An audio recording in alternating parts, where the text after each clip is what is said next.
taking pay. Break the rules and do your thing. Bring your shoes, yeah, bring your date. Not gonna tell you twice, we're gonna dance all night. Not gonna rush the beat, we're gonna move our feet. Not gonna tell you twice, we're gonna dance all night. Not gonna rush the beat, yeah. You know I got to wake up and dance. You know I got to get up and dance. When I'm in the backyard, dance, dance. When I'm in the graveyard, we dance. When I go back to sleep, I dance. In the realm of dreams, I dance. When I'm in the boneyard, dance, dance. When I'm caught off guard, I dance.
But it's time to come alive.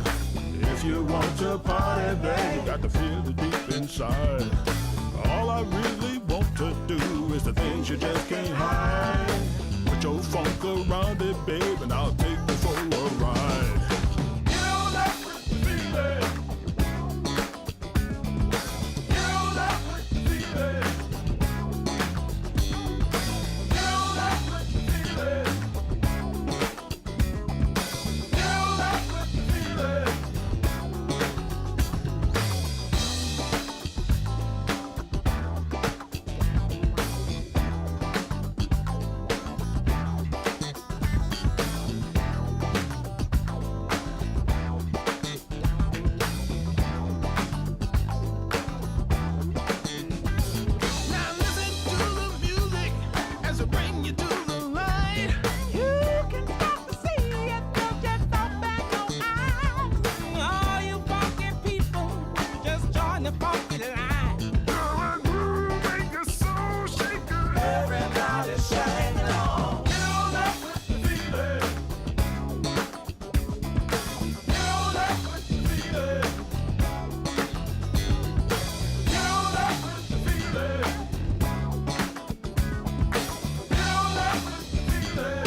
bitter, sweet, fiery heat.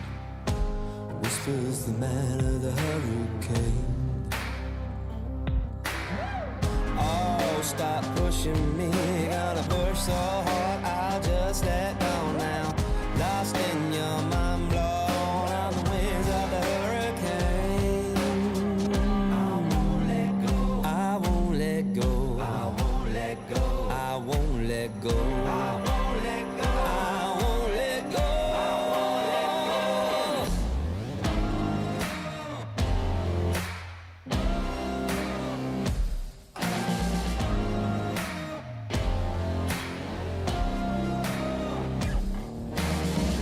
Ain't never giving up on you.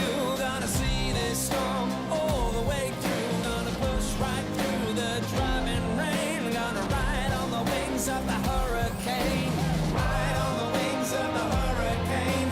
Ride on the wings of the hurricane. Ride on the wings of the hurricane. Ride on the wings of the hurricane.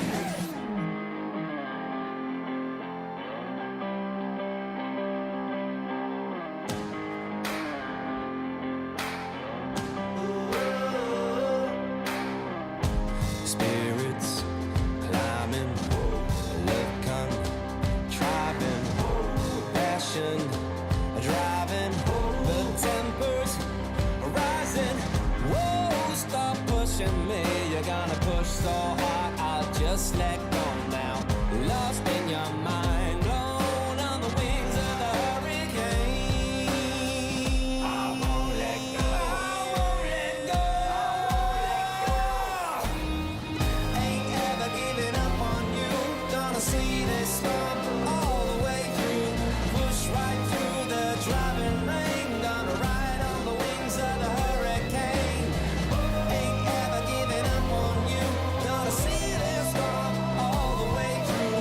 Push right through the driving rain. Gonna ride on the wings of the hurricane. Ride on the wings of the hurricane. Ride on the wings of the hurricane. Ride on the wings of the hurricane. Ride on the wings of the hurricane. I got this, you know, 'cause I'm in control, 'cause I'm in control, you know I'm in control. I'm in control, you know I'm in control, 'cause I'm in control. I got this, you know, 'cause I'm in control, 'cause I'm in control, you know I'm in control. I got this, you know, 'cause I'm in control, 'cause I'm in control, you know I'm in control. Let me take it for a ride. Close your eyes, come with me. It's a heaven in disguise, just for you. Just for you.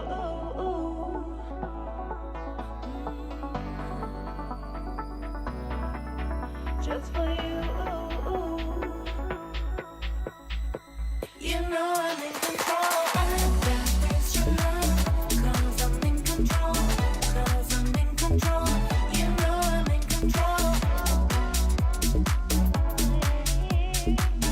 'Cause I'm in control, you know I'm in control. I got this, you know, 'cause I'm in control, 'cause I'm in control, you know I'm in control. I got this, you know, 'cause I'm in control, 'cause I'm in control, you know I'm in control. Let me take it for a ride. Close your eyes, come with me. It's a heaven in disguise, just for you.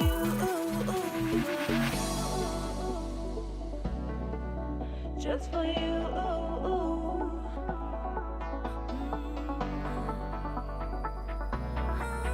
Just for you. You know I'm in control. I got this, you know, 'cause I'm in control, 'cause I'm in control, you know I'm in control. Because I'm in control.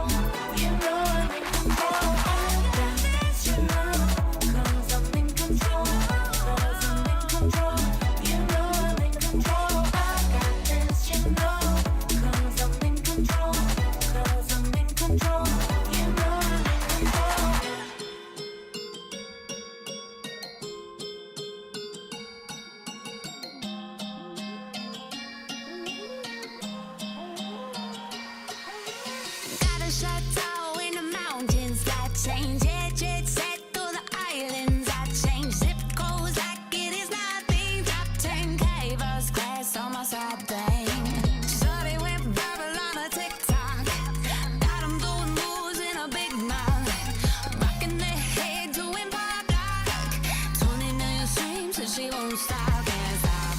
911, it's an emergency. Call your friends. Everybody follow me one by one. Moving to the melody. Light up the night. Oh, we light up the night like we go into daylight. As long as it feels right. Light it up, yeah. We light up the night like we go into daylight. As long as it feels right. Light it up, yeah.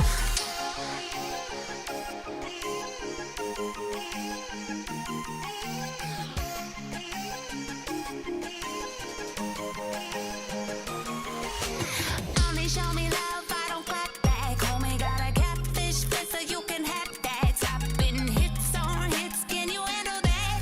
Lose it all on a high stakes blackjack. Bet big trip, even in a lockdown. Big tips, only with the fans now. My click, pull up with the top down. We keep it going all night. 911, it's an emergency. Call your friends. Everybody follow me one by one. Moving to the melody.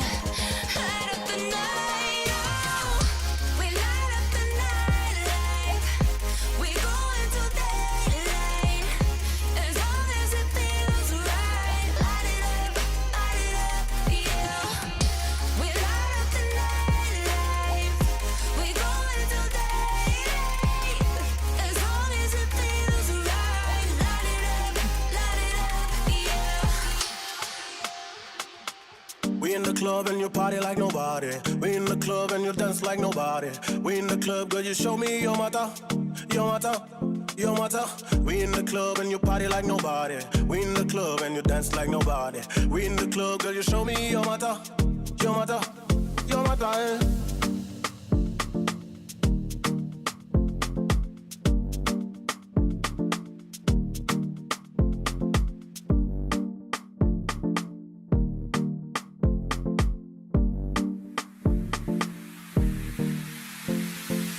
We in the club and you party like nobody. We in the club and you dance like nobody. We in the club, girl, you show me your mata, your mata, your mata. We in the club and you party like nobody. We in the club and you dance like nobody. We in the club, girl, you show me your mata, your mata, your mata. Eh.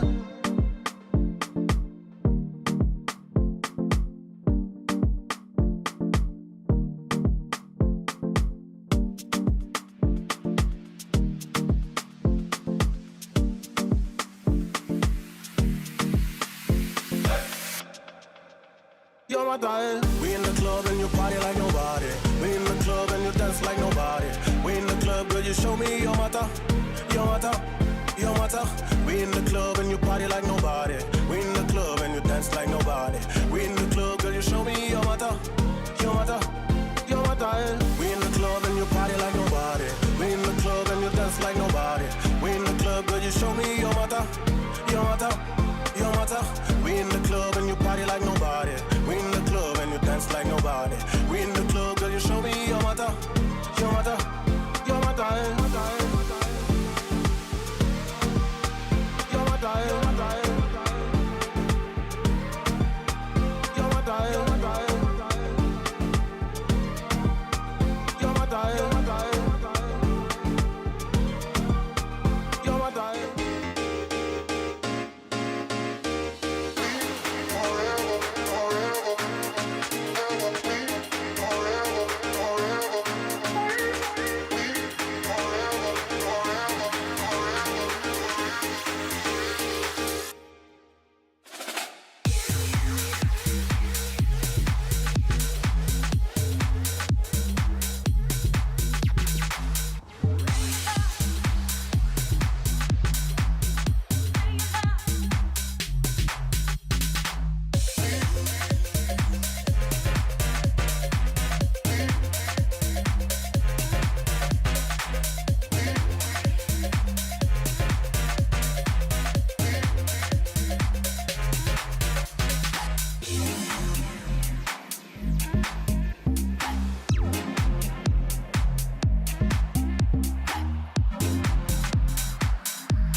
Is it that hard to call me back? After you say you call me back, passive aggressive.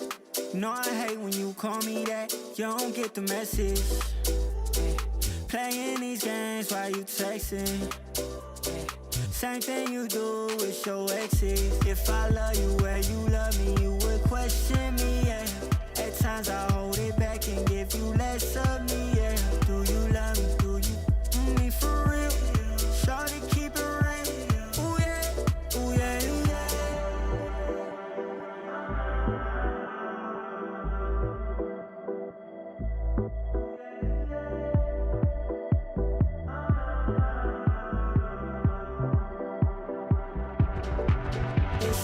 I want you more, I want you more than you want me.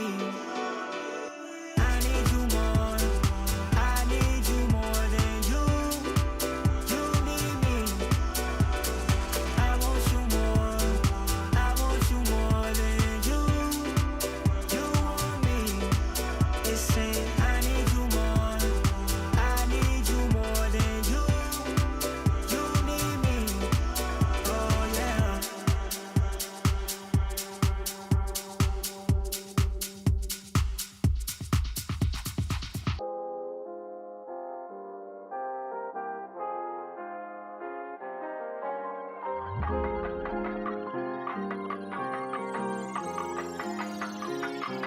I just copped a big bag of that gelato.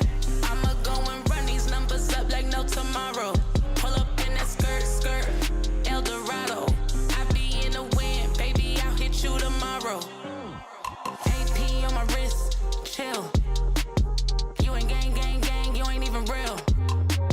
Gotta have a bag, I ain't no cheap thrill. Popped up on a flight, baby, I ain't in my feels.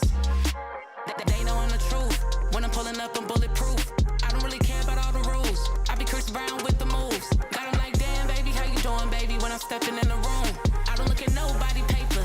I be locked in on what I do. When that pressure hit, tell me, OG, is you finna ride? I was made for this. You can see that look up in my eye. VVS is in my teeth, so when you see me, I'm gon' shine. Always something up my sleeve, so when you, I just copped a big bag of that gelato. I'ma go and run these numbers up like no tomorrow. Pull up in that skirt, El Dorado. I be in the wind, baby, I'll hit you tomorrow.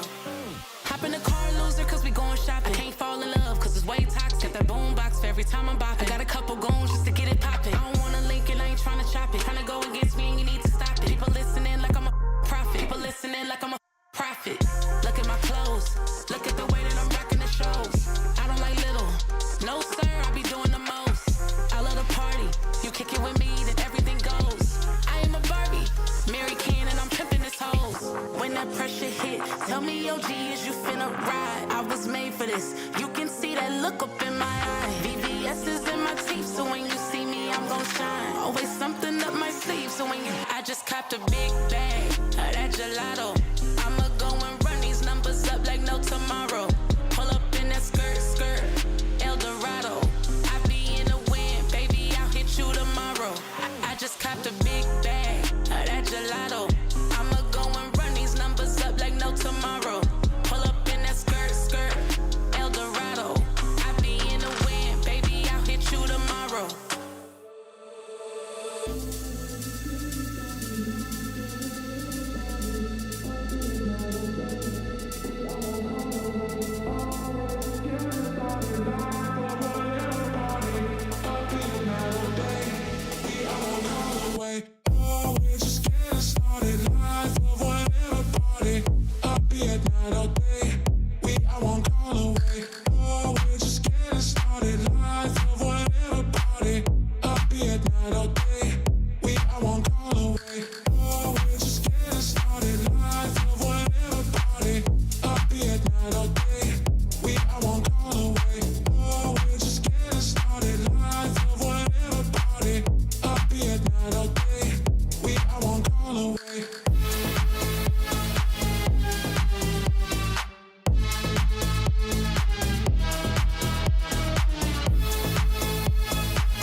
Be delicate, gentle, precise. Calm down. Why are you trying so hard?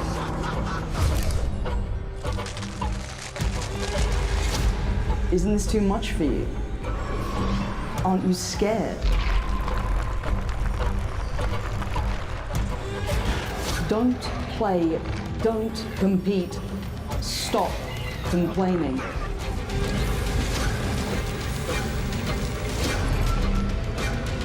Whatever you do, it'll never be enough.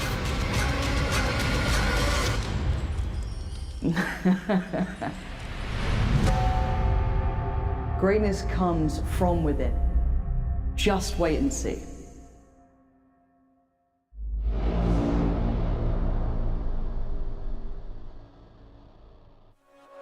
Welcome to Valorant Game Changers, EMEA 2024.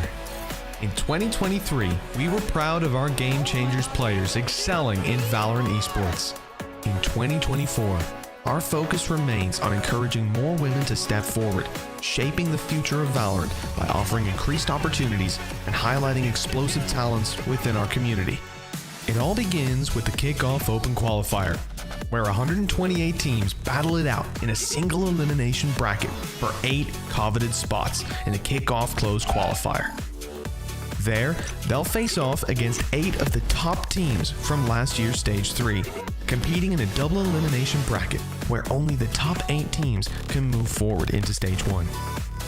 This year, we've updated the tournament format for stages to 10 teams, intensifying the competition and casting a brighter spotlight on players.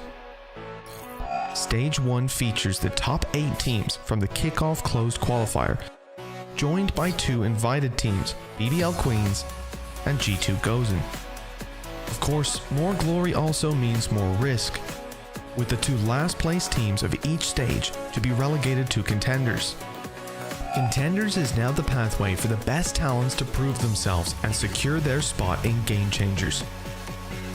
To claw their way back, the 2 relegated teams will battle it out against 30 other teams coming from regional tournaments or open qualifiers.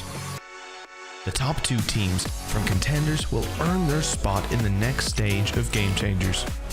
This entire process repeats for Stage 2 before the ultimate victors are decided in Stage 3. Want in on the action? Open qualifiers are your gateway. Players must be at least Platinum 1 or above to sign up.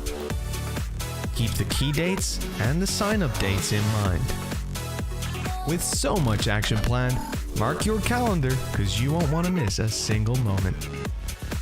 Follow us on socials for the latest updates and get ready for an epic year with Game Changers EMEA in 2024.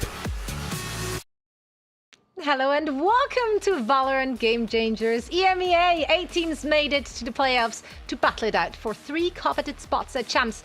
Yes, that's right, you heard me. 3 spots for the EMEA region this time around to get a shot at taking on international competition. I am Zoe Schwind, and join me to break it all down for you today are no other than Inami and Zach. Are you guys excited? This is day number 3. The action has been in full swing already, Zach. Yeah, for sure. I mean, we've been seeing some goated upper bracket matches, lower bracket ones as well. It's been a very, very straightforward path, 2-0s all the way so far, but hopefully we can break that curse today. And I mean, it's the lower bracket today that we're going to be covering, and I'm really excited because for these teams, you either make it through today or, you're going home. And for a lot of these teams, there's still a chance of qualifying, so you want to be sure that you can lock it in, and that starts with the victory today. Yeah, super excited to be back on Game Changers, and what a day to be back on also. It's deciding for Falcons, it's deciding for Giants X after all their domination the entire year, but also VALORANT and I just totally forgot. They still have a chance to make it, so what a day to be back on. Yeah, we're gonna talk about who can still achieve what in this competition in a little bit. But first, for everyone who missed the action yesterday, maybe walk us through it. What actually went down on day 2 of all the action? Well, I mean, It was the upper bracket. You know, we saw G2 going up against Heroic. Now, this was a fun match for me because G2's manager said that Heroic was one of the teams that was like a top 3 alongside G2. And honestly, it looked like it, especially on that map number 2. You know, Abyss was kind of like G2's dominated pick, but, you know, there were like a couple of really clutch rounds from G2. But aside from that, Heroic were like keeping up neck and neck. This match actually went to overtime, if I remember correctly, before G2 were able to win it out. Almost broke the 2-0 streak, but not this time. Yeah, and on the other side, we had Nasser, an expected win against Falcons, I guess for the Falcons part, but on the other side, we've seen Nasser coming in. It's so strong in this stage, and they just want to make it to stage, and they show us that they got what it takes to go to the champions.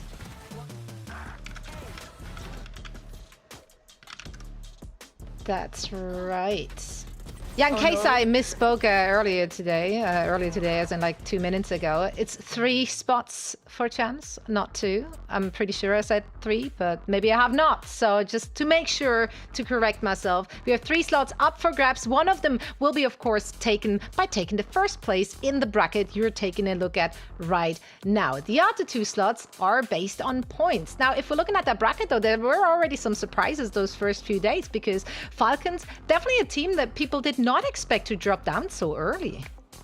Yeah, I mean, and it kind of shakes up the standings as well. Like as of now, you only got G2 goes in confirmed qualified based off the back of points. I mean, for them, I'm pretty sure like they were kind of expecting this. They made it before they even qualified for playoffs, and more than that, I think they want to be sure that they can win that 3rd trophy because it's always a stage 3 trophy that G2 goes in always ends up missing out on somehow. But on the other hand, right, like you said, Falcons, they had a bit of a rougher spot, and it's kind of left the standings a bit more open for other teams to try and jump in off the back of the circuit points and everything. And I mean, for Falcons, they have to try and win today because otherwise they're kind of risking letting other teams take over in terms of circuit points. And I mean, for other contenders as well, like Nasser, they've had a really good run for so far in this tournament. So with them being in that upper bracket as well, it kind of upsets the standings in terms of points. Yeah, and right now they have that. the same points as Giant X. That's actually so surprising, and it shows us that they got a chance to like qualify. And on the other side, also Heroic has been scaling up through the whole year, through the whole tournament, and especially this stage. So I wouldn't be surprised if I see them also making it. It's going to be a close race for those teams. And I do love that we see teams like Giant X, like they've been so consistent throughout this season in stage 1 and stage 2, like yielding the same results over and over. So this might pay off at the very end here as they have a chance to actually, overtake the teams in terms of points. So that is the standings. And of course, if you want to cheer on your favorite teams, which make it to the grand final in person, you actually get to do this time around. That's right, we're gonna have the first ever Game Changers LAN event. Tickets right there, and they are very, very, very affordable. So make sure to actually, scan that QR code and get involved. Come to Turkey. Istanbul is beautiful. I've not been. Have you guys been? No, but it's on my bucket list. I've written enough reviews about the place, so... I've actually been there last year for the watch party, and it was so amazing. So hopefully I'll be there this year as well. Right on, yeah. So the reviews are good. Go to Istanbul. I approve of that message. And yeah, cheer on your favorite teams in person. And now 2 of the teams that could make it all the way and actually meet you in Istanbul are Valiant and Falcons. So let's chat about those 2 teams and how they actually, stack up against one another. They have met fairly recently, like 10-ish days ago in the group stage, and Falcons came out on top, but the scoreline, it was close. This was a close match.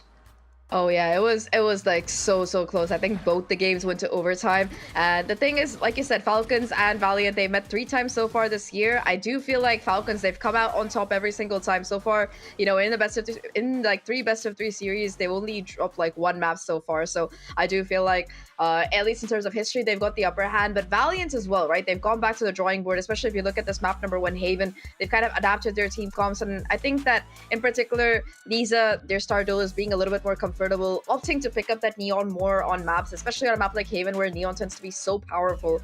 I feel like that could make a huge difference if we do see Haven coming up in that Veto. Yeah, and when I look at these scores, honestly, it's a little worrying if you're a Falcon because the gap was bigger, but now Valiant are able to close the gap even more. And with like these maps coming in and with like the changes of comps as well that we've had, I wouldn't be surprised if I see Valiant taking a map or even 2. I mean, we saw changes being made, not just to the compositions. Obviously, if you're looking at the rosters heading into this season, there's new players, old players coming out of retirement at the young age of something, mid-20s, which that's offensive to me as an old lady. We saw role swaps, of course. Who do you guys feel has benefited more from their respective changes, starting with Valiant here? I mean, for Valiant, them replacing their Sentinel in Stage 3 with a player who has never played an official before was a little bit of a question mark heading into it, but I feel like Dream has more than stepped up, in being able to fill that niche for the team. I think that, in particular, she's a player who can thrive when she's by herself, along with the rest of the team as well, but, if she's in that kind of 1v2, 1v3 clutch situation, where she's trying to anchor down a side, she's been really proving herself on this stage so far. But as for the rest of Valiant as well, I feel like especially the combination between GX and Lisa and even Ninu, the two initiators, how they're able to set up Lisa for success and just be able to generally pop up, it's been very impressive. What about the the Falcons there? Yeah. I thought we were queuing up next. I'm so sorry. On the other hand, we had Mary coming in to Falcons. It was a pretty recent change. It felt like it brought more aggressiveness from each of these players, but I'm waiting yet to see the impact of like the strats overall or mental-wise, because we saw it yesterday when they started losing a lot of rounds. They found it hard to come back. So I hope that mental resilience comes back today. Yeah, we chatted earlier about that too, right? It felt like it wasn't as much team play, more like individual heroics that were being pulled from Falcons. So we want to see more of that synergy that we know them for. We actually had an opportunity, of course, to sit down with both of the teams to chat prior to their match. So let's hear it first from Falcons and what they had to say. Welcome to the interview, Madvi. Great to hear from you before your game today. Got a few questions about the matchup coming. First of all, how have you been? I've been doing good. Everything is great. Nice to hear. So, we're very used to seeing you cruise through the upper brackets in the competitions that Falcons have played so far this year. Can you tell us how exactly the feelings are in the camp right now after taking the loss yesterday, of course? You're going to have a few extra games, and this maybe isn't something that you've been used to. No, actually, we're so used to going to lower brackets. On stage 2, we dropped 2. On stage 1, we also dropped early. So I think we're somewhat better on lower brackets. So we get to play more games. We get to play together and like officials. We just make it more exciting for us. That's what it's all about, right? Entertainment at the end of the day. To talk more specifically about that game against NASA yesterday, you guys picked into Abyss, which raised quite a few eyebrows, I think, in terms of the community in general. Can you walk us through what the thought process was behind that veto exactly, as your team maybe didn't have as many reps on it as others? We're so comfortable on Abyss. We played it a lot in scrims. We also played it against Giants, and I don't think it's the map that made us lose. It's us. We didn't play it to the level we are used to play on. I think that's it. It's not about the map pick or anything. Okay, and with the changes that you made coming into the year, of course, that was a bit of a turbulent time for everybody. Toki switching roles, Mary coming back from retirement, obviously a big boost to you guys. There have been a lot of moving pieces. What exactly have you done to combat that? What have been the biggest challenges or positive surprises that you've come up against sort of working through all of this? And changes were hard on stage 2 because we didn't have enough time to practice together, and Toki wasn't comfortable on smoker role. But after stage 2, we had 2 months of practice, so I think we're so much better now regarding the roles. I mean, Toki is also a very hard worker player, so she worked hard to get used to playing the smoker role. And Mary on a duelist is just a boost to any team. Yeah, it definitely is. You can see that so far from your performances. I'll leave this last one with you. Is there anything that you wanted to say to your supporters or maybe your opponents ahead of the best of 3? I wish everyone best of luck in this tournament, and I of course want to thank everyone supporting us, and I appreciate everyone too. Thank you so much. There we heard it from Madvi. Such a sweetheart. I love getting that insight there. But of course, we also checked in with the opposition. So let's hear it from Valiant. Thank you so much for taking the time for joining me for a quick chat before your game. Now let's dig in. You and your team, you had to show a lot of tenacity this season. You dropped down into contenders, now you're clawing your ways back in. Now you're finding yourself in the lower bracket and you have to come back from that. Have those added official games affected your team? Like, is it beneficial or draining or maybe both? Hello. First of all, stage 2 was a very bad process for us. Mentally, everybody was tired, and this led us to lose. Racing in the contenders allowed us to see our mistakes and correct them. So for stage 3, we worked really hard, and we tried to solve as much as possible the problems within the team by talking about them. So it was very useful for us, I can say. That's great to hear. Now, of course, there were a lot of changes, right? You joining as the IGL, Lisa switching role, Dream being added most recently as well. How is everyone settling into their roles and their responsibilities? Actually, when I joined the team as an IGL, the style of play of the team changed completely because every IGL has a different way of managing the team, and mine was completely different from the previous IGL. So the team got used to it, and now everyone can understand what I think or what I want to do. I think Lisa, like moving to Lisa Duelist was the best decision, even though she is a Sentinel main. She got used to playing Duelist in a short time, and now she is doing really well. And about Dream, on the other hand, has gotten used to the Sentinel role, but she is a very hard worker and like grabs things very quickly, so we are doing well now. That's good. Now, obviously, with the ups and downs that you had to go through this season, what were your personal expectations for the season, and have they been met?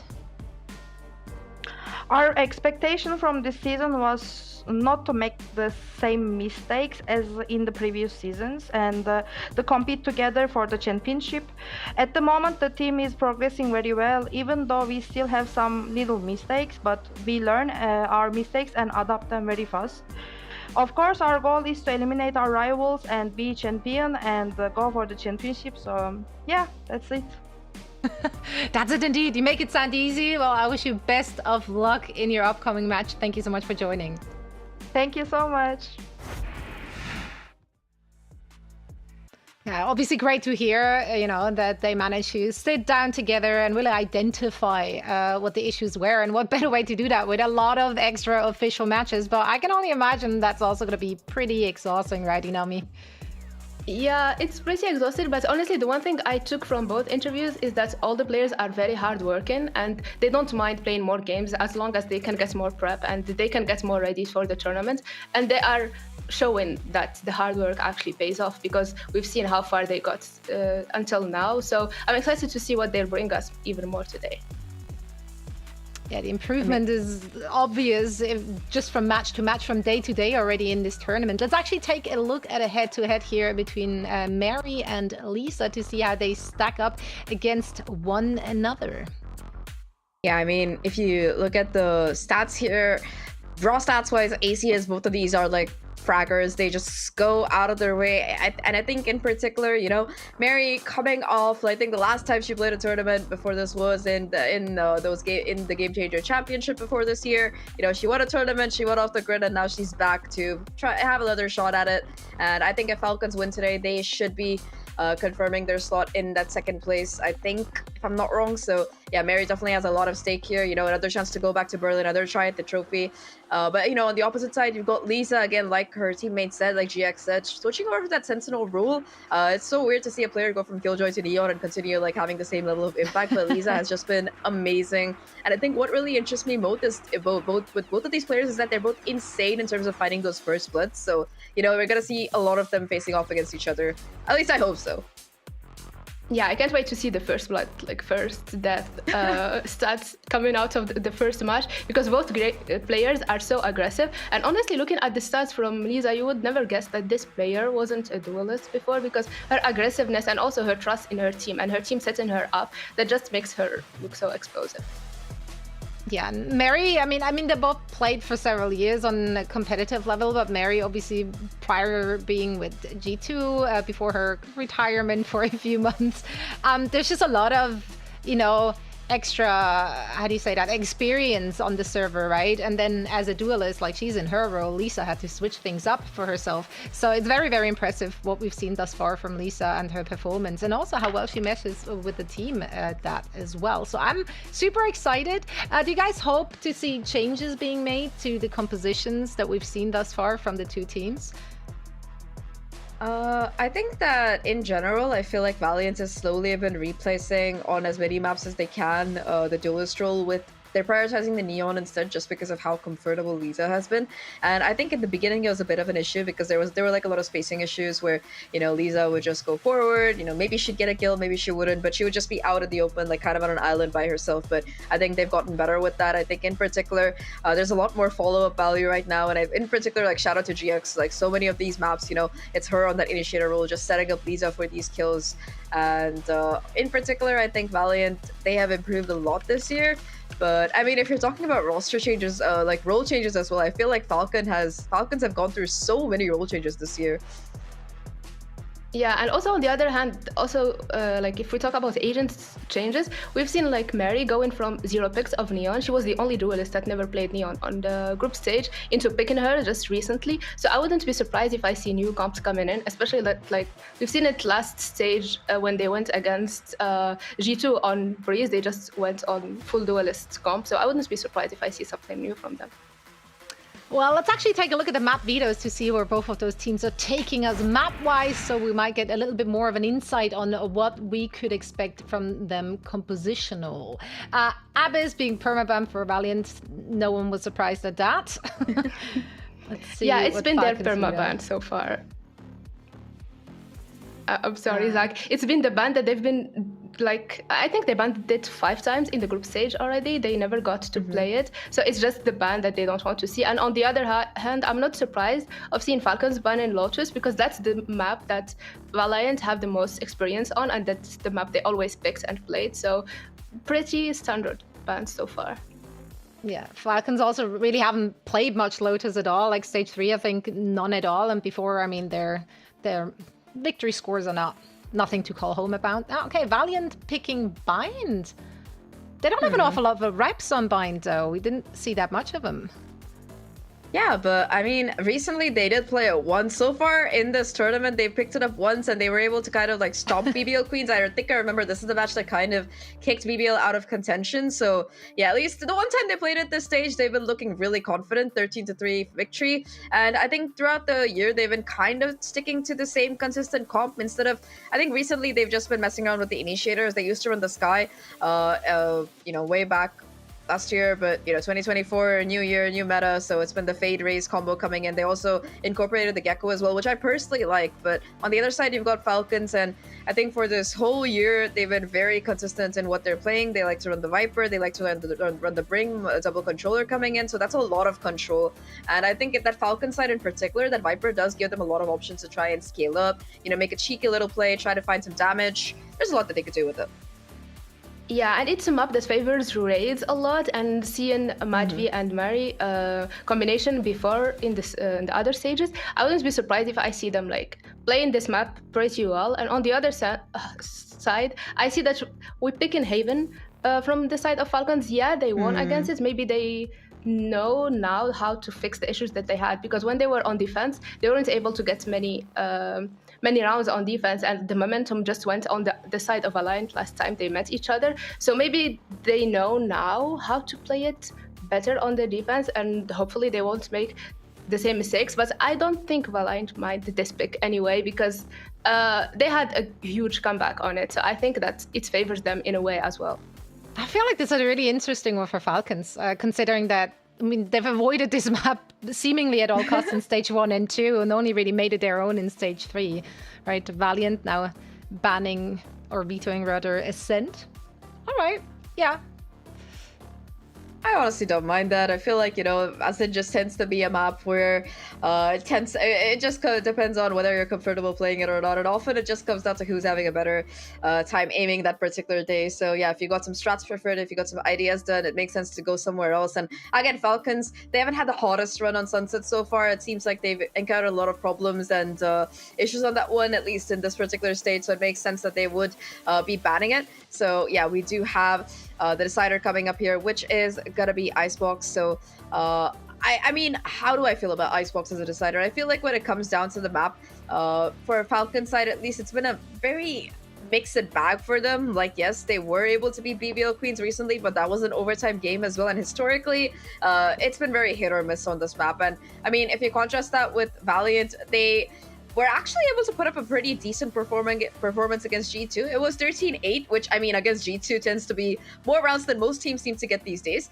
But aside from that, they've had a pretty successful run as well with a win against Heroic and everything. I think this is a map that, even though they don't have the greatest win rate on, their scoreline-wise, it does look very good. So overall, I would feel like this Veto just a little bit tends to favor Valiant just because of that map number 2 being Haven, where number 1 Falcons don't have that many reps, and number 2 Valiant, they've adapted their agent comp as well. Like, you know, in the group stage or, you know, in previous stages, they were playing, you know, the Jet instead, but now they're picking the Neon, and I think Lisa in particular has really found her stride on this particular map. So I'm not sure how I feel about that Haven being picked and, you know, allowed and actually being actively picked. Yeah, and you mentioned something very important is the agents. It will come to those agents and how well they will be able to play them. And I wouldn't be surprised again if I see some changes from on the side of Falcons. We've seen them just bring a new comp, ISO and Neon recently. So I don't know if Mary is as good on this agent as other players who got to play it even more in the group stage. So it will just come down to how well she will be able to play it and how well Medvi or her team will be able to set her up. Yeah, it's going to be those individual executions on the agents, but also, of course, it's going to be a lot about the calling from those IGLs. Let's actually take a look at a head-to-head between both IGLs and see how they stack up.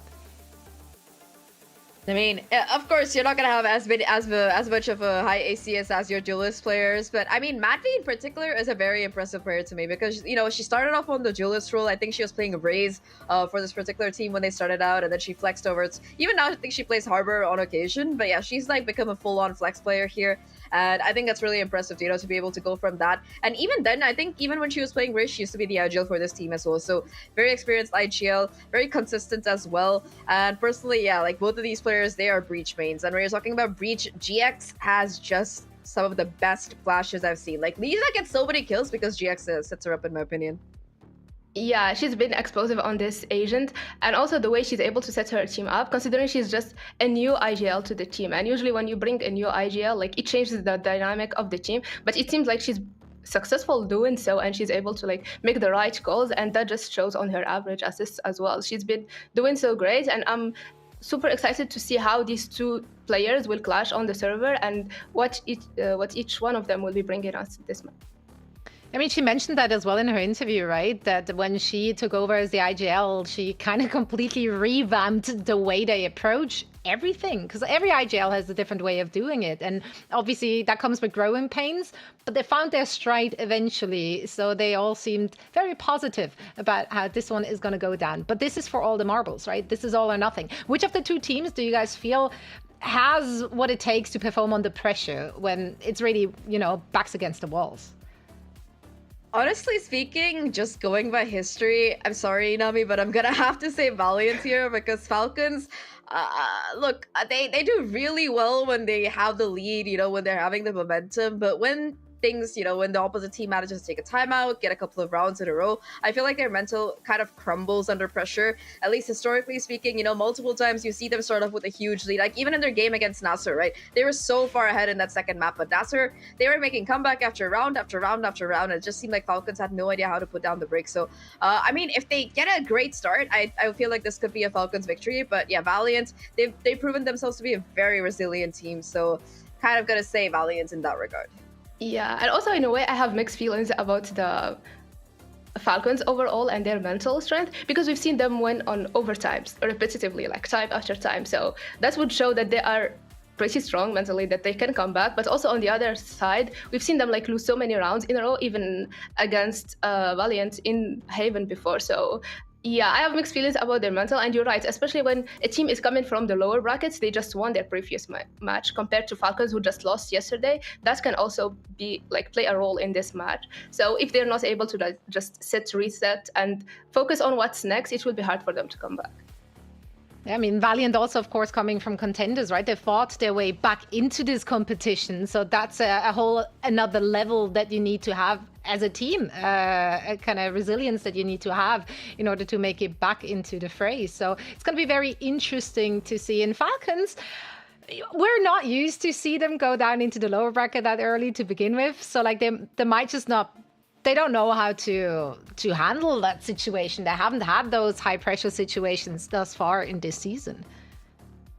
Yeah, I think that for Falcons as well, there's that additional pressure of, you know, being able to win it out today, because if they win it out today, they are going to qualify. Yeah, they are going to have enough circuit points to be that second team to be able to qualify alongside G2. So that's going to be a huge bit of pressure lifted off of their shoulders. But for Valiant as well, right? They've had a very mixed bag of year. I think for Valiant, the condition is they got to win the whole tournament, so they can't afford to really fall here. For Valiant, it's pretty simple. You know, you can do all the math you'd like. You can do all the you know, mathematics here to figure out like which team is gonna come out on top and which team needs to do what to be able to make it to get one of those 3 slots here. But for Valiant, it's pretty simple. You got to win the whole tournament. No ifs or buts. Yeah, that's a very good time.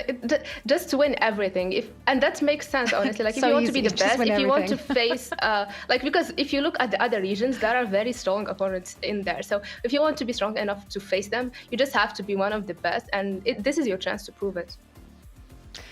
Based on their seasonal performance, then, which of the teams do you feel would have a better chance against the international competition?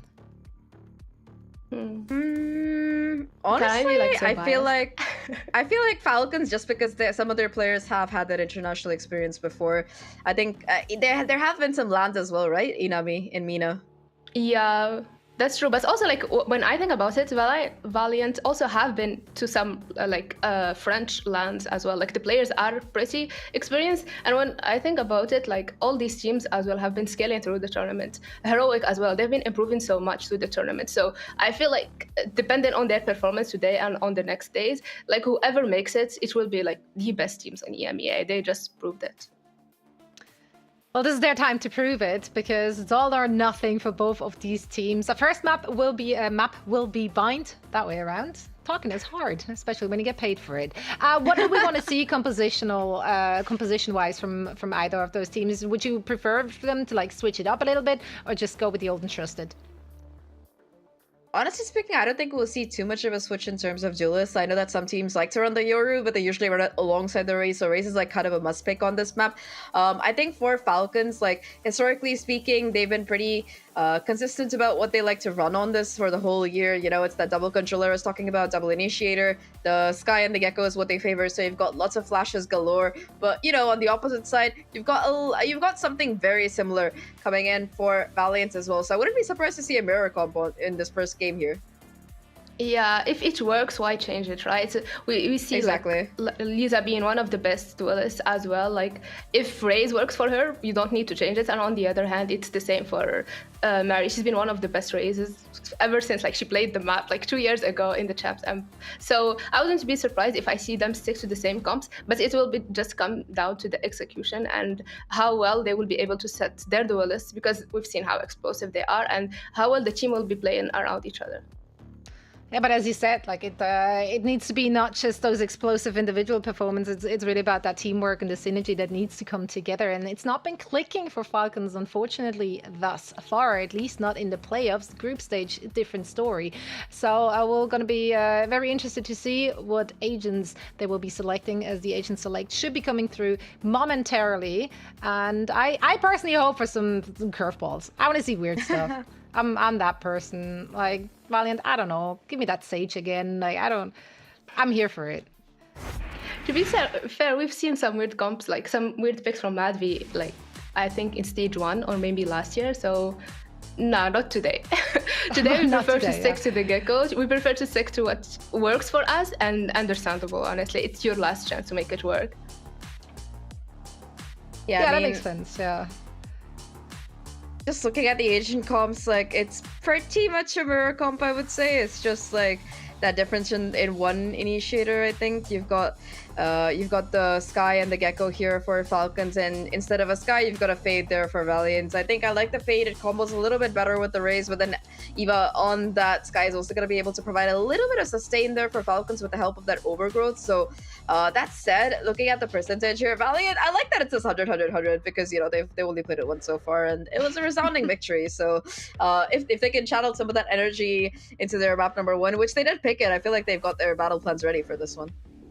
Yeah, and I'm just looking at which side they're starting on. They're starting on defense, I'm pretty sure. So yeah, there you go. They have 4 rounds on that. So I don't think Falcons have enough data on them to like know how to like face them individually, but I think that they had enough reps on this map that they should be like confident coming into it. And on the other side, I agree that like probably Fade is a little better, but we've just seen Sky played by Eva the most. So if it works for them, it works, right? It's just good to clear the closest angles, and it just provides the extra healing. And when you have explosive duelists like that, that can be important. Yeah, so nothing too out there really, as both are familiar with the, you know, with the composition that the opposition is, you know, pulling out of their sleeves or whatever. But we're ready for this. It's all or nothing for both of these teams, Valiant or Falcons. One team will be staying alive here in the lower bracket, and the other one will be sent home. So for all the action, I'm going to send it over to our casters.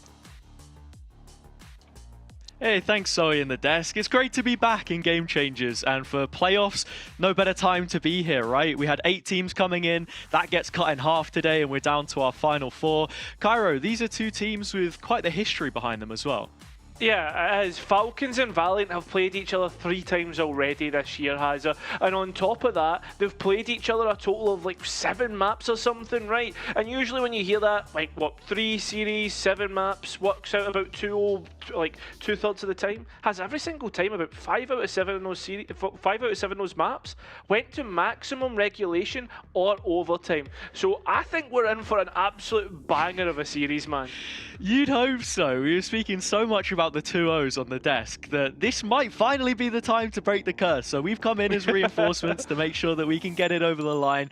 Let's see what happens, right? Falcons back in the lower bracket as they were in stage 2. Speaking to Mad V before the game, she said that there's an air of comfortability about this, and I think you see that a lot within this circuit, right? Playing to what's comfortable. That's not me saying that you should be losing on purpose, but I think you get the point, right? For Valiant, it's kind of the opposite side of the spectrum. They've come up from contenders. They're very used to being in this position as well, but they have to make the grand finals if they want that championship dream to stay alive. I mean, that's it. Everybody's playing for that, and I think that's what makes Stage 3 so important and so exciting, right? You get that definite spot. There's no doubt about it. If you can get to the grand finals or even just win it out in total, you're guaranteed to be going to champs and possibly be the #1 seed for EMEA.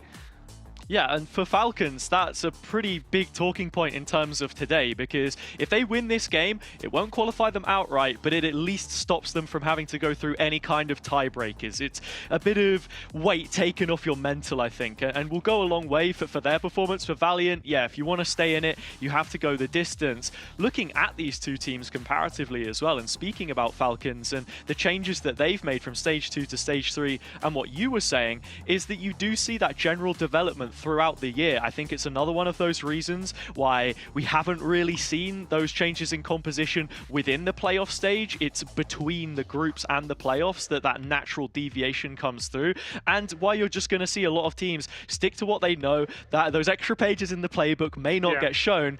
We're just going to have to find out.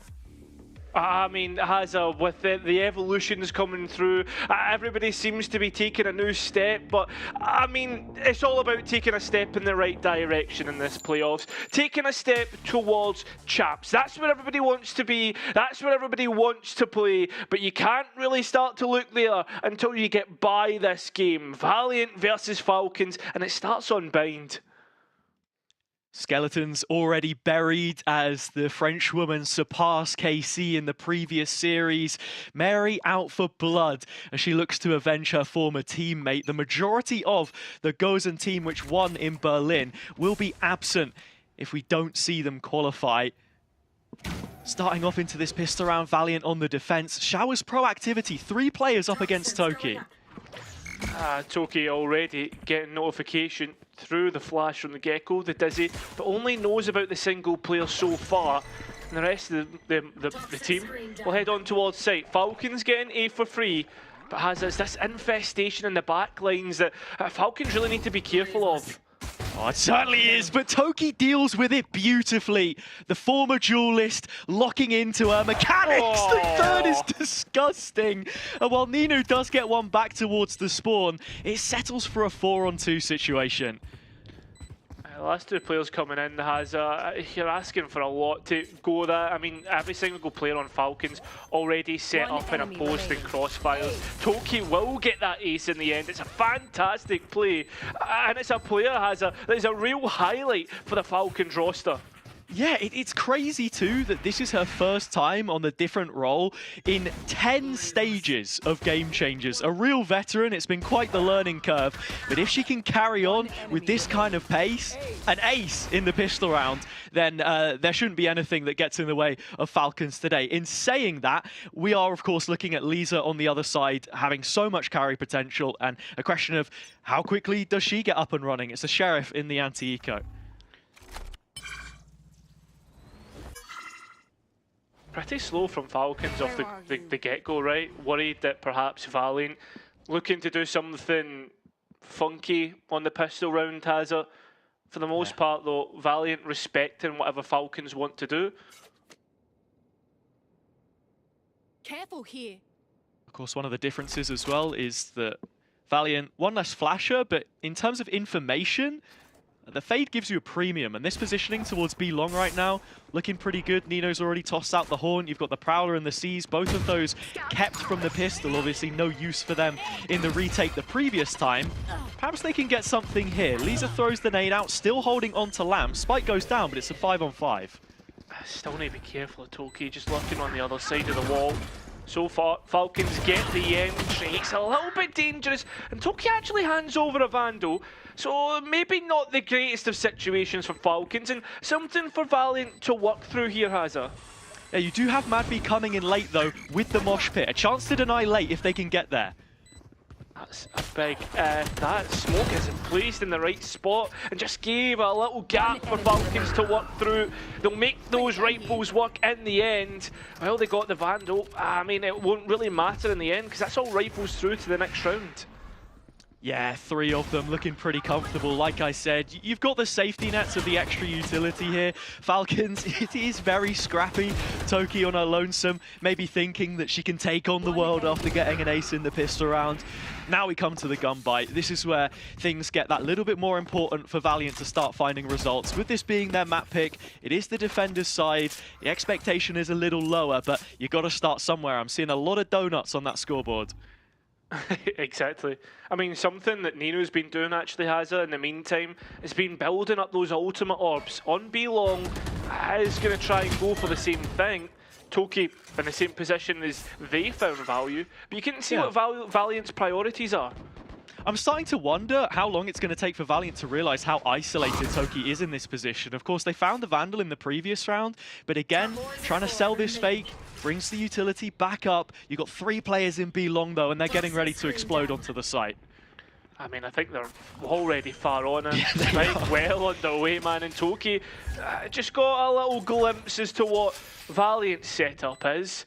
As they make their way across, you can see how laboured Valiant are and actually going back in towards the site, worried about where Toki is, and they're router right out. That's the read from Dream, but they're straight back in for another fight. Mary gets one, settles for a 4-on-4. Lisa's still with the nade, full belt of utility for GX to work on this defuse. The wall is up, but for how much longer? I mean, that's the question, Hazza. They didn't get the main controller for the B site, but they did get rid of one. Toxin's down, players getting really done up here. It's down to a 2v1. Lisa is now having to do it all, but it'll end up in Falcons' favour in the end. And that's all great, well played, like micro decisions. I don't know if Eva could have got out of that one or not, but Yeah, I know. the slate has been wiped clean. I really love this read from Dream to isolate Toki there. I want to see a little bit more of that. Whether proactivity at the start of the round or not is going to be the call. Hard to say at this point in time. Nino's also been building towards that Nightfall, like you said, but in the retake, Falcons still outgunning their opponents. Yeah. Keeping a watch of Valiant's side. It's tough at the moment. I think that's the thing, right? Like, I mean, you watched that last round. Dream was being able to trade out, like, players coming into the site and whatnot, but after Dream was gone, it slowly started to fall apart. And look at this from Toki. Buys the Outlaw, knows she's going to get peeked. It is maximum punish from the Spaniard. 2 opening picks, and in terms of what you were playing for, it's those close quarters engagements. One of them on Mel, has the judge, still in lamps. This was useful for Valiant to keep before. Can she hold on to it here, or are Falcons even going to play towards it? Double set of util forces her all the way back. Fresh angle for Mary, she finds the kill. Oh, Toki found the one player. I don't know if it was a missed the one shot or if it was a heavy shields, but anyway, it's 4-0 for Falcons, right? That's the most important part. And they've only really lost one player in the end. Ultimate cycle starting to become really important now because Valiant has it. They've got a few of their own, and that's going to probably put them over the edge if they're going to be able to win out the next round. Yeah, I wonder how exactly they're going to use them, and for that reason we see the timeout come through. Important that Zampoyo can get involved here, and they just sort of talk it over because, yeah, you're one away from a pit and Nightfall. You look on the opposite side, Toki has just been farming up that pit really quickly. I mean, she was 1 off coming into the previous before she picked up that sort of multi-kill. Thrash on Mad V.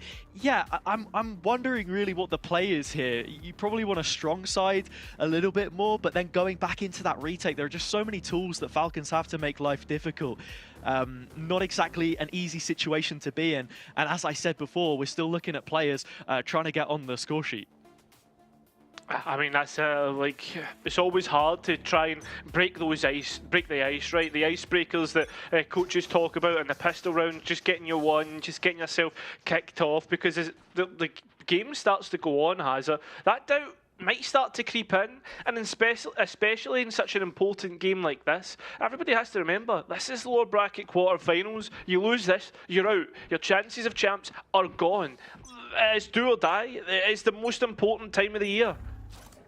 It certainly is. It's like Christmas in the Game Changers EMEA circuit. And with 3 spots on the line for, you know, the best region, I'll say it. There's plenty more opportunities for teams to get there. I mean, Falcons right on the brink. They can qualify today if other results go their way, but that's not what you're hoping for. And you can certainly see the determination and the early dominance that they're bringing here. I guess the other side to that coin is they started brilliantly against NASA on Ascent yesterday, but you saw how quickly those levels dropped off. Valiant will want to try and put a wedge in that sometime soon. And in terms of the setup here, they've got the B information, 3 players currently towards A, and plenty of utility to slow this push down. I think yesterday was a real learning experience for Falcons, and those energy levels and how quickly it can drop off. But today we need to see the results, the learning from what they've got, the adaptations. Toki gets found out, but here comes in the Thrash.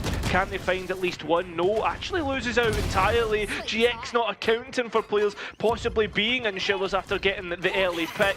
Flash out, Eva, can they find anything? Yes, they can. There goes Lisa, but hasn't accounted for Dream, who doubles up. 2 versus 3 advantage to the French side. Quick reactive usage of the Nightfall is what added so much decay, made that a possibility for Dream. Has the pit coming back into this? Just the molly on Sandra to buy time. No, Spike is ticking away, and again, the Fade denies information and goes to delay into decay and towards the health. It all comes down to a flurry of trades, and Valiant come out on top. Their first round, and that's straight after Hazza, the timeout. I mean, I don't know if I'm crazy. Where did the op go? Has it landed in the trash can, like in the bin or something? Has someone thrown it out? It's got mixed up. Yeah. Not every day you see that, right? But speaking about the round itself, Lisa, big first kill. Important that she gets off the mark. no up for her in the next round. But yeah, it's a really nice Nightfall that we see come flying back through from Ninu. Dream capitalizes, and then the smoke towards Lamps, knowing that they're playing with just the 2 remaining players in that setup, really well read. Still, again, ultimates to come online, and I guess that puts emphasis towards more of the extremities, right? Towards those showers positions and towards B long. Yeah, the difference is this time the smoke goes up and there doesn't seem to be any utility behind it. They're kind of hoping that Falcons wanted to play through. It was a much more aggressive round from them in the previous, taking the backside control. Horn eventually goes out. Toki will know this and notify the rest of Falcons, who are 4 players strong up short. I mean, Toki's pit won't be immediate in terms of consolidating the site, Hazard, but the players certainly are. Oh, GX is just in the middle of the site, still gets a kill, but Mary elsewhere has got the paint shells working. It's a flurry of trades back and forth. Toki found out on the flank, so GX can focus on the site and denies the spike. Very low though, and well, Falcons they have to account for Nino coming in late. Players not wanting to go too far and go exploring, so they'll go towards Lamps and play together. Yeah, they know where both players are for the moment. Ninu took the Prowler out through spawn. Horde now clearing the main of the site. It's the same post that we saw before, and the same 2 players in this position. Valiant have all the info, and this C's could be huge. It misses. It does, but they've not. Look, guys, they're not looking towards GX. Complete They're too oversight. busy thinking about someone else. Looking towards Nino. Just if the GX was able to hit the shots, it could have gone their way. But Falcons, they'll find their 5th. Big round from GX there. Well, it doesn't go their way. She shows her capability as a fragging IGL, stepping into this role. Someone who has really impressed me and an unsung hero of this run. Frustrating, though, to not be able to double up their score here, as Falcons will extend their advantage. And look at this, Toki buying into another Outlaw, playing to punish yet again. But there's a little bit more support towards Shower's side on this round. I mean, again, we're going back to the reserve default that Falcons were playing previously. This time there is actually contact and not a reserve play from Valiant on the defense, pushing up short. Yeah. I really like this. It controls the tempo of Falcons right out the gate. You don't let them have their imprint on the map. How many times were Valiant like peeking dry and getting abused by the Outlaw or just by peeks through showers? This time it's a clear towards short. Now the clear showers with the supportive utility from Long on Ninu has left her hung out to dry a little bit though, and I think Falcons can sense that. I mean, it's just the C's. Yeah, 100%. The thing for me about this round in particular is that hookah control that Valiant are holding on to. Falcons go all the way up long, they'll be able to get into sight for free, but Valiant will hold on to a little bit extra control, which they know Falcons won't want to try and clear out, giving them something to work with. It's the exact same macro as before, keeping this hookah control. Toki knows it, doesn't want to be caught off guard, unscopes, but clicks back in to find the next. It's a nasty double from Toki. And with all these issues caused, Valiant finally pulling the pin. The play moves forwards, but it's halted by the Thrash. 2 kills as they run through the molly to trade her out. Will leave Nino by herself. 1 on 3, it's decent damage. I think Valiant would have been hoping for a little bit more, but at the same time, Falcons dealt with the situation brilliantly. Yeah, 100%. A little bit too eager, you could say, Hazard. But at the same time, Spike will explode. They've given nothing really too much away. Well, 1 less orb. And they get away, get most of the rifles through. Toki will have to stick on that Outlaw for the time being. Money will look good for Valiant to make sure that they have those heavy shields for the next round. Yeah, you look at the agents that Toki's been able to play, most of the time it is the Omen, and that's your traditional aggressive pick, and you'd think coming off the Duelist she wouldn't be able to steal the headlines as much, but I think the freedom that an agent like Viper on Bind gives you is ridiculous, right? You put the wall up on A, you can be showers, you can join your team with the rest of the B push, the A push, whatever it is, right? And on this Outlaw at the moment, when she knows there's not too many heavy shields in play, is huge. But Valiant are on the attack again. But the Dizzy hasn't got the information they were looking for. Mary looking so sharp. Lisa still survives, but finally Mary gets that trade out. Falcons come out the better of that skirmish towards Fountain. Mary heard there was a title up for grabs, right? The first ever Champs MVP, stepping up with 3 kills. Lisa gets a couple. That's kept this competitive for Valiant, but Ninu is about to walk into a whole lot of trouble. All the other way round. It's her crosshair pinned to this corner. Has to come out with 2 at least, but doesn't. Hazza. Mary gets their 4th. And now Dream, who's been very good in clutches, it has to be noted, has to go into a 1v2. Has the molly available, has the pit as well. Makes it a little bit more difficult to play if you're Falcons. You can see what the idea is here. Mary has held on to the paint shells. There's a way that she can delay this. The version that we end up getting is 2 players stacked towards long. They can make this egregious as possible, play down the clock. What can Dream do? Does she invest the pit? That's the question. Mary's on for the ace. All it takes is 1 headshot, but is playing it very smart. Tap of the spike. Molly, they know that the paint shells is taking them off of it, and as they swing through, Mary will find that ace and actually confirms an advantage for Falcons. That will at least be 7 on the next half if we do see Valiant come back from what has been so far a really tough half for them. Yeah, you expect more from Valiant, and you also expect more rounds from Falcon at the same time. There's no easy way to sugarcoat this at all. Lisa does brilliantly well. It's a little line up there onto Eva and Mad V, but Mary, as we said before, the youngest player to ever step on a champ stage, wants to make sure that the destiny is within her own hands here.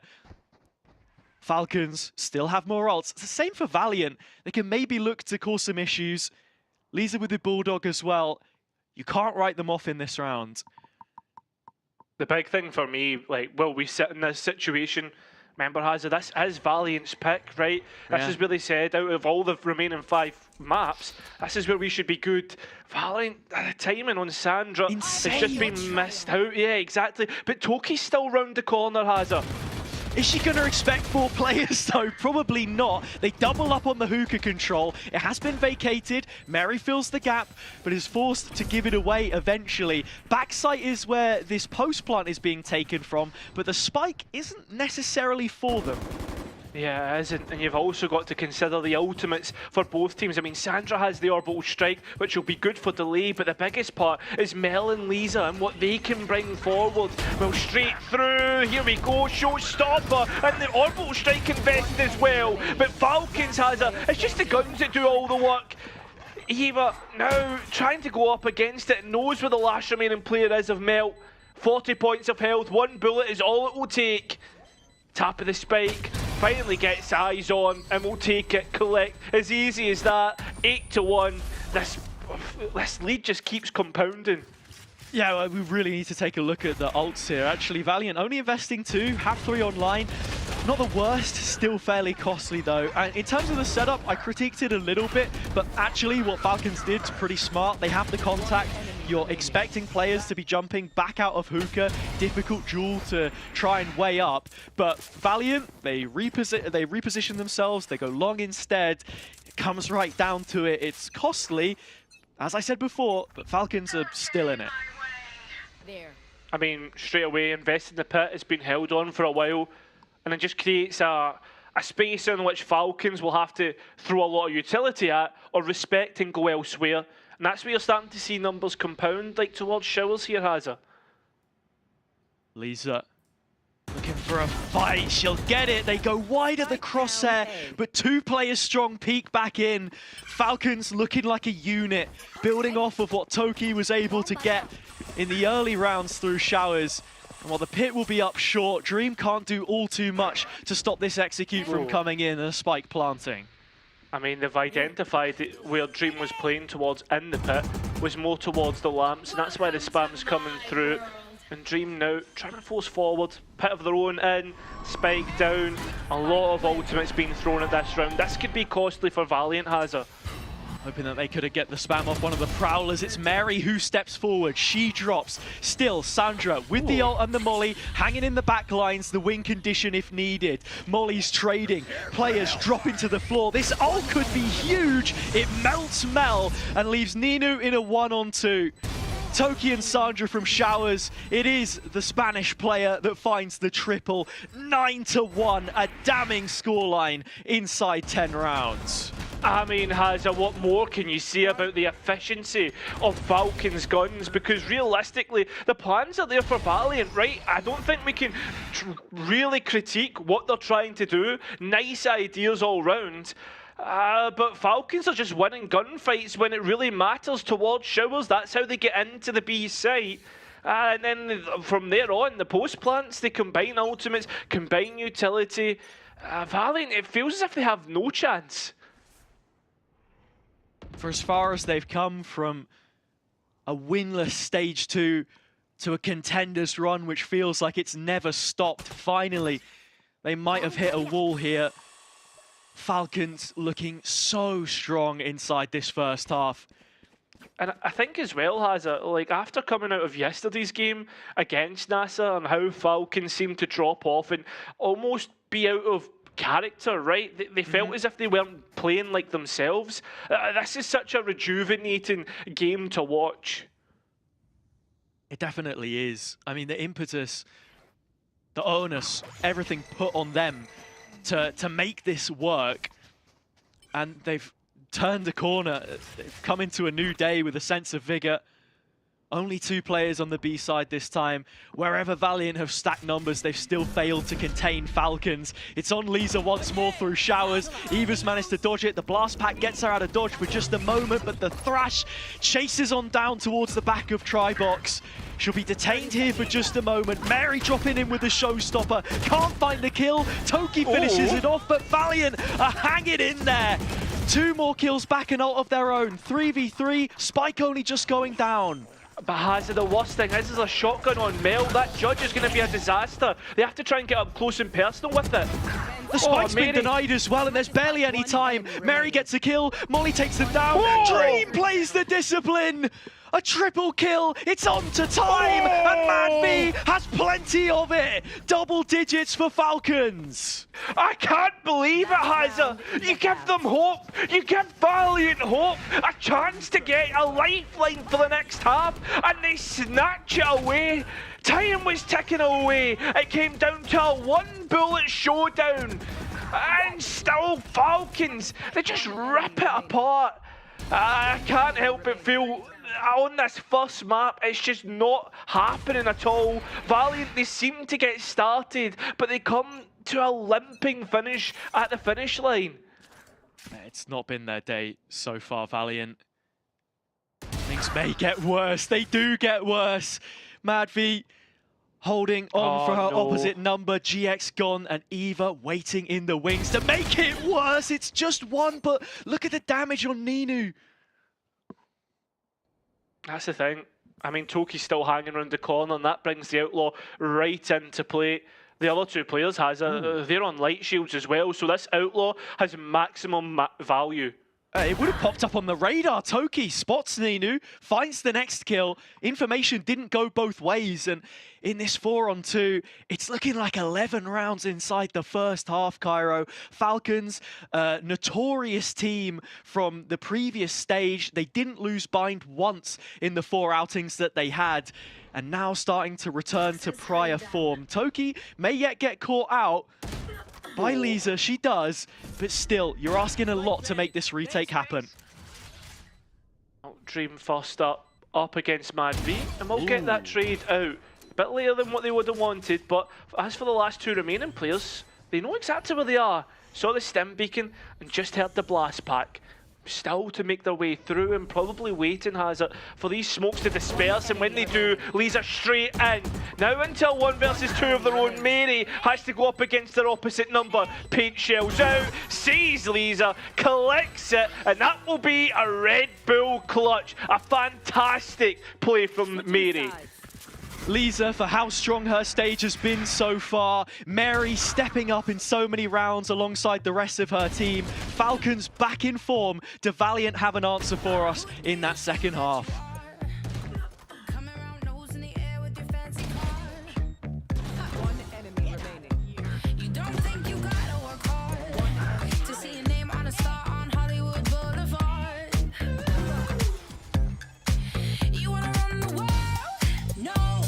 Want the whole wide world to run around you. To make you famous.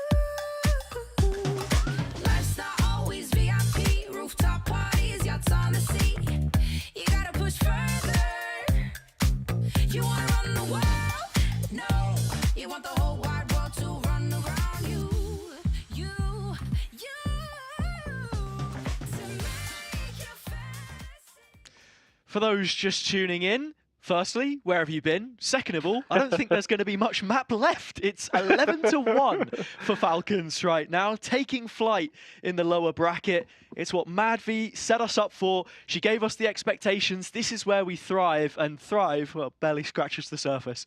I mean, that's it, Hazza. At this moment in time, in map number 1, Valiant just feel like food to the Falcons on their flight to champs. I mean, Berlin awaits for these teams to go and compete.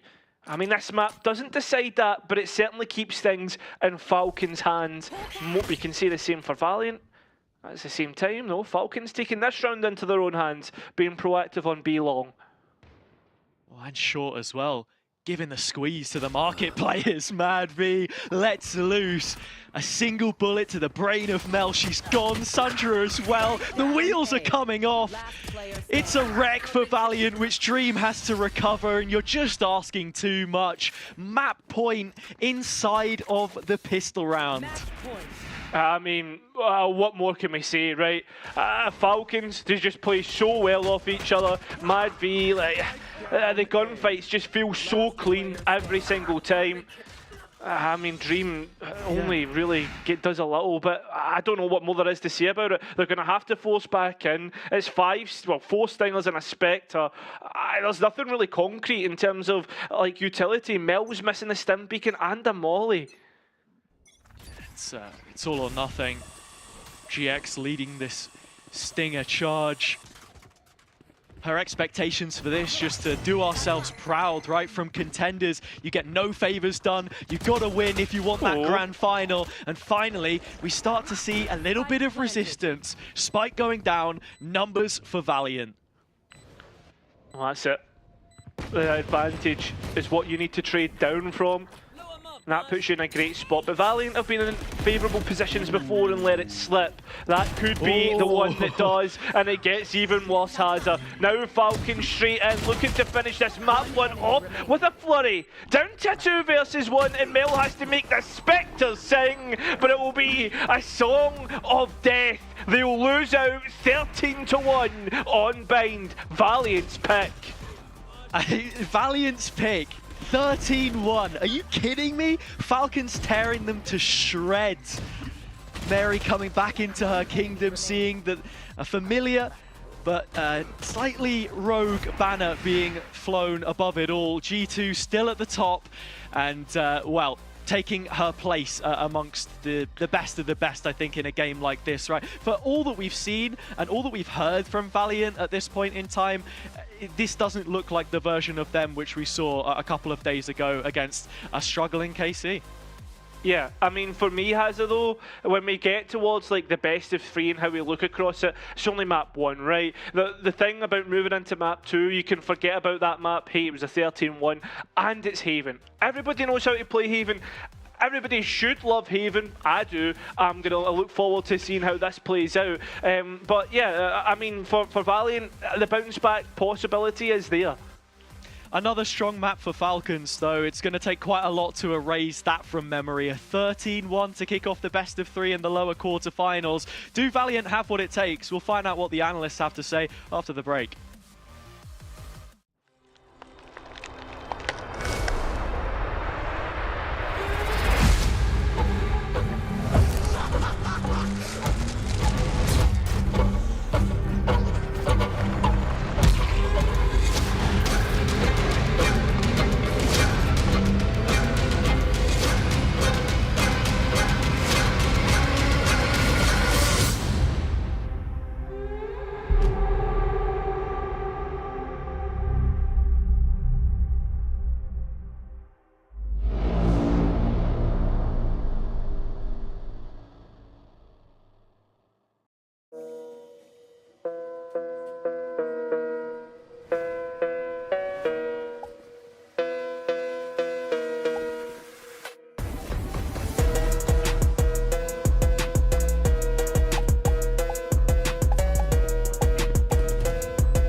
I know a place that will break you into 1,000 pieces.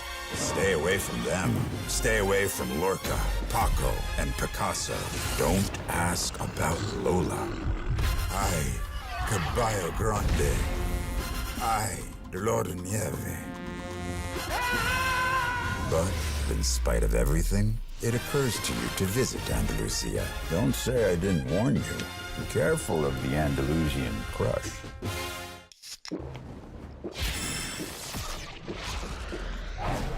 Red Bull gives you wings.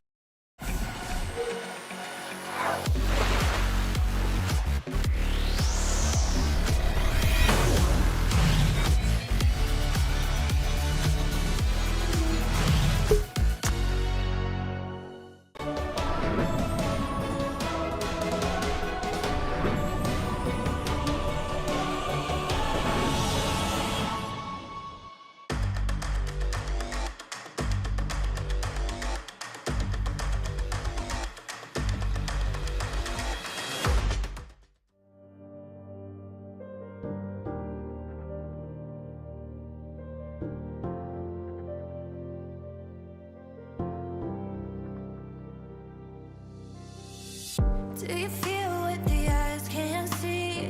You hear it calling way down deep.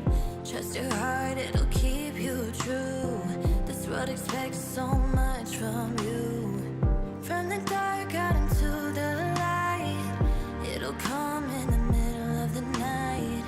You were raised in the sacred place. Evil runs when it sees your face. From calls your name.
Test your soul.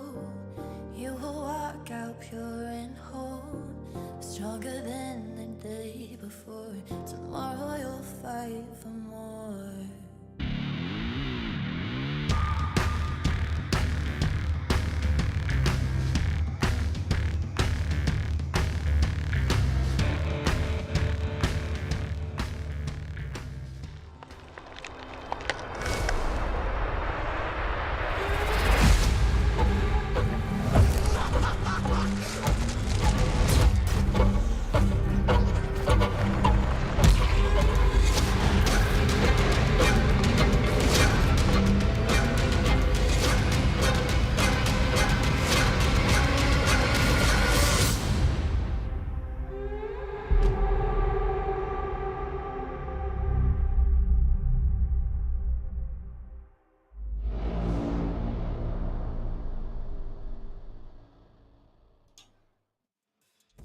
Well, that was an oof if I've never seen one. Welcome back, everyone. We're speedrunning today, as it seems. Zach, you wanted the curse to be broken. No more 2-0s. I fear we're heading exactly that way, though. So that's unfortunate. However, if you're a Falcons fan, it's very fortunate. We have one on our desk here, actually. How are you feeling right now? You feeling good? You feeling happy? Yeah, it feels like they needed is a harsh loss against Nasser to...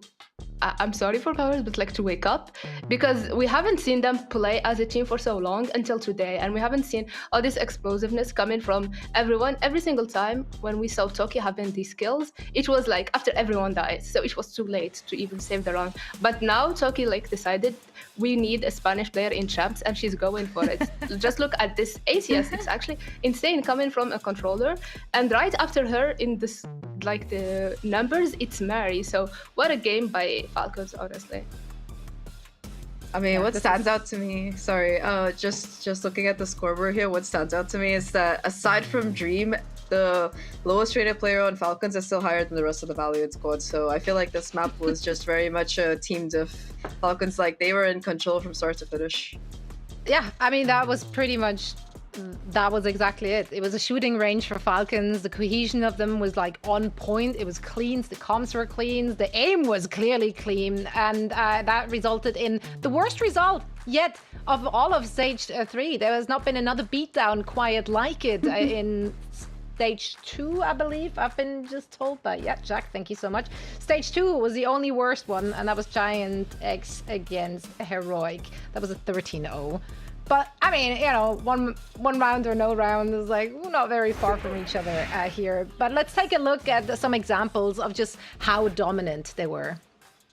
Oh yeah, for sure. I feel like Falcons really thrived in being able to just take control of the map. I mean, Tokyo, of course, consistently being able to pop off and find many frags. She had 4 first bloods, if I remember that chart correctly, which is, I mean, sure, you expect your Cypher or Killjoy, which is kind of the role that Viper plays on this map to get it, but I feel like between Mary and Toki, they were consistently being able to get the first bloods. In fact, the only round that Valiants were able to convert, I think, was off the back of Lisa actually getting a first blood off the back of the Operator, and I think that was the round that they won. Every other time a team like Falcons were coming out on top, they would get this first pick, they would get these very convenient multi-frags, and every single person was on point for the clutches.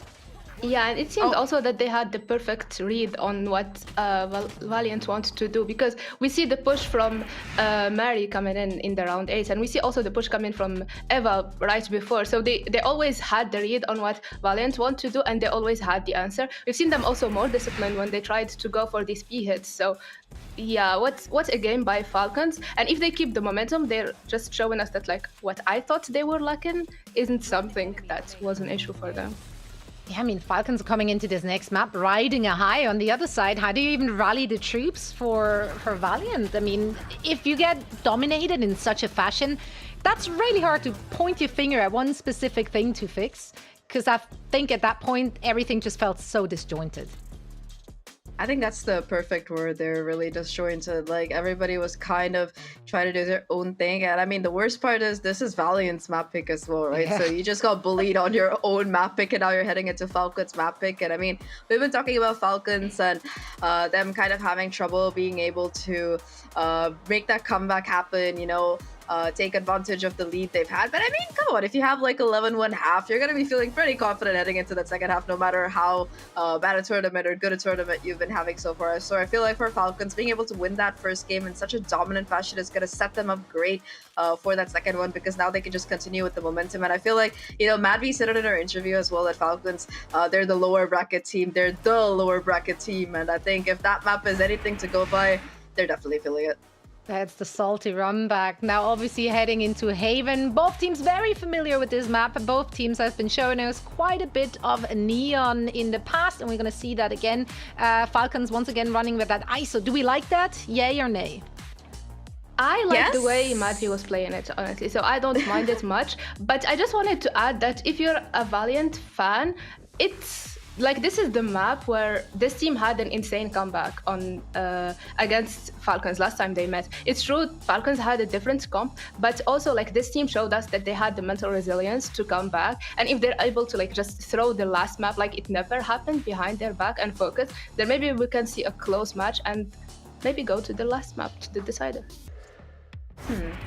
I mean, I think that could definitely be a possibility. Like, I mean, Haven's the map, Valiant is well versed with it. They've got their fair share of reps, and like you said, they were able to push it to overtime. But looking at the comp here, what I am excited about is that ISO Neon combination. Like, you've got the ISO wall to push with, you've got the Neon fast lane. There's just so much utility you can toss at your opponent. And badly on ISO, I mean, usually ISOs run along with the Yoru, so it's a little bit of a change from that Fnatic comp that we're used to seeing with ISO. I think it's the only comp where we've really seen ISO before. So I'm kind of excited to see how the pieces fit together for Falcons. Same here, loving that double duelist strat we've seen from Falcons before. Let's see if they can run it back, ride that momentum, and into the next round. Will Valiant maybe start their comeback here? We'll find out in just a second, and for all the action, we're sending it over to our lovely casters.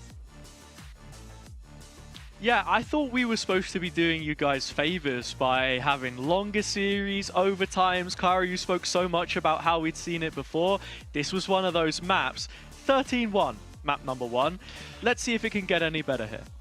Yeah, I mean, I was coming into this, like, do you know that way where you sit and you write all your notes out, and I'm like thinking to myself, oh my god, this is going to be like overtime, central, these guys are going to be going at it. Valiant seem to be getting better and better. Is this the perfect time to be playing Falcons? The answer is there's never a perfect time to play Falcons, Hazza. You just have to hope they're having an off day, and today is certainly not that. For all that they spoke about working on communication and team play synergy, for it looking like that had gone out of the window, months of work yesterday, it's a completely different team which steps into the server now. And for me, with each of the teams choosing to start on the attack in each of the maps that we have, this is the most important half that Valiant will play in their Stage 3 campaign. It has to start working now. It's a Neon comp which they'll be playing with Familiar, but for their opponent, who they beat last time on this map, it is that deviation which seemed to work so well against Odd One Out. 3-site map, you expect it to be slow. Pistol round, usually the exception to that, but not this time round. Sandra will get the contact through the cam, but is stuck in this corner, can't get out. And that's the entry pick for Lisa. Smoke goes up backside. Valiant not knowing if this space has yet to been filled. Recon broken. Now they have a rough idea. Stun was prepared, but Lisa peeking it dry takes a little more damage. Falcon have set up for the retake here. They are well in position to go for this, and they start to take shots, but none of them land. Bit of a stalemate right now. Valiant looking to stretch their legs, but Falcons immediately clapping back. I mean, the IGL stuck here with no way out, and Tokyo will get a free one. I think they were trying to play Dream in, Hazza, but at the same time, Falcons have actually managed to play out Valiant here. Yeah. And they should just be looking for the rotation, because you've got Dream towards Gong, backside B. She's going to be cutting any transitions that Falcons try and make. Look at the health pool, 45 on Toki, 22 on Mary.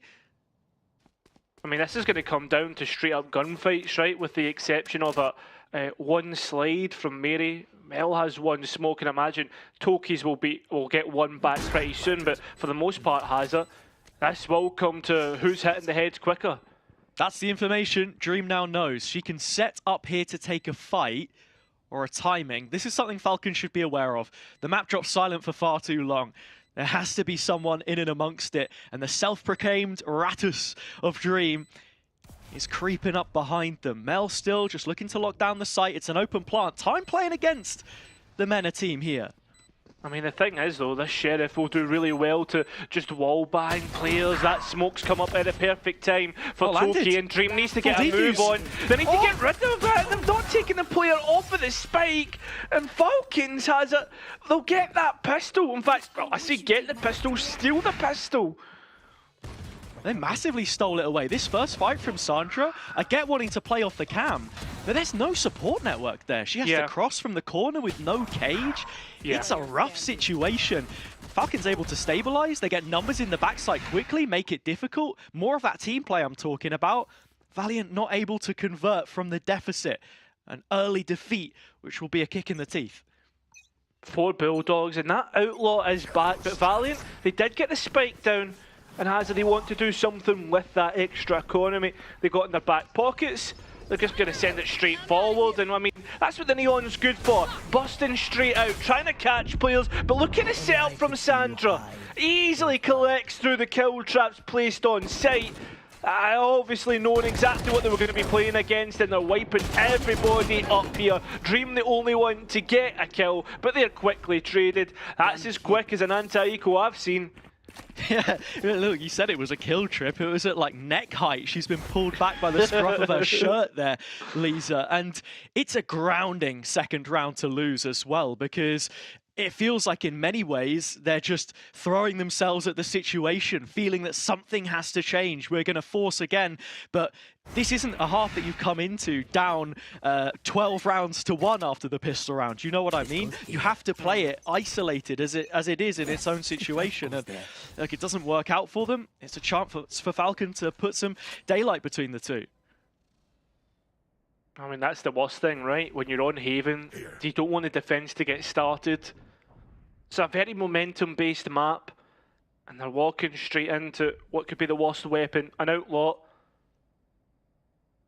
Yeah, it's as easy as that, Hazard. It's like, yeah, it's what you were saying the other day. It's like Shaq hiding behind a tree. You can see it, man. Like they're just peeking straight out the smoke. Nice shot, Dream. Plucks Mary from the air. But a 3-on-4 and no upgrades around for the time being. Are they really going to be able to get their hands on that much more? I don't think so.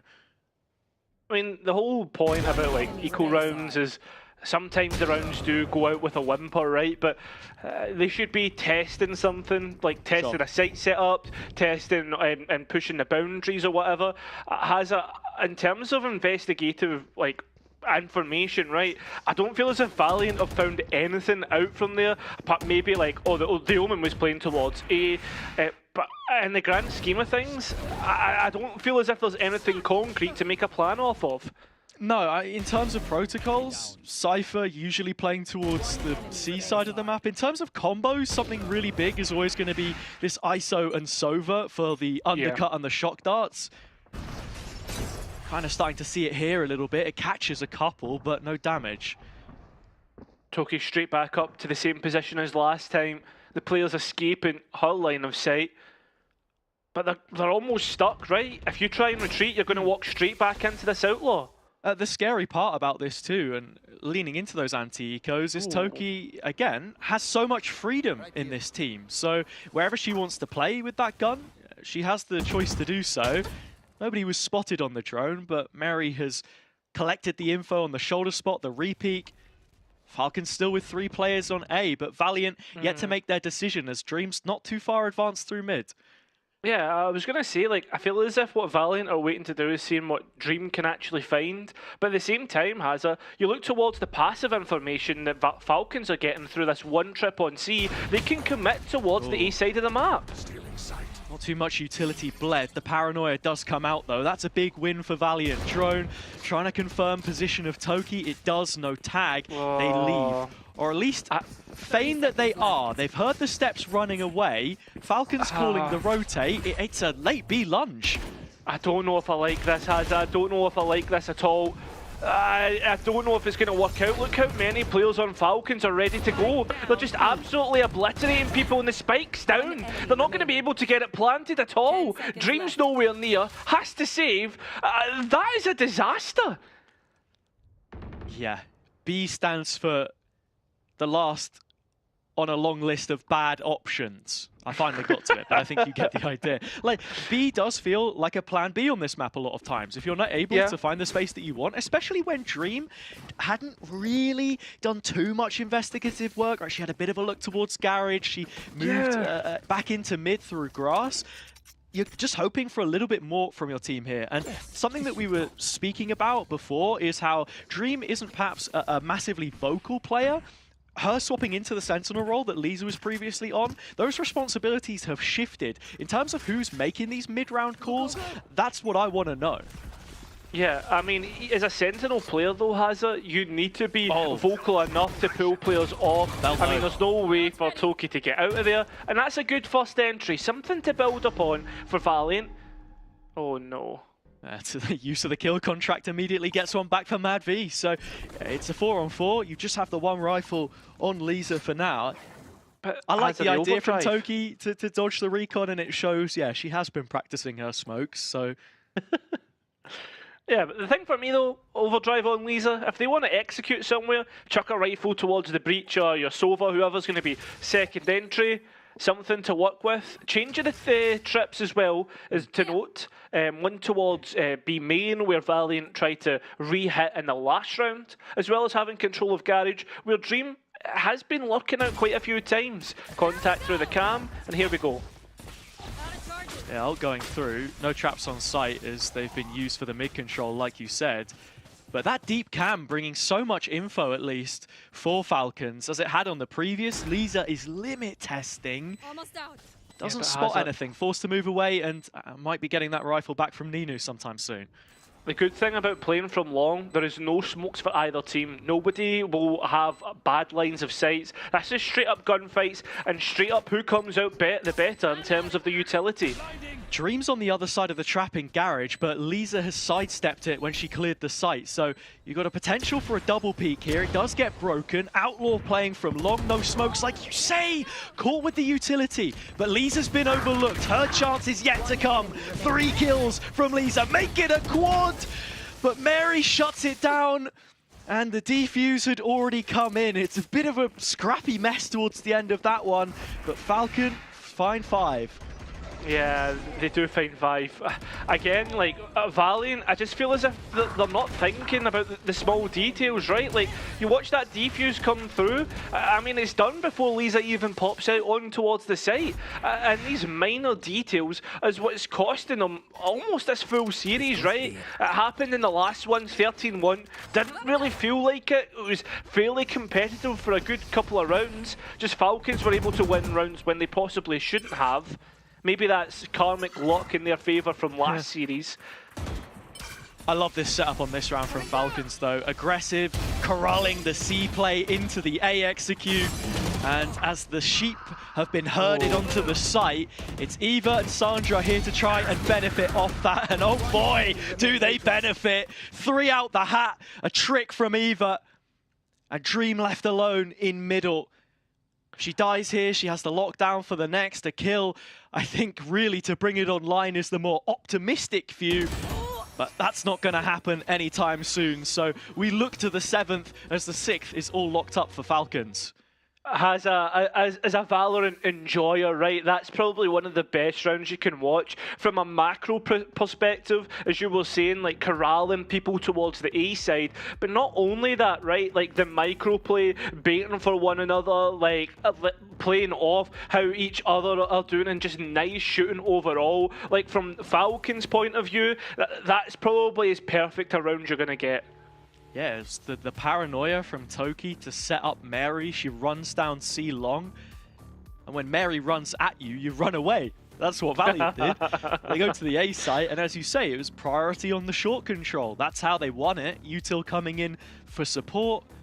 Smokes on site. Just so well played. Yeah, it's like you say, Valorant enjoyers paradise. Or should I say, champagne Valorant. I like that one. I like Not that quite one. there yet, though. You know. I was gonna say perhaps championship Valorant. You know, the champs round the corner. Okay. It is round the corner. Get those tickets. I don't know if we can throw the QR up throw the QR code up during the timeout. Probably not.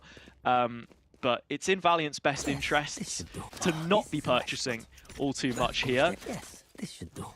Set of SMGs, Bulldog, 3 ults. What could you possibly cook up with this? You have some pretty strong ones, and if they can get the orb, then GX has the Rolling Thunder as well. I mean, if Valiant are lucky with the way that Falcons are positioning themselves towards mid, and they can greed themselves into a good post plan, those ultimates are going to be so good. But I don't think that's going to happen. Look how ready Falcons already are to come out of Garage. They know that nobody had even crossed from long. They had spam there. The play from Valiant. Get a gun in Lisa's hands and see what you can create. They're all hands on deck on the site right now. Ult coming into Garage. I mean, Hazard, but Mary escapes through CT. Everyone's looking towards where Falcons have parked, but they've come out the other side. Mad V just misses out on logs, but the trade's still there. Up to GX, and well, that will be advantage guaranteed for Falcons in the next half. It seems like the same storyline from the first map. Valiant just cannot get a look in whatsoever. Falcons have come into this series at a record-breaking pace, and I really mean it. They've already equaled the best scoreline, the most dominant scoreline of any map in this stage, 13-1. And it was 7-1, like, you know, a round after this, and it was Falcons that found 7 first, of course. That goes without saying. So, look, they're on track. Ninu needs to buy into the rifle here. Light shields on a couple players. They used the ult in the previous. What do they got here? Oh, Falcons had an idea about wanting to try and push C long this time. They're going to have to respect it. Well, they've heard plenty of notification through the sound, and Mad V gets an easy kill, dodges the flash, and well, Sandra's just there to get the trade. Now just in the middle of no man's land, Mel has to try and get something and manages to. What is going on here? A little bit of carnage, and down to a 2v2. Milk and TP elsewhere. Remember, they're the one that's slow. Look at Toki. And Dream needs to get the rifle out and doesn't. Oh no! Brilliant position from Toki. Cut off the rotate, makes it a 2v1. Mel on only 5 HP. And look at the utility belts on both players. You've got a drone to be bringing out here. The tag is going to land. Paranoia's perfectly placed. You could not ask for better situation management. But at the same time, they had all of the tools because they barely needed to use them. Falcons flattening their opponents yet again.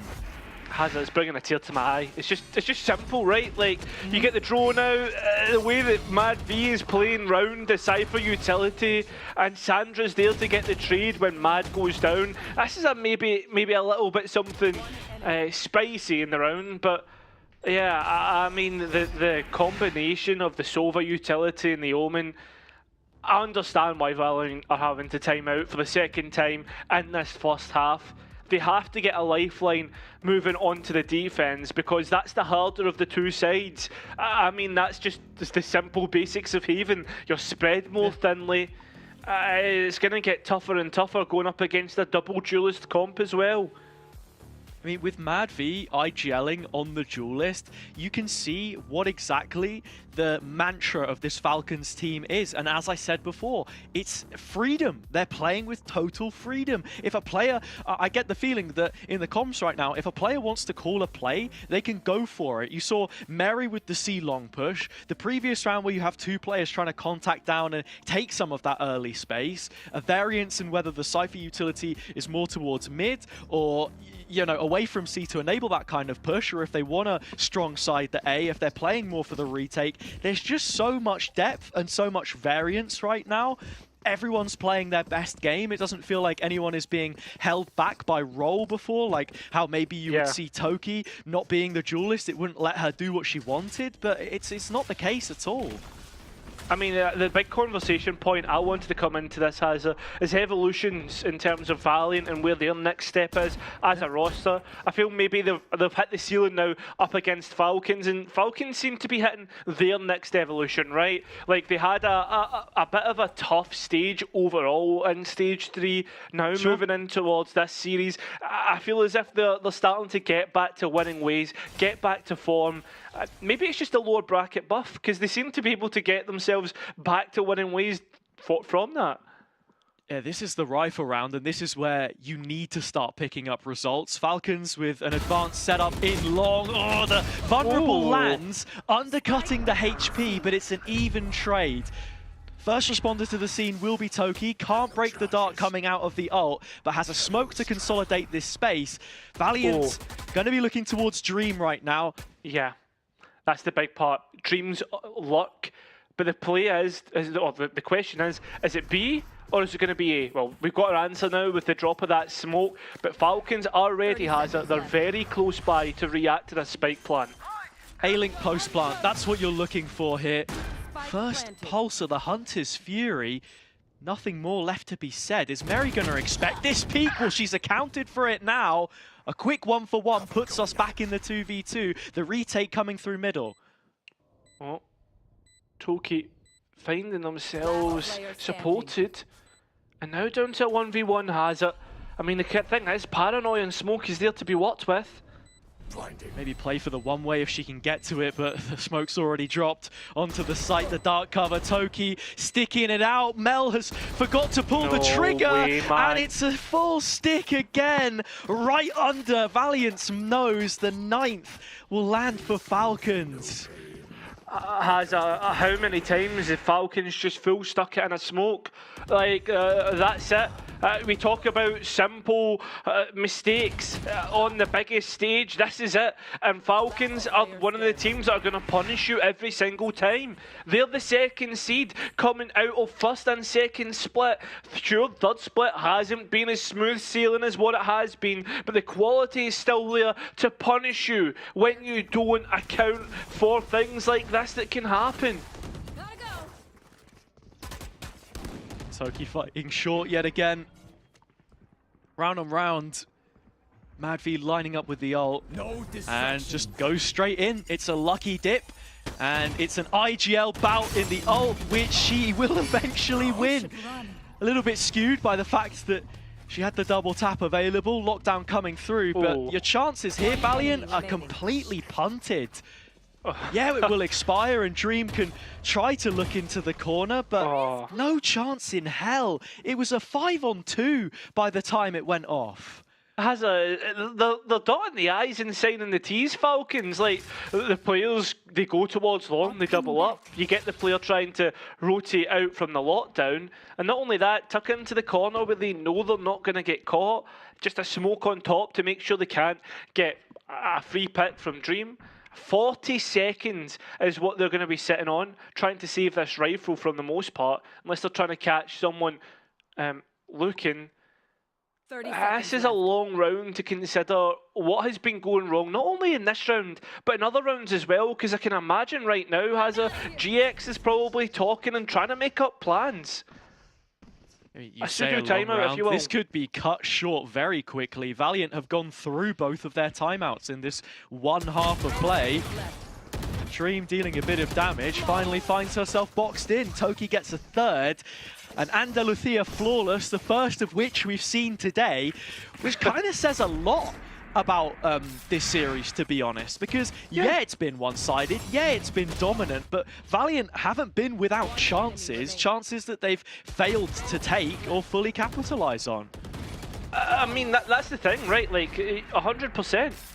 This series should be a lot closer, but Falcons just have the killing blow. They have that instinctive nature to get things over the line, and it just seems as if they're the well-oiled machine that we expect of them. Back towards A, Lisa trying to find whatever they can, but I mean, Falcons a lot more reserved. Again, the priorities towards Short and Dream. Oh, are they going to find Sandra? She's getting so many gaps here. Yeah. Through this 4-1 setup, you just find it surprising that there's not been more value derived from this. And in saying that, some of the chances they did have were through her and not Lisa. It's a duel which Mary's been winning out all day long, silencing the form that you'd expected from Valiant's star player. Oh, nice shots from Dream though, and that gets something back to work with. But the thing is though, they are moving into Sandra's den, and when you do that, it usually works out in Sandra's favour, but she's only able to go equal to that of the opposite team. Madvi, on the other hand, can go one better, 2 in towards their pocket, and perhaps even more, as GX is only on 8 HP. It's as simple as that. It is as simple as 11 has her, and this could be an Andalucia flawless half. I like how you didn't even have the sponsor obligation, but you just wanted to try it anyway. It's my favourite, the Scottish accent trying the Spanish words. Yeah, I mean, I've got another favourite Spanish word, cerveza. Cerveza. Uno cerveza, por favor. Or what is it? 1 million cervezas, por favor. Either way, into this round. Valiant feeling the hangover of what has been a brilliant stage for them so far, but with it being a qualification stage, with everything amping up, Falcons hitting their final form. A nice split play through C-Link. Did have the smokes go up and Lisa's ult to get things into ignition. A 4-on-2. This is what Falcons need to keep the 13-0 dreams alive. Hazza, I'm not going to lie, this would sum up the series if Valiant were able to come back and win this round. The two players swing Eva, but they can't. Oh, Eva can't get at least one and play in Toki. 1 versus 3 for the ex-duelist. Ooh. Hang on a minute, there's a back turned here and Toki spotted a second player! Has the smoke, the spike, and plenty of time. It's free reign for her. Falcons might just be getting to 12. Is she gonna stick this? Does she get it? Yes, she does! It's 12 and a 1 versus 3 Red Bull clutch. Nothing is going Valiant's way today. Hazza, what is happening? What is going on? There's no way, man. There's no way. Like, we're talking about like champagne Valorant. We are talking about the greatest plays, but now, Hazza, we're gonna have to sit with that round after a 1 minute break. I don't even know, man.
One round to rule them all. Will Valiant be bound to darkness and eliminated from stage 3?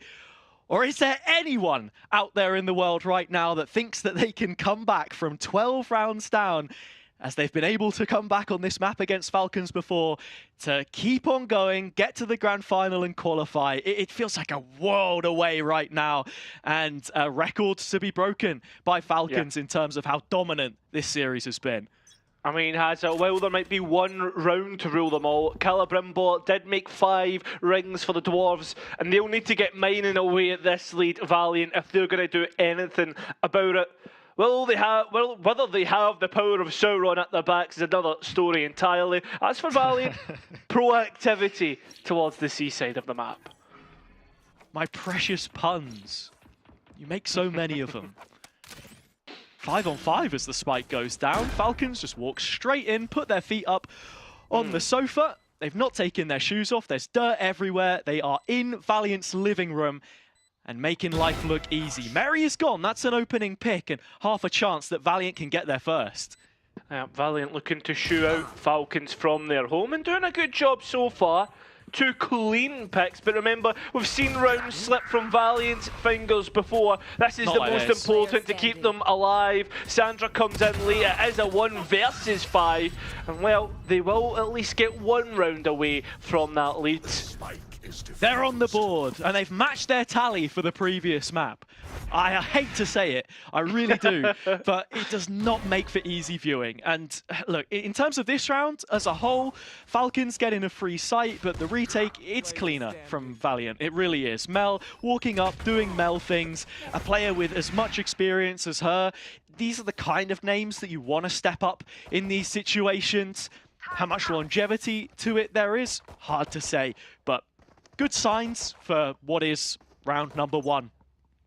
Yeah, funny. It'd be really, really funny if we were to get the a 24-round defensive side on Haven Hazard, one of the most notoriously attack side maps. Lisa's starting to hit some nice shots. The good thing for Valiant right here is they've got nothing left to lose. They know that, I mean, realistically, Hazard, they're staring down the barrel of leaving the competition, having the year finished. Yeah, it's just go sudden go death. and It's send it. literally sudden death. How many rounds in a row can you win before you're eliminated for the year? And I tell you what, if you remember back to that contenders run that we casted, game against alternate attacks, they were so good at shutting down these C executes. You see it there from Mel as well, just dropping in to help Lisa. Sandra gets one on the way back, but there's a second. They're continuing to build. Yeah, they are. They're starting to get somewhere with it. And you know what? The next round is most important. The fact that they get such a clean round as well means that this bonus round is a little bit more dangerous. And as we said before, there's nothing left to lose. They may as well reinvest, and that's what we're seeing from Nino. Get that Vandal bought up. Yeah, it's the first of the rifle rounds that you've got to make past on Falcon's behalf. And the scary thing too is to make a comeback like this, or just, you know, one round on the attack side, you're always going to have money, or at least a better economy cycle if you can get the spike down and make Valiant sweat. Lisa's still rocking the Outlaw, has deep guard and info. The spike is there, and the smoke is dropped for the cross.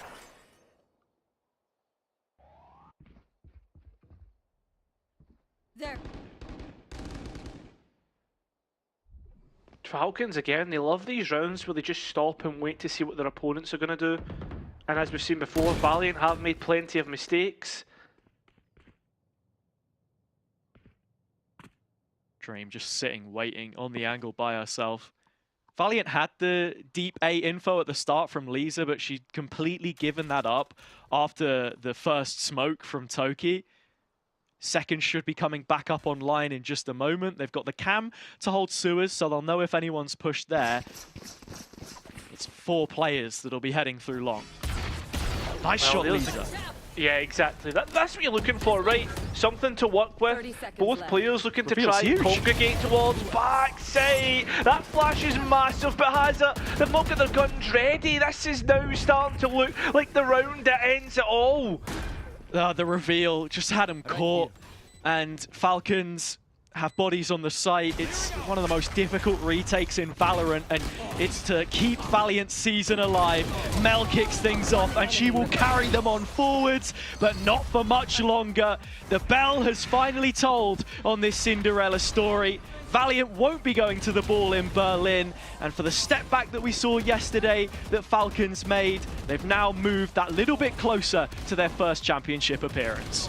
I mean, that's it, Hazza. 1 step back, 2 steps forward. And the same can be said for Valiant, right? I feel as if this roster, talked about it before, they've evolved, they've went 1 step better than what they've ever done previously. They look as if they are got a real contenders about them, a real contendership about them, you know what I mean, for next year.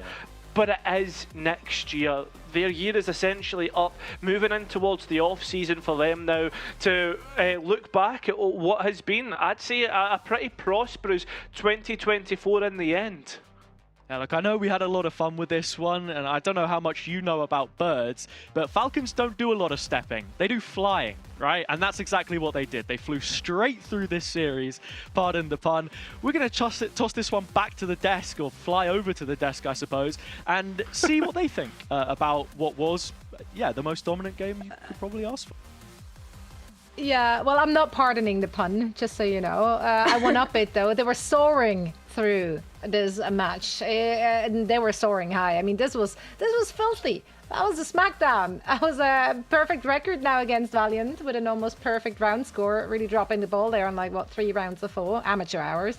But yeah, overall, absolute dominance. It is sad that Valiant's run has to end like that, though, after what we've seen from them in the groups and also like a lot of great moments here in the playoffs.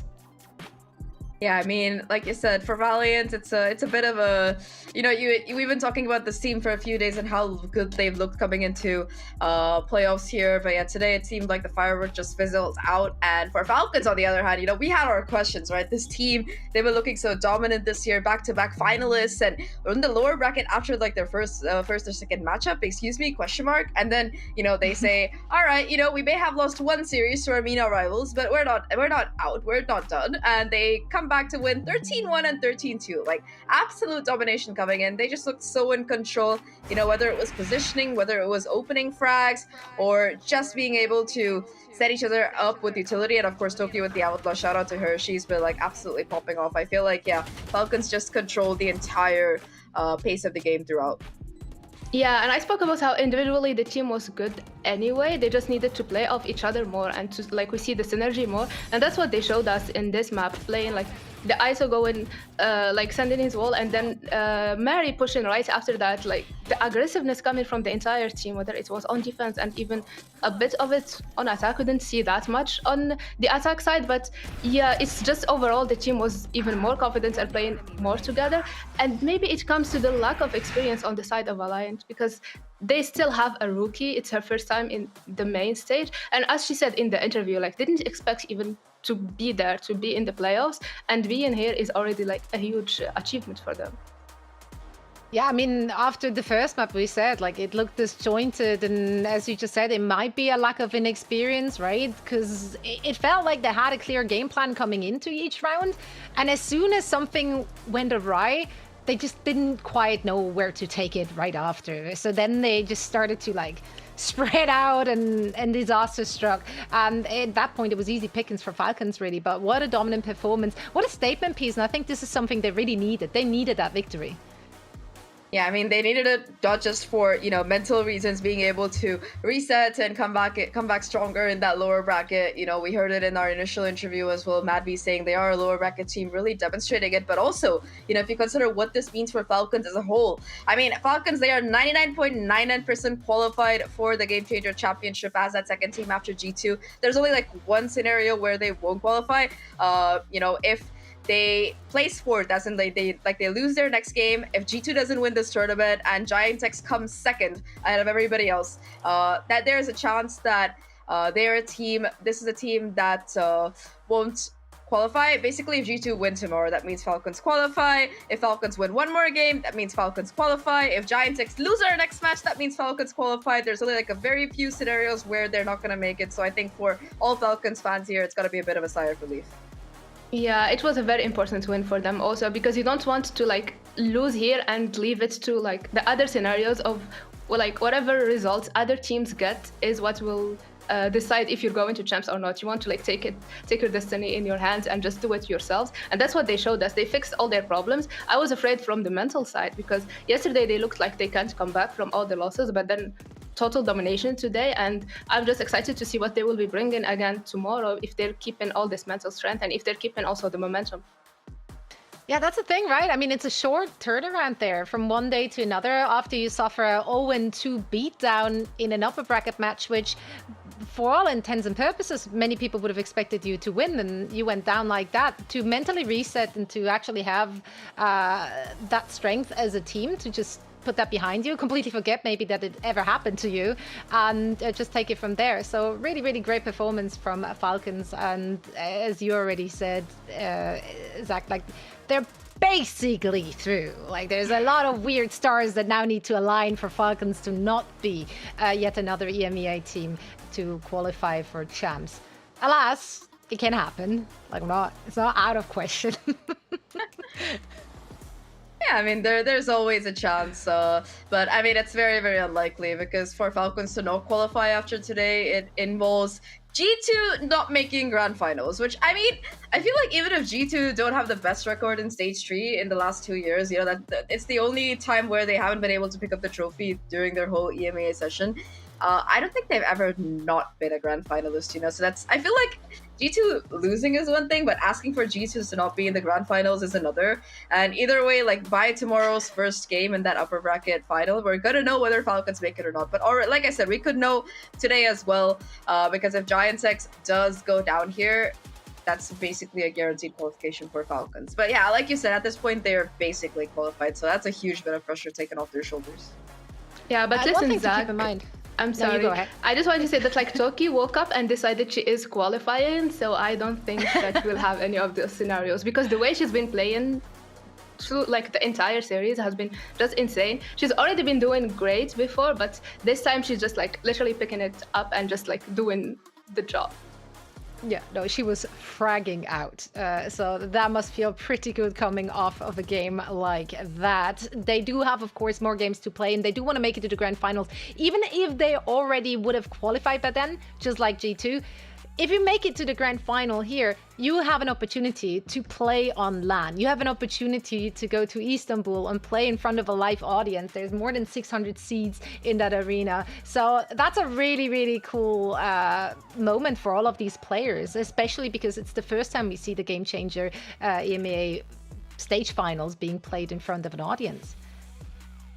Yeah, I mean, honestly, it would be so cool to be able to go to Istanbul to play, but also just go for a nice visit because it's Istanbul. You know, you've got a lot of cats, you've got fantastic coffee and baklava, you've got a lot of I love that the architecture. cats is the first selling. It's what I always think about. It's not the good tea, it's the cats, guys. I think the locals would agree. To be fair, it's cats, you know, but also the fact that the tickets are so damn cheap. Like, you know, it costs more for me to get a coffee and like, I don't know, maybe a croissant or something, or even just like an iced coffee in Barcelona than it does to get a ticket. Like, for context, it's 75 Turkish lira, which is about like 1.9 euros. Yes, I actually did the math here, even though I'm not going. So yeah, I mean, if you're in Istanbul, I mean, hell, there are like cheap tickets from most of Europe to Istanbul as well. You know, if you book Ryanair and you don't mind like not having like giant baggage. Or just go by car so you can bring the cats back with you. That is true. Yes, you some got suggestions there. That's an option. Solid catnapping.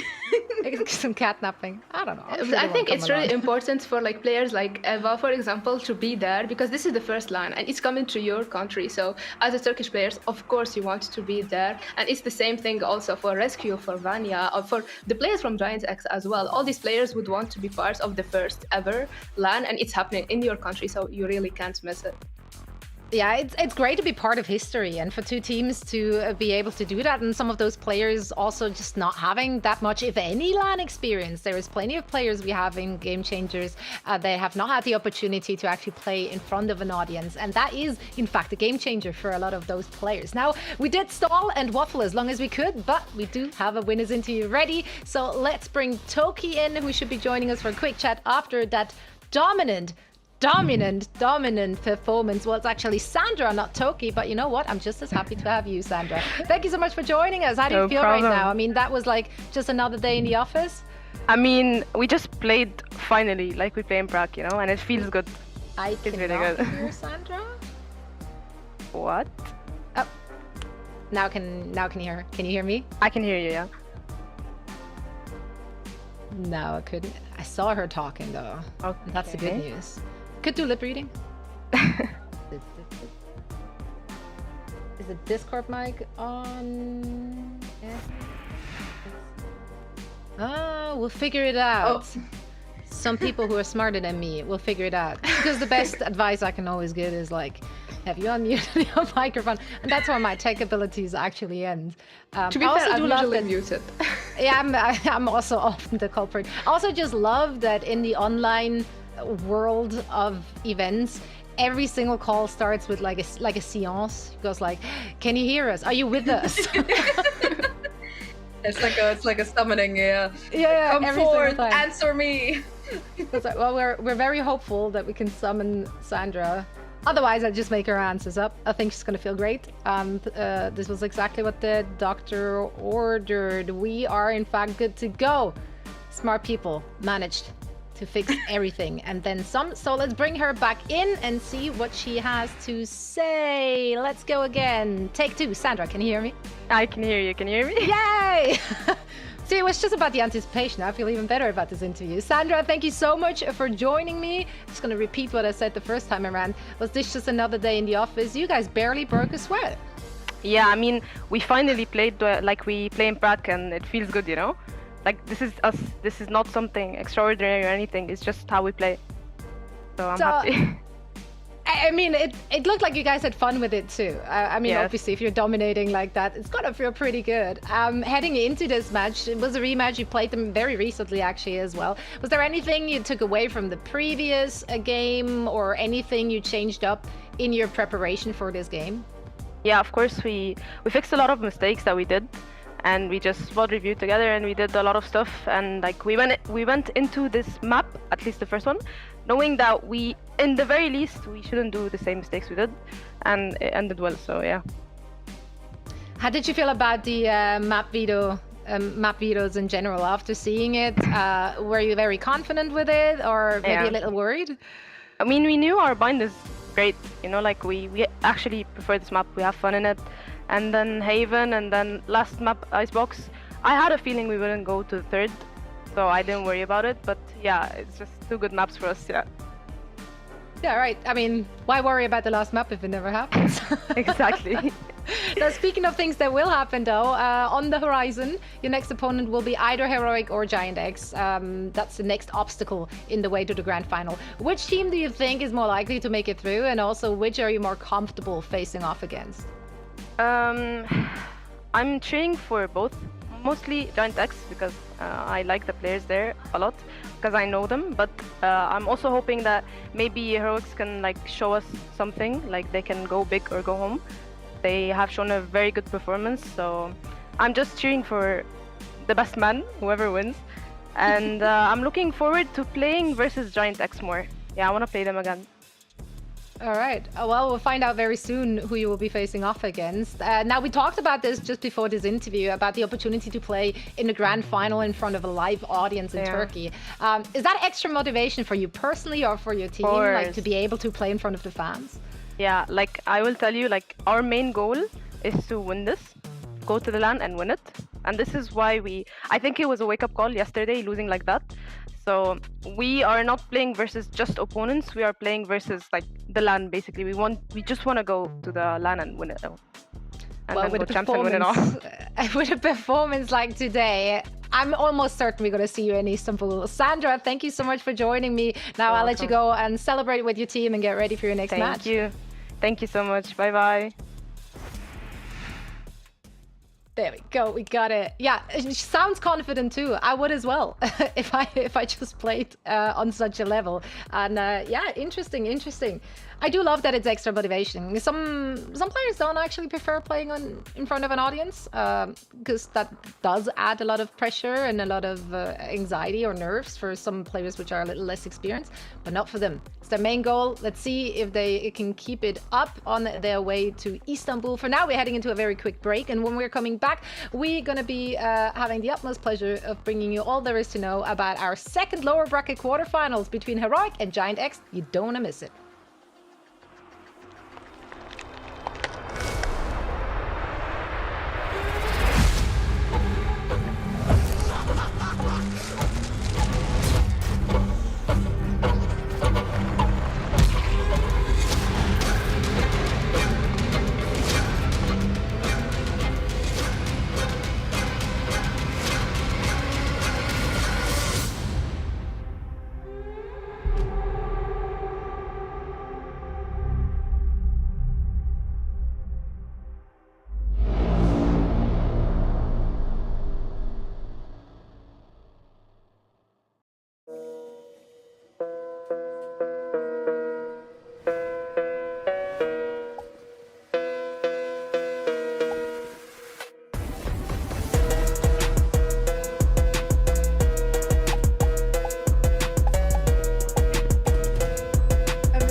I know a place that will break you into 1,000 pieces. Stay away from them. Stay away from Lorca, Paco, and Picasso. Don't ask about Lola. Ay, Caballo Grande. Ay, Dolor de Nieve. But in spite of everything, it occurs to you to visit Andalusia. Don't say I didn't warn you. Be careful of the Andalusian crush.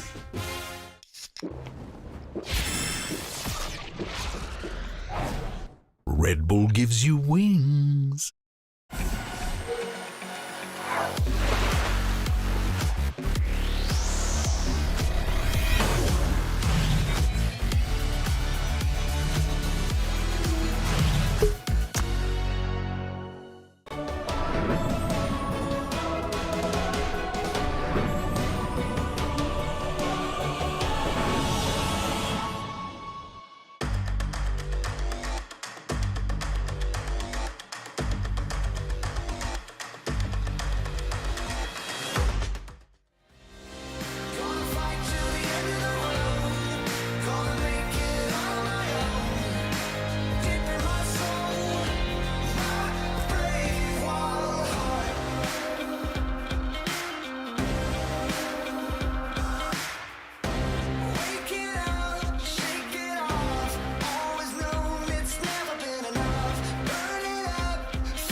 Welcome back, one and all. This is day 3 of the Game Changers EMEA Stage 3 playoffs, and we are in the process of whittling down the competition with not 1 but 2 elimination matches today. And of course, I got myself the most professional help there is to break it all down for you. Zach and Inami are joining me.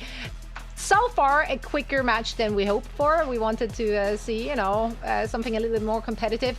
But let's be real though, a real dominant showing is really satisfying as well, right, Inami? Yeah, especially when it comes from a team that is individually strong. They were just lacking that part, and when they finally find it in themselves, and like Sandra said, when they're playing like themselves, that's what you like to see. Yeah, and they're not just playing, of course, to make it to champs. No, they're also playing for the honors of playing in front of a live audience. We talked about it already right before the break. So here, once again, a reminder, an opportunity for you to scan that QR code in... Which direction am I pointing? No, that's the wrong one. There, okay. My God. It's easier yeah, for directions me. are really hard. Scanning a QR code is not hard though. So I believe that you can do it. Grab yourself that ticket. It's about as cheap as a coffee. The trip to Istanbul might be a little bit more expensive than that, but so worth it. You don't just get to cheer on your favorite team, you also get to enjoy an absolutely beautiful country and city at that. So we hope to see many of you there for our first GC LAN on the October 6th.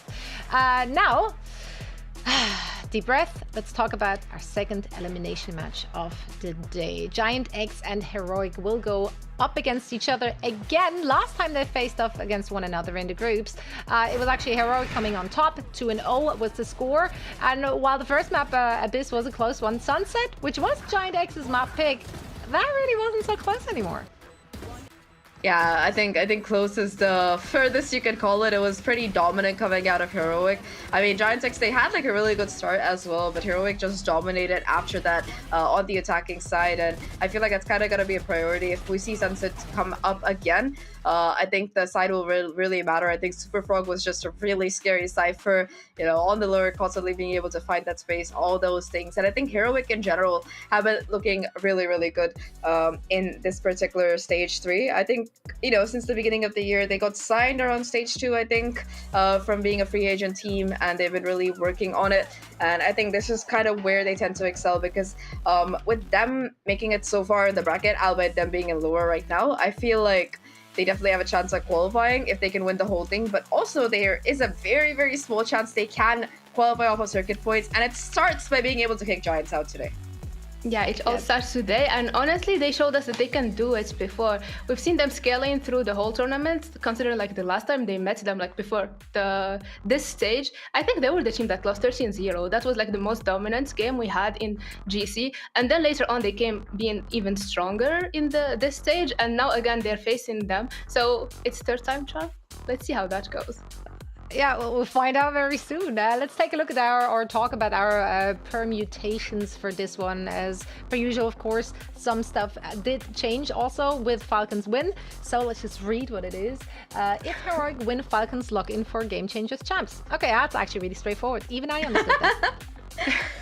Yeah, I mean, with Falcons being able to win today, they are guaranteed at least a third place, so they've got a lot of circuit points there, and the only team that is right behind them is Giants X, who have been equally consistent this year. Falcons have placed second in every tournament, and Giants X have placed third in every tournament, so, the only team that can realistically overtake them at this point, and that's only if they do lose their next game, it will be Giants X. So with Giants X, going out in this game, I feel like, yeah, Falcons are going to be like, all right, it's time to pack our bags, get ready for Berlin, run it back, Mary, bye.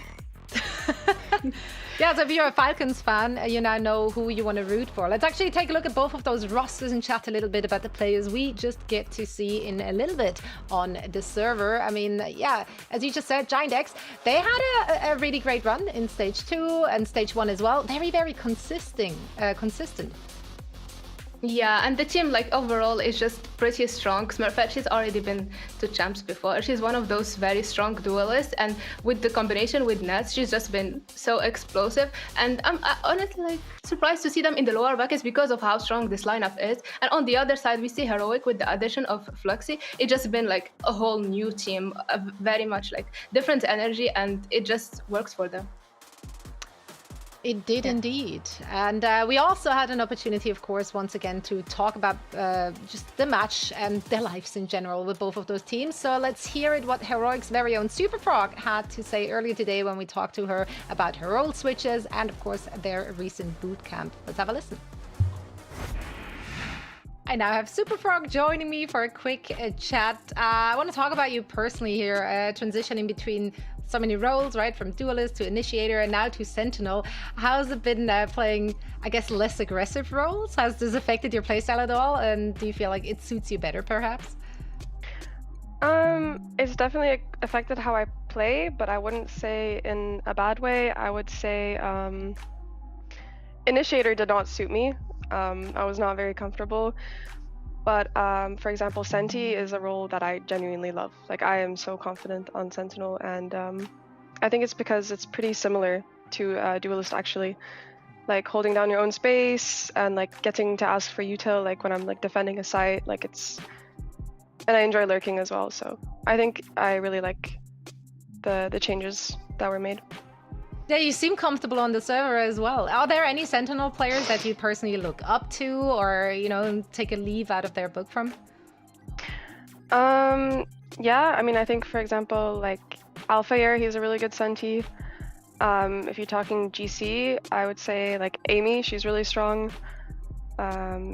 She's really good, and yeah, I would say mainly those two. Yeah, it's pretty much like I read the questionnaires that all the players answered, and you seemed really, really excited about your role change, much more so than other players who had to change the roles. And it looks like you're really finding your groove. And speaking of groove, your team recently had a boot camp. How did that go? Do you feel like that was really beneficial in the preparation for this event? Were you guys gelling really well? What did you guys focus on during that time together? We basically all met for the first time, and I think we focused on having like longer days. We had a lot of VOD reviews. We did a lot of individual improving. I think just meeting each other and like getting to know each other better personally on a level like that built like a lot of trust, like a lot of friendship, and I think it just made us like closer together overall. And I think it was really beneficial for us, and I miss them already. I wish it was longer. That's sweet. Well, Floxy was actually the newest addition to your squad. How does she fit into the team? Like, what does she add on and off the server as well? Lola is an incredible like hype person. Like, she hypes everyone up so well. She always keeps the vibe and like the energy good. I think that something we really needed, and she really helped us with that. Like in the server, she's also the best stunned player in the world. Like, I don't know, she taps heads whenever she's stunned. I don't know how she does it, but she's obviously like insanely talented mechanically, and she's really smart as well. I think off the server, she's just a really good friend. Like, I knew her before she was joining the team, and we were pretty good friends, and it's just really nice to have her here. And I think she really was like the piece, like last piece of the puzzle, or whatever you say. Yeah, I love that. I love that. So the synergy is on the server and off the server. That's great to hear. Now I gotta not keep you any longer. Best of luck in your game, and thank you so much for joining me for a quick chat. Thank you. And that was Superfrog. I love just how insanely enthusiastic and happy she is about that role switch. I don't think I've ever actually heard a player being that bought into the idea. I don't know. I think it's the way it works for them, because I remember reading somewhere the coach saying that, like, because she was a duelist, she knows how to adapt as a Senti to other duelists, so she can always catch them off guard, and she basically has this brain of duelist, so she knows how to defend her sides, and she knows what the other person is doing. And he mentioned specifically against Smurfette, so that's what we're going to see again, if she's going to be bringing the same thing over. Indeed. All right, map vetoes are up and running. Yeah, seeing Giant Egg banning Abyss. No shocker here.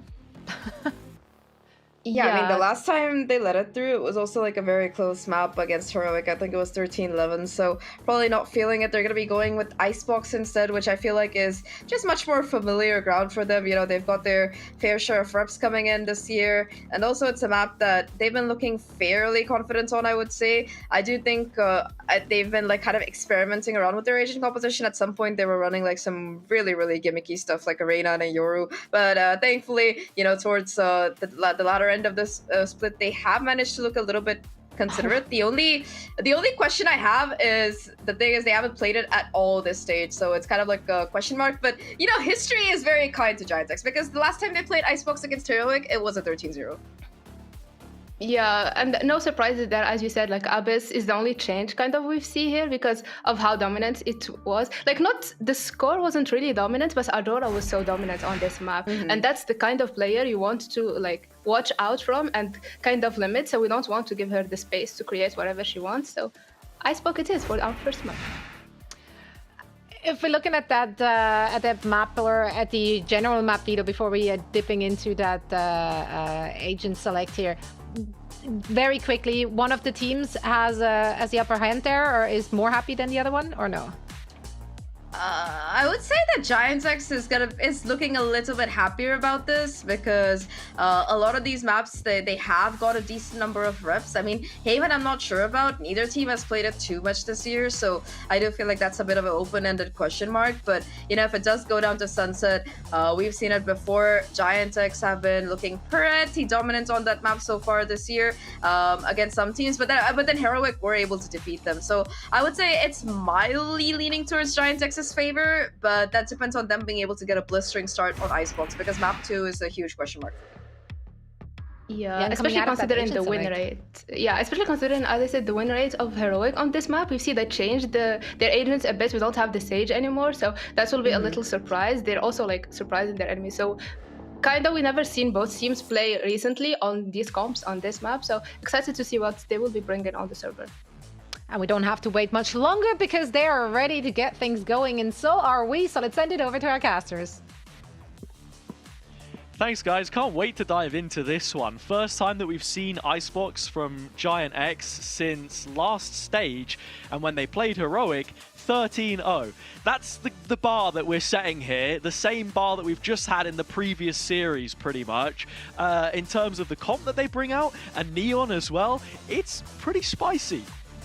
Yeah, it is, Hazza. I mean, that's what you love to see, though. A little bit of something different. And I feel as if coming into this game, things are on the up and up for GiantX, Hazza. The last game that they played, Smurfette looked like she was fragging. The whole team looked to have stepped up a level in terms of the performance. It seems as if they're starting to grow into this playoff bracket, especially in this lower bracket. Yeah, established as a real authority within the scene. And of course, both Turkish players on the team, both Smurfette and Ness, will be hoping for that homecoming on October 6th. The defense where they begin that conquest, and right now it's an aggressive mid-play, looking for some information. They're met with a bullet from Super Frog Sheriff instead. Yeah, massive. I mean, not only that though, it's the players that you get rid of, right? The initiator or part of that. Jolina, on the other hand, though, she's going to get traded out. It's a little bit of carnage, but it's whoever settles out the best on the other side. Lita trying her best, and now Super Frog in the 2v1. I mean, hit that first shot so clean earlier. Needs to hit the next shot clean as well. Can't quite get it done. Next we'll find out Super Frog has it. And well, we'll get our first round towards GX. It's an important round that they end up winning here. I like the proactivity, a little info gathering play. Super Frog does well to contain it. But from that point onwards, they explode into the B push with little info as to what was going on there. And just the rotation time from GX cut down on the fact that they were pulling back from mid. Really nicely done by them. And as I said, exactly the start that you want to get on your defender's side, where money won't come easy. The wall now, just to lock their way closer towards the B-long position. Jolina trying to hold on to the other side of that wall. The point that we need to make about GX here as well is the fact that they have been a playoff team historically. Heroic are breaking new ground with every win that they pick up. The result that they got in groups, the 2-0, would have made them confident coming into this. And round number 2 is just a farming exercise for GX. They shut down the B site yet again. Fluxy, having her hero moment, does get away with a couple, but that is all. I mean, that's it, right? You don't expect much from an anti-eco, and 2 kills will be decent enough in the end. There's not much really to talk about in that last round, if I'm being honest, Hazza. We've got to look towards this. I mean, Heroic, they've went 2 times now towards B. Do they switch anything up? It looks like there is. It's going to go towards A. It's pretty binary when it comes to Icebox. Sometimes we see teams try and approach mid, but it's always very rarely, right? Means Few to and an far end. between. I think the big thing here for me as well is Sarah's able to get an early orb. The IGL in her debut year, only debuting her career a year earlier, for goodness sake. I mean, it's been a real learning curve, but a player who's passed almost every test from role to role, the responsibility she's been given. The neon behind the initiators, that's what was able to so quickly make it to be on every execute. That's what Heroic are now facing here in the site that they choose to execute this time, or at least postured for. Still hanging around, and you can see when you look towards GX, they've got an avenue, a sort of an information point on every lane. Miori that in mid, and obviously Jolina towards B long. This is an entry point, a way to get your first pick. They won't get it. A double up towards yellow, which is going to be really hard to try and dissuade, but they don't want to go towards B. It's actually an E end, an E finish. Nice little fake from Fluxy, and it's managed to pull 2 rotates. Ness is the only player on A right now. The reveal will flare off, it finds nothing. It's a face check instead, and she's quickly shut down by Adora. Brilliant macro by Heroic in this round. They've managed to bring themselves into post. Adora's got to be careful that she doesn't get caught peeking towards the catwalk, but Smurfette will fall, and there's an air of comfortability about this post plant now. Yeah, truly. I mean, last 2 Bulldogs, it's probably how much damage can they actually get done, because a 1v5 would be a bit too much to ask for Jolina. Nice work. She's managed to find a couple. Scylla is low, but you've got to get past Adora first. Quad kill from her gets Heroic underway on Icebox. Yeah, that's a good start all in all. I mean, you're 2 orbs off of the blade, so that's an avenue which Heroic can look to explore in terms of maybe fighting B long for the ulti orbs, but most importantly, just getting Adora starting to feel the map and feeling the rifle right. That's the big thing about this. Making sure to break that ice like we were talking about with Falcons and Valiant. In terms of the head-to-heads, obviously everyone immediately goes to the duel list, but for me, I'm especially looking at both Viper players on this map. Fluxy coming into the team, hitting the heights where things weren't really landing for her before, and Jolina coming out of a leadership role, now her potential much further unlocked. Individually for each of them, they've done brilliant work. Now's Jolina's chance to shine. Oh, just GX in general has us. That's 3 different players who've got their pick there. Spike lost, should be easily collected in Garage, considering GX haven't moved up any further off the back of that. I got the spike. Super Frog now looking to scale their way through mid. This is going to be a tough round to try and claw back. You're looking for your ones, and it has to be clean for the most part, considering how low Adora actually is. The 2 players holding onto the window didn't even get to Kitchen to break that turret, so more information in GX's court. And right now, they've just been so strong at reacting to what Heroic are doing. The one round that they make the mistake on the rifle is where you kind of want to gamble anyway with the weapons that they had coming in. It was more of a true bonus on their behalf. Heroic are going to be able to find an opportunity to plant the spike here. It's Super Frog that gets the ult point. 5v2 in the retake, though. Shouldn't be a chance in hell that this is a possibility. Yeah, especially with how low Adora is, exactly as you say, towards hell Adora goes. But Blades up for the next round, that's the little tilt in the scales towards Heroic. But again, Hazza, when we talk about the efficiency of GX and how well they've started to play recently, I think you can see that in the first 4 rounds. Yeah, you definitely can.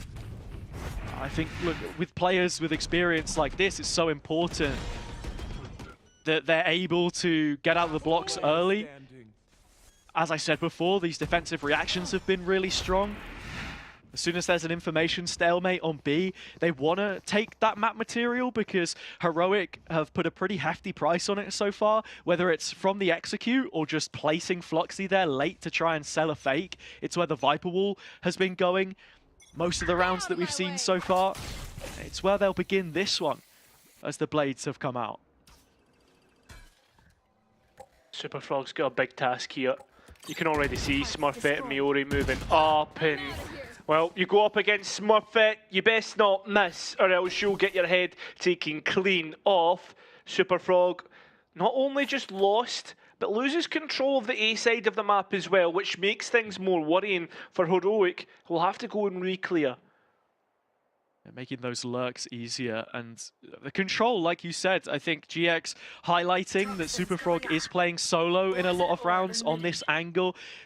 We had the interview before the game talking about how she's geared up to being more self-sufficient as a Sentinel. You have to at times. You pick and choose your battles. Adora goes for that one through Tunnel.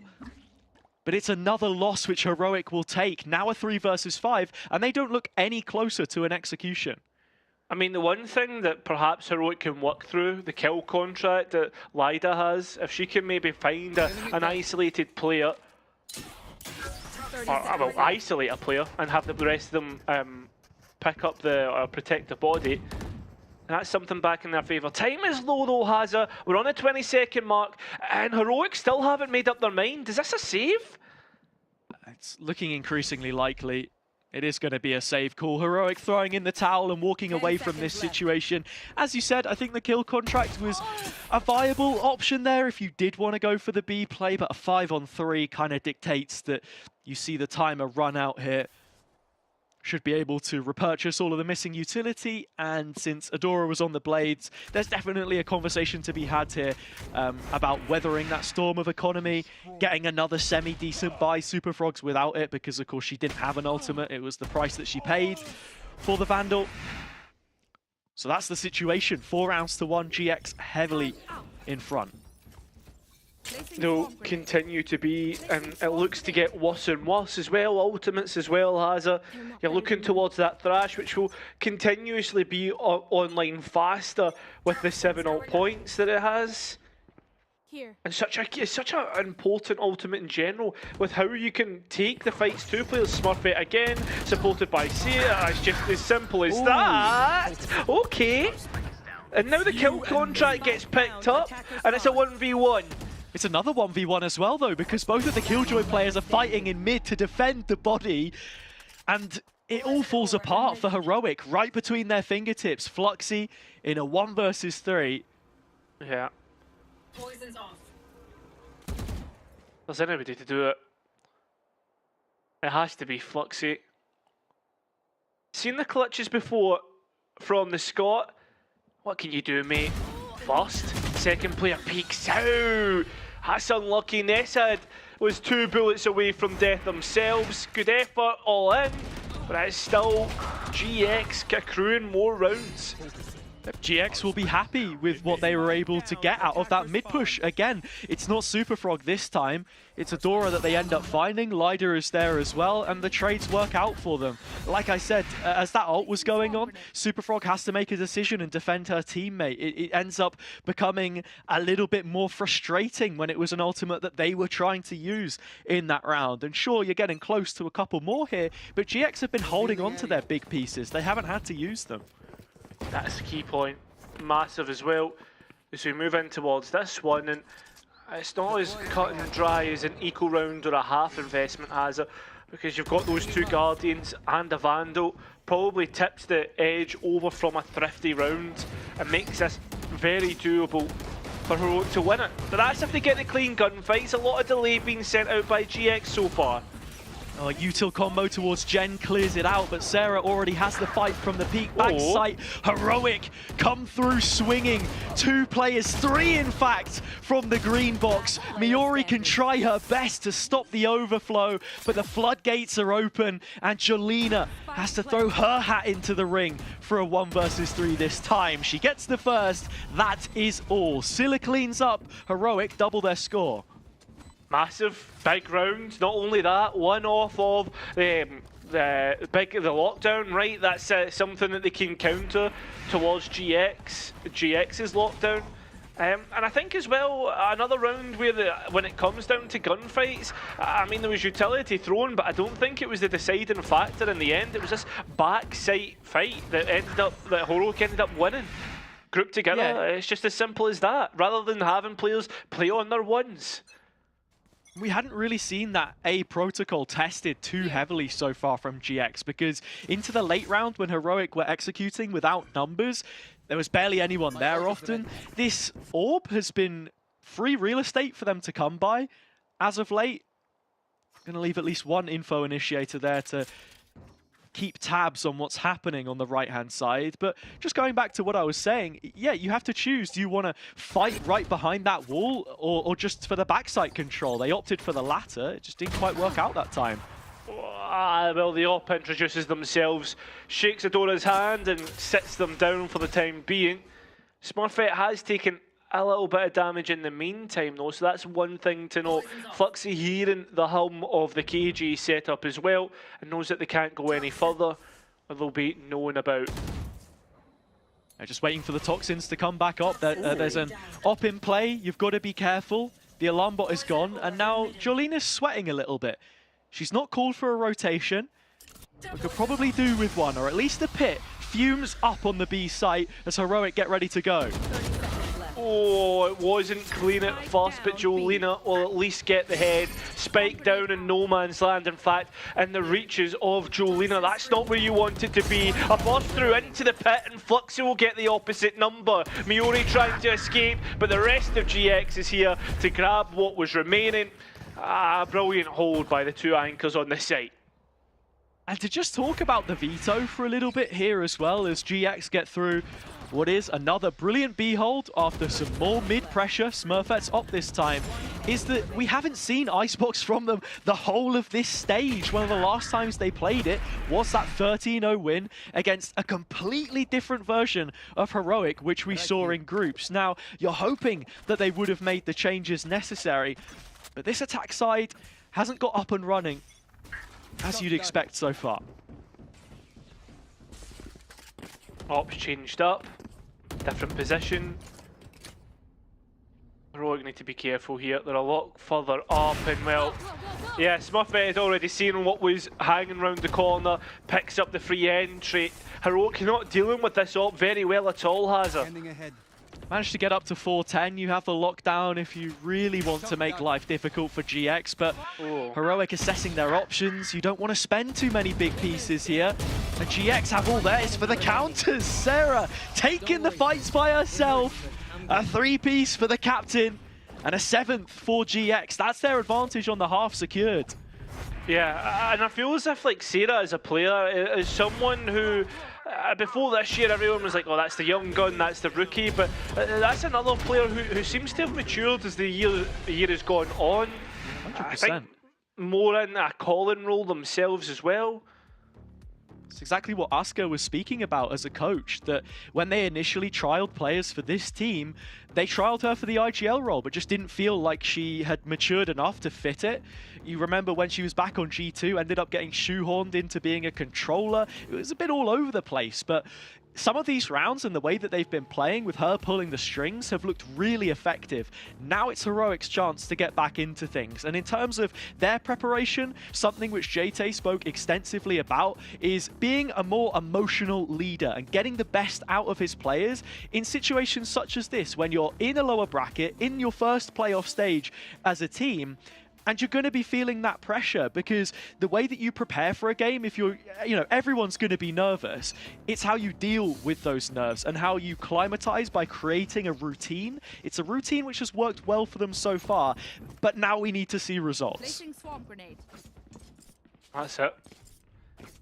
Well, almost a full flush of ultimates in GX, you could say, has I've got enough if they space them right to get them towards the end of the half. What, 3 rounds left to play, 4 ultimates to work with. Same for Heroic. It's whoever comes out the better of this ultimate cycle that will really look good coming into the next half. And as a coach, this is one of those situations where you're calling an ultimate round. If you have a set piece that you can pull out of the strat book, this early control towards 410 has been a given for Heroic. A good time to use the lockdown. Oh, the spam's worked out for Sarah, and it's not even Super Frog that was tagged up by the Sova. Smurfette's up once again. Heroic still struggling to get that under control, and GX continually making inroads into advantages. Cilia wanting to back off, but they won't get the chance because they're walking into should be walking into Jolina. It's going to take a little longer than it should, but the footsteps give the game up, and Scylla's not expecting Jolina to be all the way up in belt and 8th for GX. And as I was saying, I don't think Heroic even got in a position where they were able to use those ultimates to any effectiveness. And that just feeds into how GX have been playing, because it's this same setup with the Viper Wall, the reveal behind. They didn't need to use any of their own ults, so they're all just going to sit available for the next few rounds. GX keep winning. There's really nothing that you can knock about the way that they've played this. There isn't at all. I mean, we've talked about like the Heroic and them being on boot camp, right? Hazard, the desk, it was in the interview. I mean, they've had a good year, but you don't want it to finish like this. I mean, the next two opponents Heroic play are the two teams in which they beat in the group stage, right? Speak of boot camps, that's where GX are right now. And Sarah boots on the ground, a first responder, and the first time that we really see an aggressive fight taken under pipes. All while this is happening, Jolina is fighting for extremity control elsewhere. Ooh. She goes down the sights as soon as Fluxy flicks, and that could be the opening which Heroic need to spin this into a B play. I mean, the footsteps would have been heard because Heroic ran back towards the B space. Big question mark towards that side. KJ utility will still be up from Miori, and GX have been proactive enough to at least go out and clear A and make sure that that's not an option for Heroic to go back to. But Smurfette's op is here, and it will be up and ready to go as soon as that wall drops. Smurfette doesn't choose to scope in just yet. They could line up. It's looking dangerous. A blind shot. Nothing landed. Frog on the flank, but she will fall next. Miori with a big pickup, and now you've got to look at the ults that GX have to come into this retake. The first, the Thrash, nothing more needed as it seems. A 4-on-2 as things stand, but the lockdown to defumigate the Spike's position. Time is of the essence, that wick has burned thin. Oh no, this is looking like it's in clutch territory. The issue is, Hazard, it's the lockdown. Pushed out, it's up to Adora. Nowhere near the spike. Yep, not got a line of sight. It's as simple as that. It will be 9 for GX. This defense looks solid as a rock. They just had so much to throw at it as well there, GX. Like, you have the Thrash to clear the first corner. I was thinking we might get the lockdown, not fully sure, but with it being a natural counter to the pit, it makes sense. And then the plant, it's just not where you want it. And I think it's so hard to try and react to that kind of situation, with Heroic being a newer team than some of the members on GX here as well. And I think that's the other thing, right, about like GX and being here for so long. Like, some of these players on GX have played together for stages upon stages, so they'll have that understanding between them. Made a final last year on foot between the two Turks. That's when it felt like the roster fell off a cliff, but this year they've been a consistent performer with Miori in the mix there as well. But look at this, the ult comes in for the execute. The Hunter's Fury hasn't been caught. Instead, it's Miori in the duel with Lida, which she wins. Hunter's Fury to come back in, and it's delayed the spike plan. Still plenty of time to work with, and plenty of guns as well. Right now, a 2 versus 5 for GX to come back into, and unless there's some godly heroics, this will look like a 9-3 half by the time that this round is done. Oh, Fluxy, so quick to adjust in these situations. It's been a great stage from her so far, and the rest of Heroic starting to show signs of what they're capable of. Yeah, I mean, the half hasn't been complimentary to Heroic at all. But the thing is, though, moving on to the defence, we're hoping to see better results. And we'll get that after a quick 1-minute break.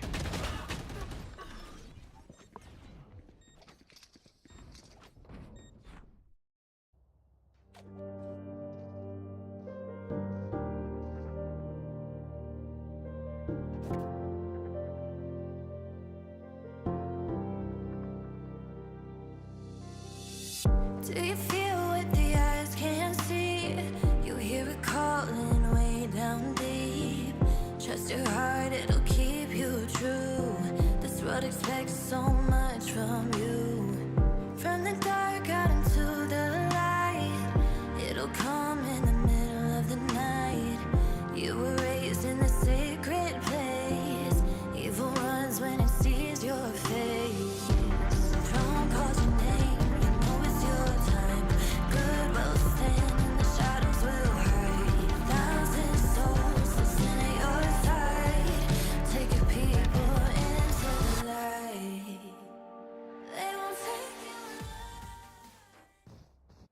Heroic looking to get back over the hump after what was a fairly unsuccessful first half. 3 rounds on the board has kept them in it, and with this new comp having plenty of defensive capabilities, we'll have to see if they're able to shut out the pacey plays that Smurfette's going to be bringing to the table. I mean, that's it, right?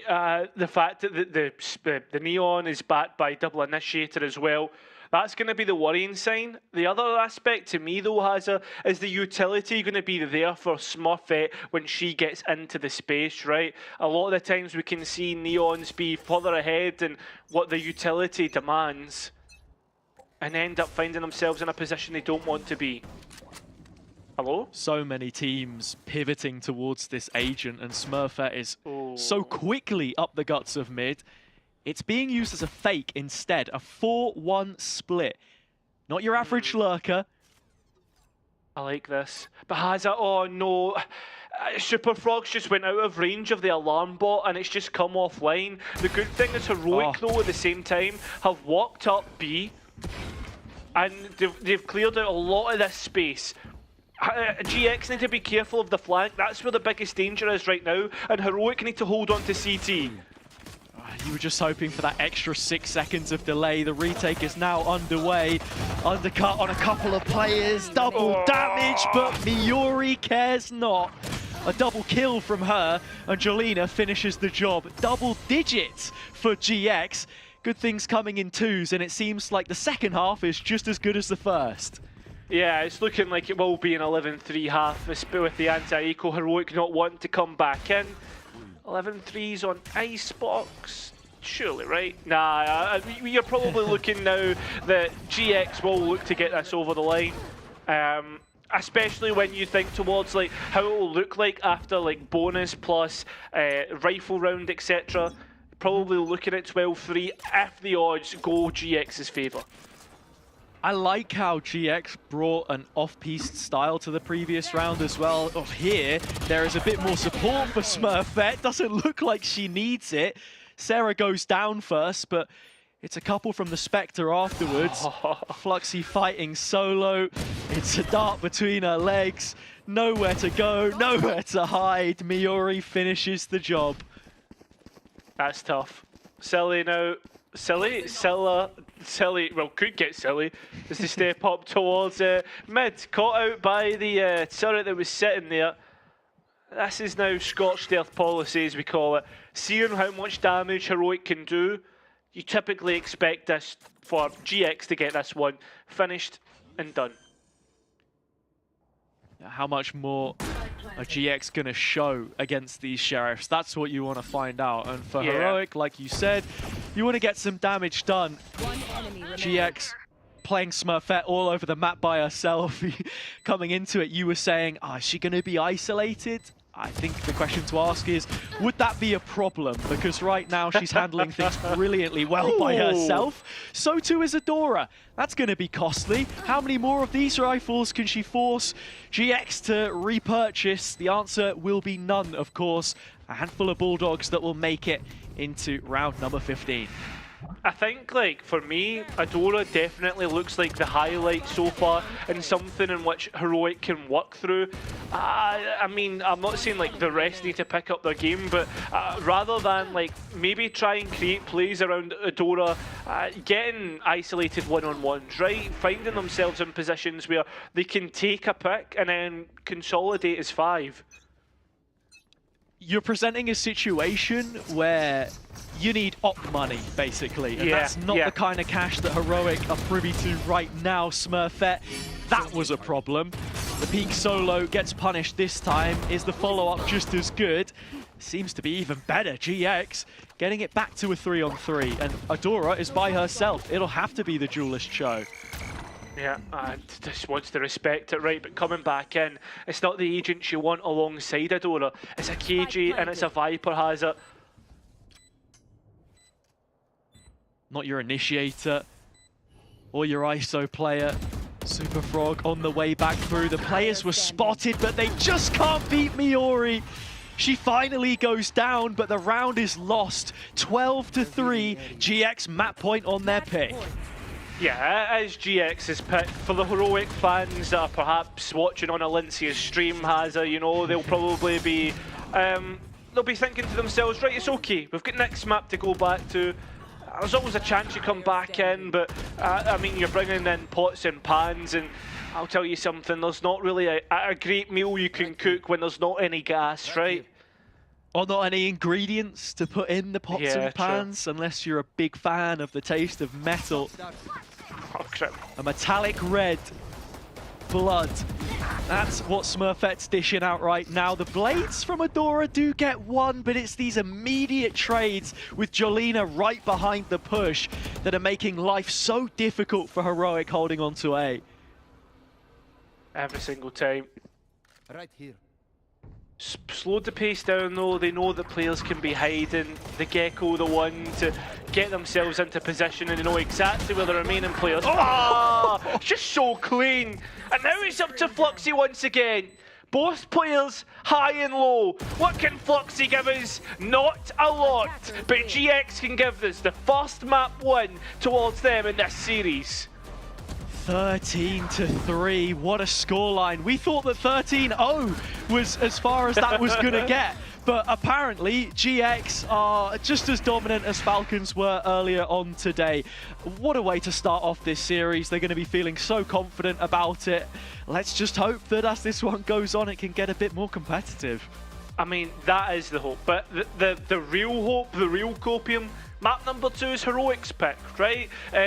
They should feel better about it. They can probably wipe that slate clean. JT will have to be doing a lot to get the team back on board, but I'm looking forward to what map number 2 has. I certainly am as well. It's not too much longer that we're gonna have to wait.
I know a place that will break you into 1,000 pieces. Stay away from them. Stay away from Lorca, Paco, and Picasso. Don't ask about Lola. Ay, Caballo Grande. Ay, Dolor de Nieve.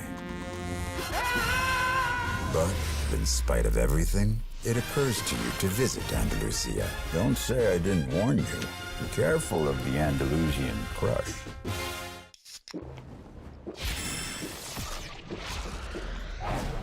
Red Bull gives you wings.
Welcome back, friends, to Valorant Game Changers Stage 3 playoffs. Zoe here, joined by Zach and Inami, and looks like we continue in a dominant fashion, although we're upping the map scores, at least by a little bit. So I guess by that logic, the next one is going to go to 4 for the other side. But let's talk about what happened on Icebox. I mean, this was a very, very, very dominant showing from Giant X.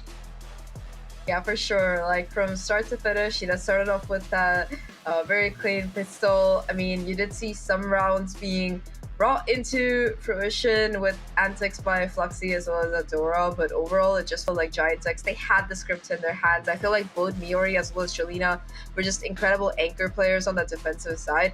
And, once that side swap happened, it was just Smurfette's home ground, just happy to slide in, cause some chaos on side, get a couple of kills, even if the rest of the team is right behind you. So yeah, just teamwork, exactly what you want to see. Yeah, it's been an insane map overall by the entire team, because even if Jolina misses, there is Nest to get 2 Ks, there is Sarah, the entire team is there to just make it work, and we've seen how much they were able to just shut Adora down, because even when she had her ult and she was trying to make something happen, yeah, she was just shut down every single time by the entire team, and it looks like Giantx are pretty dominant this time around. So are we going to see a map 3? I'm not so sure. I mean, the good news for any fans of Heroic is, of course, that it's going to be their map pick coming up now. So perhaps they can make something happen. But what we've seen on Icebox, that just looked like they tried to make it the duelist show, but Adora can only do so much, right? So yeah, definitely a change probably which is needed in their approach. Let's actually take a look at some more numbers, because we thrive in numbers, we love numbers. Have some more numbers. Here are some Jolina stats on that Viper, who's absolutely fragging out. I mean, to be fair, this is Jolina. It's really nothing new. We saw her last year on that Ascend roster.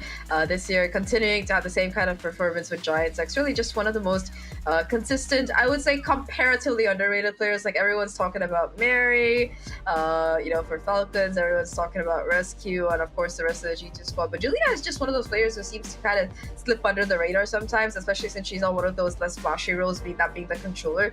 But honestly, Jolina is just such a huge player. I mean, there's no cast here, but I would be willing to bet that she averages at least 80 cast every game, because she's constantly just doing so much, whether it's keeping those smokes up, constantly cycling them, just swinging, taking that second contact and finding those frags. And like I was saying, the way she was playing Viper on this map was just as a second sentinel. You got Miori on that Killjoy to lock down one half of the map, and you got Jolina on the other side to lock down the other side, and it worked great for Giantx, as we saw from the defensive side.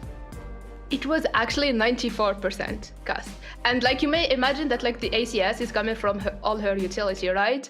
No, she was hitting 45% headshot. So this player has just been so insane on this map. And I'm just I'm honestly hyped to see what they will be bringing on Haven, because yes, it is hero pick, but they have been so explosive on the attack side.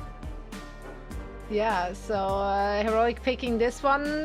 Then again, it's not like Giantx has struggled on Haven per se either. They had a good time in stage 3. They did, I believe, lose their match on Haven against Falcons in the group stage, but then again, that's also against Falcons. So, so far I had a good run on it in the playoffs. Don't think they should be too worried about it. Now, the big question, of course, is what we're going to see agent-wise. Are we going to see Heroic pulling out that ISO Yoru again? Is that something we want to see? Honestly speaking, I feel like the ISO didn't have as much impact as you would like. Usually you combine it with another duelist that is very good at taking space, like Neon or the Yoru. So well, I have silence for you. No, it's good, because this time they put it with a Yoru. So, I mean, ISO Yoru, I'm always happy to see. The Heroic composition right now is what Fnatic usually runs. It's just you gotta know how to run it and how to really leverage that utility. And I mean, we were talking about Smurfette's Yoru yesterday as well. So this is the same comp that Giantx were playing in their last game, and I think they were able to look pretty convincing. That said, for Heroic as well, with that ISO Yoru coming in, I'm not sure if I prefer a singular Yoru or an ISO Yoru. I feel like the Viper is a bit of a hesitant pick for me. I don't really like Viper on Haven, but that's just my take. I feel like you can do a lot with it. It's a very circumstantial agent, and I think Smurfette in particular, she's got some pretty cheesy plays on that Yoru. I'll tell you that. Yeah, Inami, how do you feel about this? Yesterday? I love it, honestly, because Smurfette also mentioned it yesterday, that it makes her it makes it easy to go through the Cypher utility to get more info. So it's a pick that we expected from her. Now I'm excited to see how they will be playing against this comp of ISO Yoru that's kind of mirroring them. So yeah. Yeah, indeed. Heroic about to maybe tie up the series. Can they make something happen against a very dominant looking Giantx? We're about to find out, so let's send it over to our casters. Yeah, Giant X looking equally as dominant and not going to be giving any favors for Falcons today, it seems. Destiny in their own hands, and for Heroic, the same can be said. They've got to come into this next map of Haven, a map which they've, you know, gone from being 0-2 last year to 2-0 this year. It's where the improvements have been made, and we need to see that now. Yeah, we need to see an overall step up, if we're being honest here. Has a Heroic need to reach the highest gear possible, right? Moving in towards Haven, it needs to be a win. That's all it comes down to. Not only in this map, in this series. If they beat GX, they qualify Falcons, they also put themselves in the best spot possible to go in and get in that spot towards Champions. It's exactly the same as it was for Valiant earlier. We're hoping, not results-wise for Heroic, but it certainly started off that way. As I was saying, slight error there. What I meant to say was that Icebox is a map which is now 0-3 for them. Here, the record on Haven just looks that much better. They haven't been beaten so far. This is somewhere that you should be able to take GX and find results. Eurocomps on either side, but Heroics, again, has that slight deviation with the ISO. It's Adora to take the mantle up this time as they begin on the defense. Not gonna lie, Hazza, I really like the comp that Heroic run. Obviously, Fnatic the first ones to bring it forward, but there's no hate against the GX comp either. A lot of the lurking capabilities that the Viper brings. Smoke up right at the top of C. It's going to leave Heroic guessing as to when this execution comes through. Fake out towards the backside. It's caught. 2-3 flashes heading in the direction of Fluxy. Only Miori on the site right now. Felt like a bit of a fake for a second, but there is something behind this. The players have slowly started to make their way through on GX, but they're falling like flies. Fluxy's found a couple, and Sarah is left by herself to digest the situation. I mean, Syl is your only real priority target in terms of who you can take out immediately. Toxin screen down. Oh, well, there you go. Well, it was done before it started, Cairo. We all felt it. Fluxy with a hat trick. But I think the big takeaway from the round there, and what I was saying, is that GX did a good job at denying the information, top of C-Long. This is going to be a smoke which they condition. However, when Miori goes through first and there's nothing else behind it, but they want to execute, feels kind of like they're between two minds in terms of what the call actually is. Oh, this is a nice spot. I mean, the big thing for me on Haven, cohesion in the attack, how you work macro-wise in terms of the push and pull. Not only that, how it works on the site, because it can be carnage. If you allow the defense to get the read right, they can be there very quickly. Speaking of quickly, it's going to be quickly 5 players on the B side. The ISO of Adora needs to be careful. Oh, the setup from Heroic, it's just perfect. Sure, the Poison Orb was there to make things difficult for a moment, but it quickly passes once Super Frog arrives at the scene. A familiar feeling for Sarah in this 4-on-1, but looking equally, if not more unlikely. The takeaway there, like I was going to say, is just how quickly they got A lobby control. It's that shock undercut combo that I was talking about. And Lider there with the Outlaw. Worst time for Sarah is you're not even going to get a clean swing into the site. You're not even going to get a clean opportunity whatsoever. Super Frog gets themselves 4 towards that 6-point ultimate. The Neural Theft not the most potent of them, but can be good mid-round if you get those entry picks, or even if you get a little bit of time to get it off. In the meantime though, Hazza, the key thing is Heroic are doing really well once these executes do come in, to play off one another and actually thrive in the chaos. Yeah, and this as well being a map which Heroic have prepared for extensively coming into this. I don't think they would have expected the Icebox selection, maybe catching them by surprise a little bit. Hard to say. GX prioritizing that Abyss ban, of course, where this team have gone toe-to-toe with some of the best that Game Changers have to offer.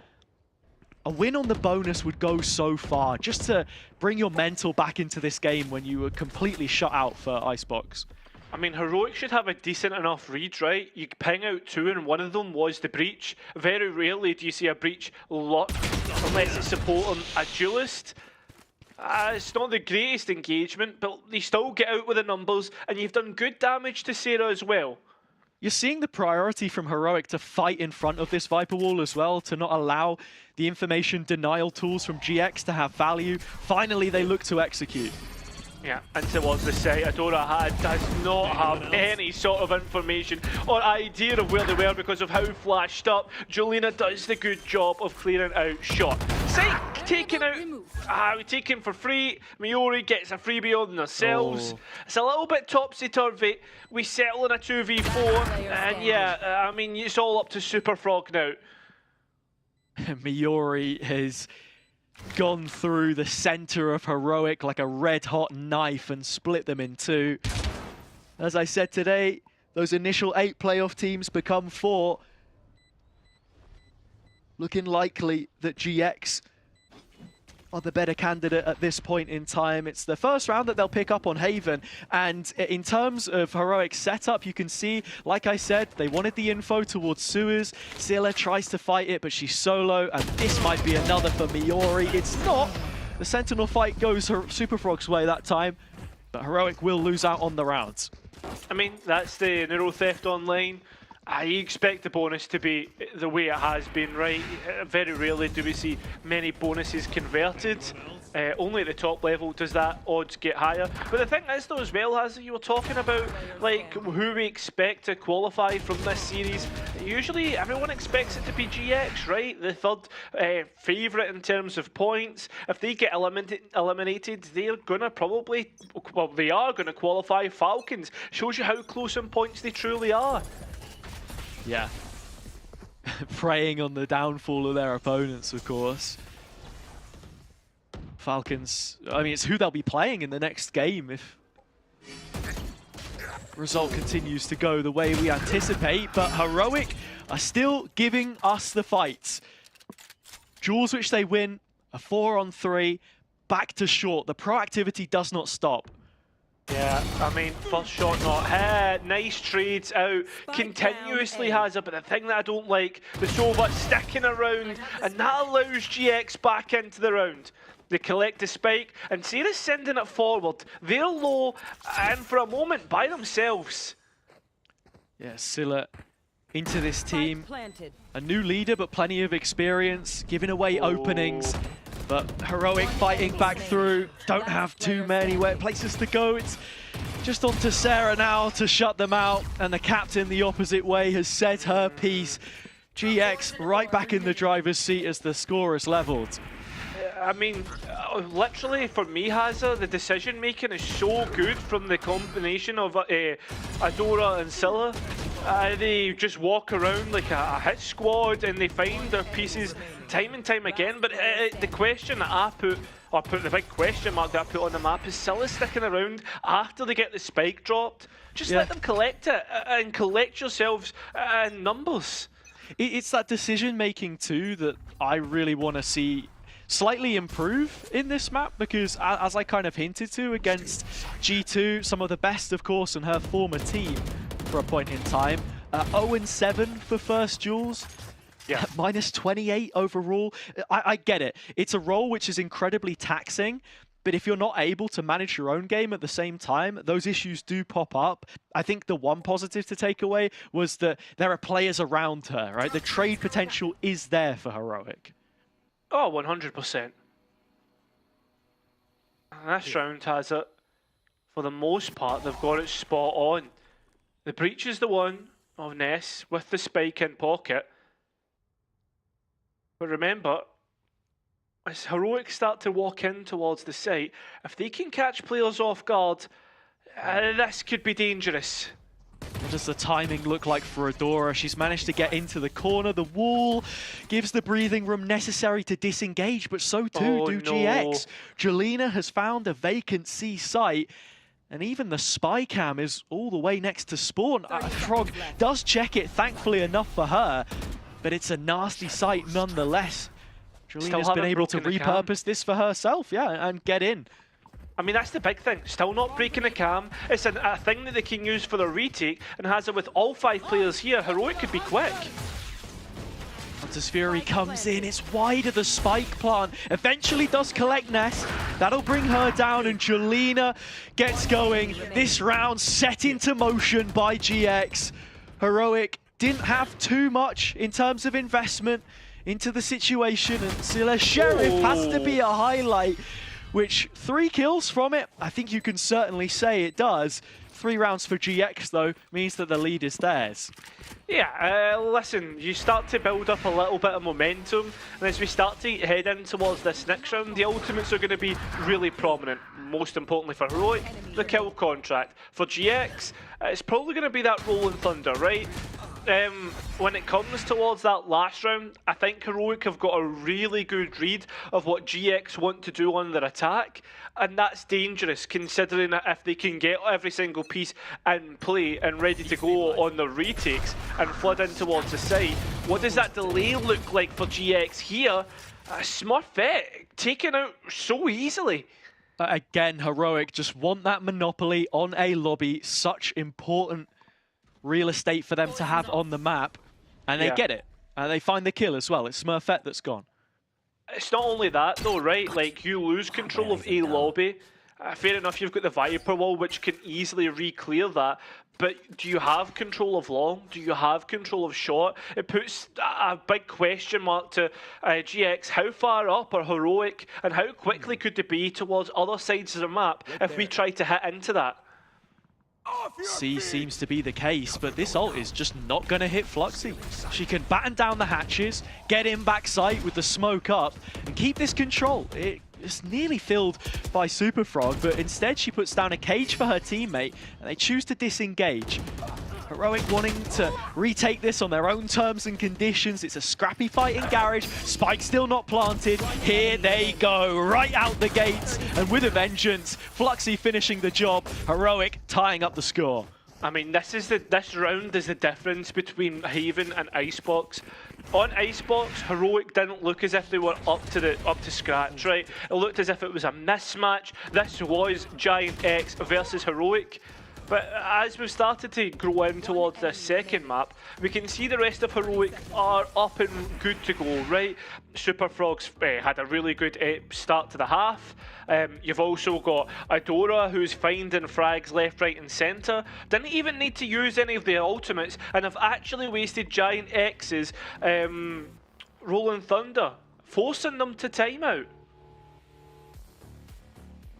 Yeah, it's the first time out that we're going to get from them. It wasn't really necessary on the previous map. You didn't expect it. And here, in terms of what needs to change, well, right now, I think it's sometimes that hesitancy. And in terms of the commitment, how far does that go? Decisions that you've got to make on Haven. C-site, for example. Do you want to fight for backside? I mean, it's a necessary area, honestly, for post, but then, like, if you get into that situation, are you playing on site? Are you setting up for a post plant on long? They didn't have any options really after losing the duel in Garage. That was all of the space that they had gone. They didn't really put a priority on getting the plant in, so they were just kind of looking for an advantage, but that lets Heroic set up. They had all the utility. The retake was what they were prepared for. Another util war early on towards A, but there's no recon behind this, so Adora has, you know, a sense of worry, a bit of pressure. She falls back. I like this by GX. Starting to explore the map, poke and prod into the setup, which Heroic have started to really use and manipulate. It was not really advanced at all from Heroic towards A. You had the lurk smoke put up on long too, and they've managed to bring this into a post plant. Not only that, they've got the Viper's Pit up as well. A fight back through the ult is lost against the Stinger, and Smurfette gets herself a double. So things go from bad to worse for Heroic here. I mean, honestly, save call isn't a bad choice. I don't hate it. You It's look the towards choice. yeah, exactly. You don't want to force yourself into a Viper's Pit. There's no control towards C-Link either. Just may as well wave the white flag and think about what went wrong there. I mean, I understand what like Heroic have tried to do all in all, but like losing out those key fights, that's just what happens, right? It's the way the cookie crumbles. Yeah, we saw Scylla use the drone there. I'm not too sure when exactly it was, but it didn't feel like they got any info out of that initial exchange for the amount of utility that they spent trying to take this lobby control that we've been raving about so long. Yeah. They didn't feel fully comfortable to commit to having the bodies there or fall back onto the site. So it wasn't really an asset. It harmed them more than it helped them. Yeah. It lets GX set up for the B-pop. And for this round, Hazza, the difference is, rather than put a trip towards holding B, they're just going to send players in towards, like, Garden, right? In towards mid. See if they can send and find players there. There is the reveal this time. Does Miori expect them to be so far up? Apparently so. The adjustment is good onto Adora. And Frog chasing shadows, Lidas further up, does eventually trade her teammate. I'll handle this. Right, well, as that happens, you're going to get the Dimensional Drift, clears out all of sight, allows for little to no utility to be expended by GX, but at the same time, Heroic tried to jump the gun and get in early. I mean, fair enough, they don't get the immediate pick, they did get a trade, but they still find themselves at a disadvantage as a Spike still not committed. You can see that Lida and Superfrog, they're eager to get back in. GX have done a really good job at mid-rounding this, but slightly lackluster in terms of information. Jolina needs the square meter to get the spike planted. Smurfette forced to move over, but they were just waiting for the smoke to come up, so there's a little more security about this. 3-on-2, still have the numbers. Jolina with the paranoia on the re-entry and the contact taken. The blindsides are so important here. The paranoia just delays the players getting back in. A second blindside to break the contact, to break the crossfire. In fact, they've just done it themselves. Jolina TP'd out, but doesn't know about Super Frog. Gets spammed up to 3 HP. Jolina needs a clean fight, needs a clean headshot, and Super Frog flicks at the right time to make sure this stays even. 4 apiece between the two. Really important round for Heroic to take here, and I understood the protocol from them. They wanted the quick retake, it didn't work. GX knew that they could get an open or at least a weaker A site once 2 players had been spotted through middle. Miori had an idea of Lida's position. Here is the play that I'm talking about. They end up worse for wear. Coming back through, it's just great play off one another, and yeah, slight mistiming from GX, I think, in terms of their counter utility. I don't even think just counter utility. Honestly, like, I think Heroic played better off one another, but I think, straight back into it, Hazza. Actually, this is looking like it's going to be a very fast A lobby take. Yeah, the numbers are behind this now for Heroic. There is a real tangible sense of force, and Adora wraps the whole 9 yards around to take a couple of kills, but that's where GX respond. 3-on-2, ults for all the remaining members on the Norwegian org. I mean, that's the big part, right? You have a Neuro Theft if we want to bring Super Frog in on towards the red X's. If you're a GX fan, though, the big thing for me, Sarah's in the back lines, starting to explore and starting to find more information in which they could perhaps go a step further and get something back in their favour. But like you said, literally every ult that Heroic have at this point in time is for information gathering. Yes. Fluxy isn't going to be committing to a full rotate by herself. It's to clear a site, perhaps. They've used the Dimensional Drift to re-clear all of this room when they already had the weapons. So the Neural Theft comes out, but there's still so much time for GX to reposition off the back of this. That's where Sarah can become a problem. I mean, that's it. The good thing, though, Heroic have went the other direction. Sarah is in no man's land and will not be helpful whatsoever, and actually being called back as we speak. They knew that GX couldn't have gone anywhere towards long, because that trip hadn't been broken on the sea choke. Onto Spike they go, and the smokes make it difficult for players to walk. Nesto just holds down left trigger, and up to Lida! Out of nowhere! Heroic find that round, find themselves the advantage, and find themselves on top! Another hefty clutch, one out, and this time it's Lyda that hauls them across the line. I love this play from Heroic to just clear out all of the space fully, commit to it, and not only that, from long side where you are less likely to expect it, into the retake, lots of tools used, possibility for a stronger post there, played on time by GX with both the Aftershock and the Snakebite available. But down to fine margins, Heroic are the team which wins, and it seems as if it's rinse and repeat in terms of this control. The setup slightly different. Yeah, I mean, much more aware of what players could be, or where players could be on long. As you can see, GX walking around the edge of the wall. Remember, the big point here for GX to use, Hazza, would be that lockdown. Oh. They're gonna get it as well.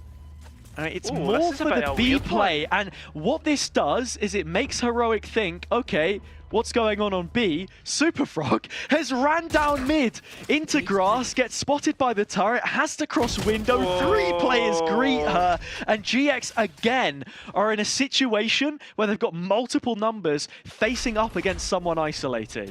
Yeah, that's a stinky play, if I'm being honest, Hazza. Superfrog, I understand what they've tried to go for, but they've done it all on their own. They haven't called for utility to support. And on top of that, Fluxy's also done the same. It feels a little bit individualistic here. It does. I don't know if there's any util you could really have asked for there, though, to put scrutiny on it. Scylla has gone in solo in the 5-on-2. This round is done. But yeah, I know exactly what you mean. The whole rationale behind it is to collect info towards B with how quiet it was.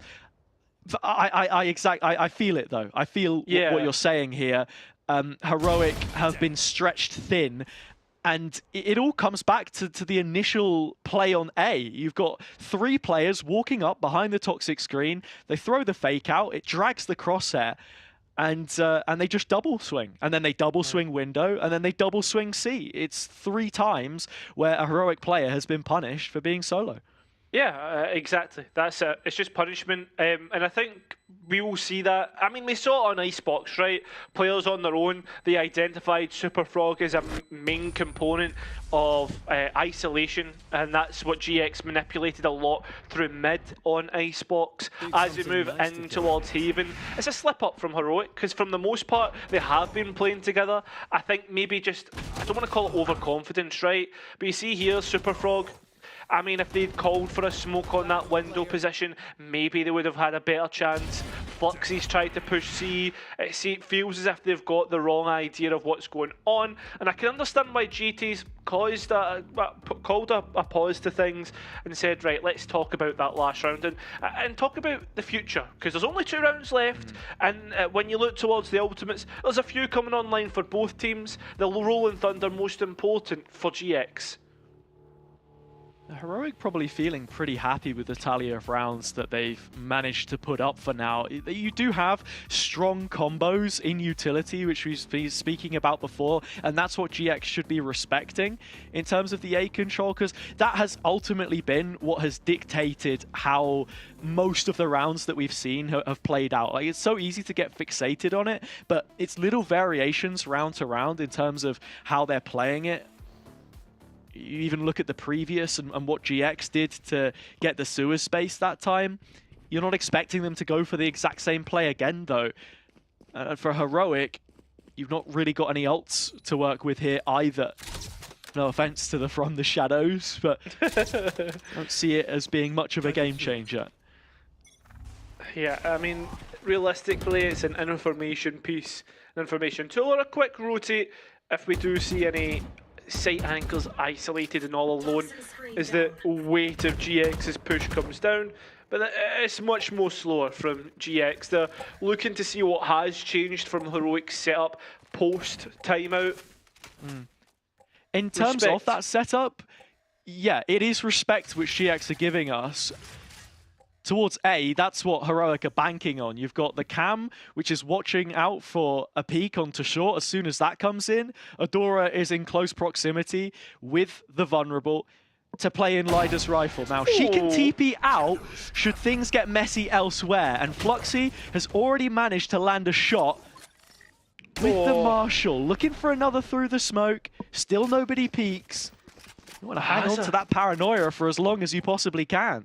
I mean, but where are GX wanting to go? You know the rule on Haven. You don't go B when it's an eco because you know how much carnage that can be caused. But what they are doing is starting to head in towards Heroic setup, and that's why you don't go B. That's the trap play, but they go long instead. They've managed to navigate one part of it, but the rifle's yet to be cleared. The Ghost is hitting like it is a semi-automatic. Oh. What is that? Completely cleaning them up. Mop and broom stuff. The bucket is out. It's a pay safe card Thrifty. It's not only just a pay safe card Thrifty has, it's also an Andalucia flawless. Like, that's how good that round was. I mean, fair enough, GX are all on their ones, but that has to be frustrating for the coach of Asuka watching that. You had to get your Andalucia in there, bro. The it, sponsors man. are getting their money worth when you're on the stream, I swear. But listen, I it was so well that's played. all I'm saying. Don't try your luck. But if you're paid by the hour, then look, these have been some pretty quick games so far. Heroic finally getting back into it, though, giving us something more competitive. And just that trap play in the previous, really nice. It's given them a platform. They've got rifles on the board. There are ults here to work with. Drone looking for a tag. Something I saw a lot of teams do with this comp is if you can tag a player, that's when you throw the ISO ult at it. Yeah. I mean, it's a good way to do it. You find like a mark to work with if the range is there, but I like this by GX. They're hoping that Heroic make the first step, and to be fair to them, they have been for the most part, and they're looking to go towards short. We're seeing is all on their own, and actually they've just left the ISO all there, so we're going 4-4. Yeah, it was a bit of an individualistic play from Lyda to Celadora down the river, down the sewer, I should say, and into the retake. 4-on-4. Heroic still have this monopoly on util. They do, but they're starting to losing out on player numbers and losing out on the util that they had in pocket. Still, those are fights to be found on their own, and somehow it just ends up going GX's way until it's Fluxy up against the Sheriff and finds the headshot! Hazza! Fluxy, the Queen of the Scots, getting that clutch over the line and finding an advantage for Heroic from the defense on Haven. 7-5, the advantage theirs as the halftime whistle blows. Fluxy has had a brilliant stage so far, settling into the best of the teams that she has shown. A deep playoff run, which could be going one map longer. That's if we go to the decider. We'll have to find out how this second half goes after the break.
GX on the back foot for what feels like the first time this series. Heroic have woken up on their map pick of Haven and currently lead 7-5 coming onto the attack side. The double duelist has not necessarily been hitting the heights in terms of the score sheets, but this is where you feel they can be coming into their element.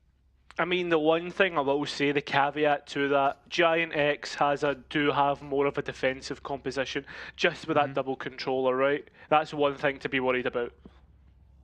Certainly is. I think as well, as I said before, all of the combos that Heroic have, how can you tailor that to your attacking game plan?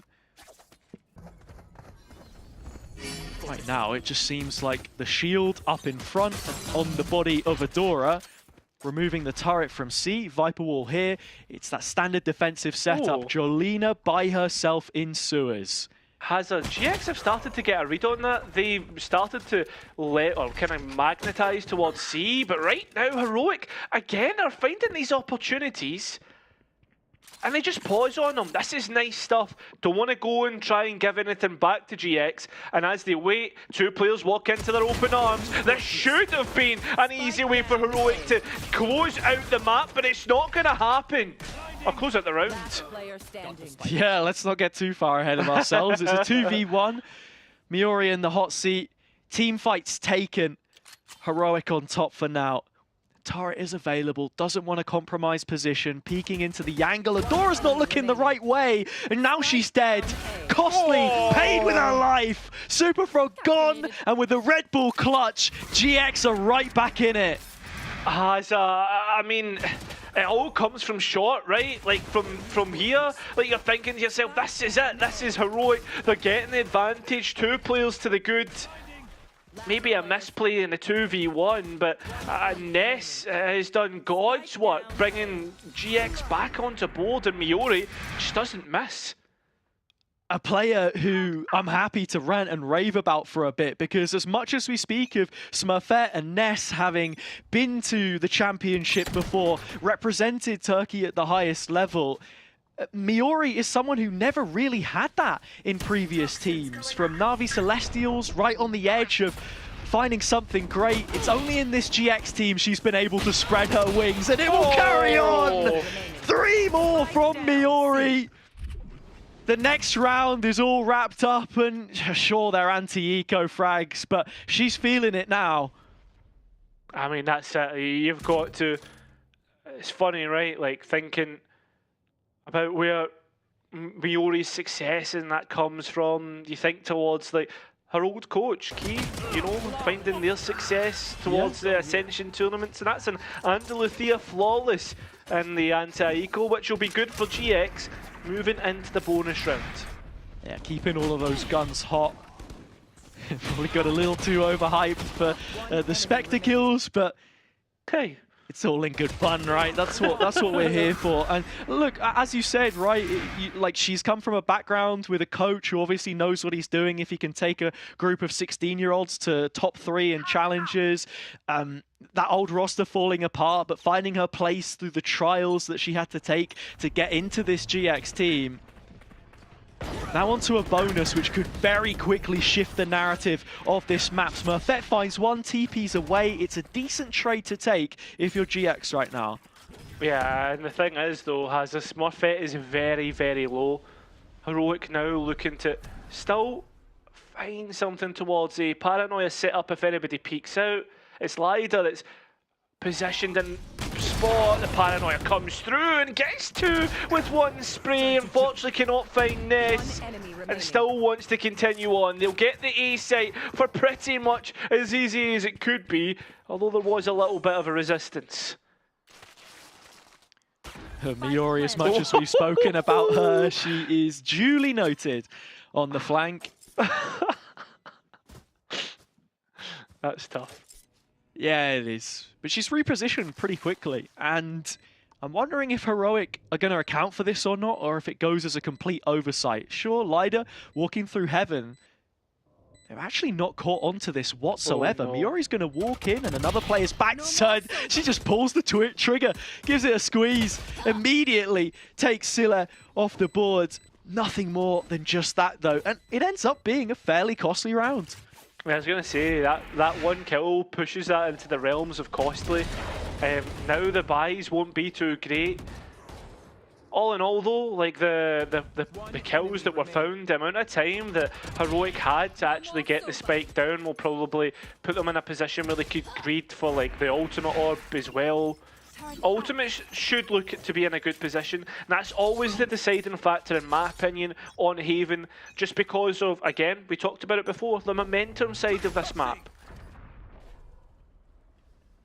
Heroic giving so much respect to what GX are doing right now. The taps from Jolina is initial damage. Smurfette is here with her TP again, but will not leave until she has emptied that magazine. Down to the last 4 bullets. Heroic down to 4 players. Yes, unfortunately Adora is the one to go. Lida now has to be the one to entry in. Super Frog's all on their own. That is not nice to watch. It's not nice to be at the other end of. Heroic now we need to try and find avenues in which they can get numbers back on their side. Remember, the spike's nowhere near towards this A site. No charges. Ooh. Managed to get out of dodge. Smurfette is still here, calling to action. Jolina drops.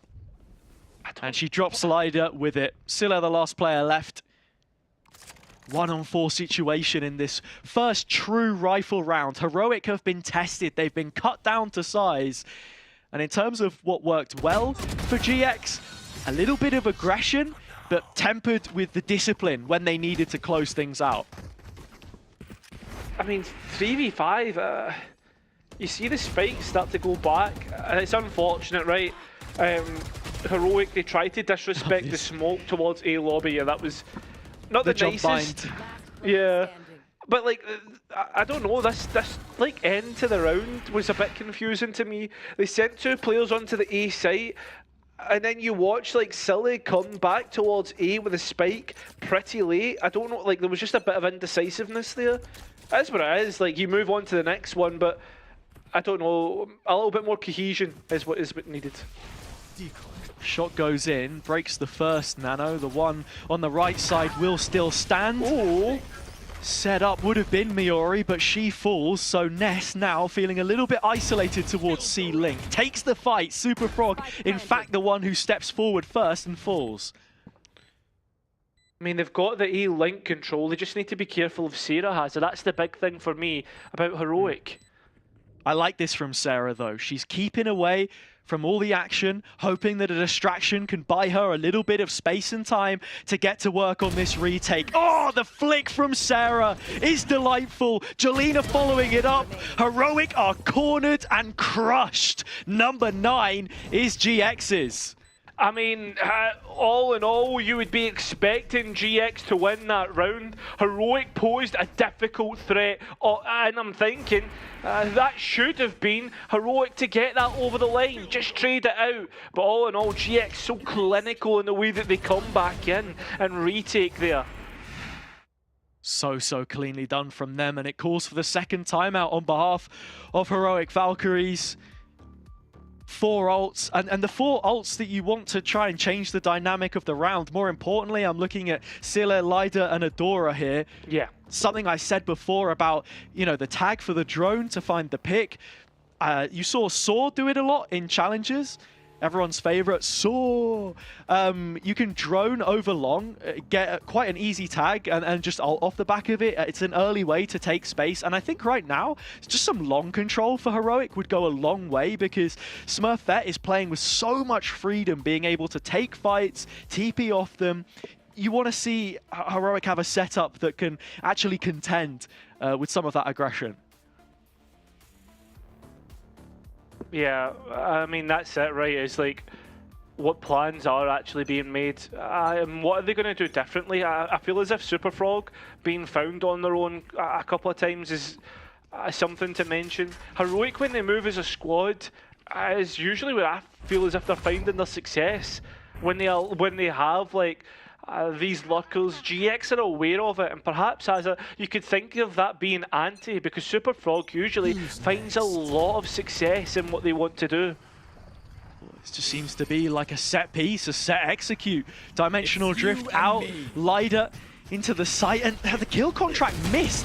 So no capitalization for Adora. It's straight into the util as she comes back out, and the reaction from GX is immediate. Miori capitalizing from the back of the ult, flash into Garage. It's an Andaluthia flawless for number 10. I mean, what more could we ask for if you're GX? You weather the storm, ultimate's throwing at them. It feels really unfortunate when you see Lida like fall to the KG utility. Like, Everything was spot on, placed to perfection from GX, and is it one step too far for Heroic? That's the question. I don't know if I'm crazy in saying this, but that feels like a round which has been anteed on GX's side with Asuka involved, because just knowing after the timeout to react as effectively as they did with the nanos towards front sight, the stun, it was an execution. And not only that, it's a round which takes away a lot of confidence from Heroic, because you come into the next with Sheriffs and you're fighting to deny an 11th. Deny the 11th. Last chance on, like, you know what I mean? That's your last buy on 11. It's pots and pans from there, and Miori looks to be the one to do it. In fact, it's Sarah who gets 2 of their own and puts GX to the good. Spike now firmly in GX's control as well, as they look to continue on, thundering on their way against Haza as well. Their qualification opponents in the next round awaiting Giant X's win from this series and the way that they've been playing. Yeah, Super Frog on the flank, the long wraparounds, managed to get past the alarm bot. GX re-clearing mid at the same time. There comes a point when the penny drops and you work out what's going on. They know about the cam, Toxic screens up, and she's stunned in the corner. It's usually Fluxy in these situations that gets away with a cosmetic buff, but hat off the head and a chance to make this possible now. Information in her pocket and the spike on the site. Haz, I'm going to be honest, this is a massive round. If Superfrog can win this, this could be game deciding. Given the chance, but it's stripped from her hands. Ness collects it for herself. 11 for GX, as would be the expectation coming into the round. Able to weather the storm in the end. And Superfrog couldn't do enough, but still, you're putting so much on one player. This next round is the most important of their season so far. It is. I mean, this essentially decides the lifeline in the tournament. I mean, you let GX hit that 12th, and you're looking like, I mean, you're fighting for survival, fighting through OT, and you've not got much of an economy to back it. I mean, right now, you don't even have much of an ultimate economy to back it. Sarah's close to that Viper's Pit. There's a lockdown for a retake, and there's also the Dimensional Drift. The odds are so stacked against Heroic in what is such a pivotal last couple of rounds. Again, B is left open. The read here is that Heroic aren't going to test it. The Viper wall towards Garage instead, and it goes up at the perfect time. Gets activated just when they need it, just when this clear was going to come through. And Smurfette, her mental timing has ticked. The Dimensional Drift making sure that nobody's on A. Now they should know. Oh no! As a GX, it just got a massive bit of information. Great from Smurfette, and that's forced Heroic to actually go, forcing it in towards C. Remember, no control of long, and that's where Sarah lies in wait. A lot of utility thrown either side, and Sarah activates as well as the rest of her teammates. It looks to be a cleanup, but Adora has other thoughts. And a 1 versus 2. Gets Sarah, but can't get Smurfette. Giant X, they'll find 12, they'll find map point, and they'll find series point. Brilliant from GX in this round. Again, just so swift. The protocol set, the reaction to get people on C, to hold on to the backside space. They had the Viper Orb there as well. Sarah was so far as long. I like the idea from Heroic. Scylla maybe trying to sell a fake. Sure, she had the spike, but Fluxy has her ult, so you could pick it back up if you needed to. Slightly missing the window of opportunity though. Well read by the defenders. And again, they have premiums coming into this. It's a pit towards short, and that lockdown wherever you might need it.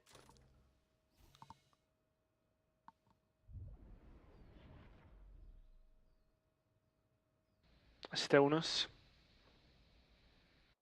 Yeah.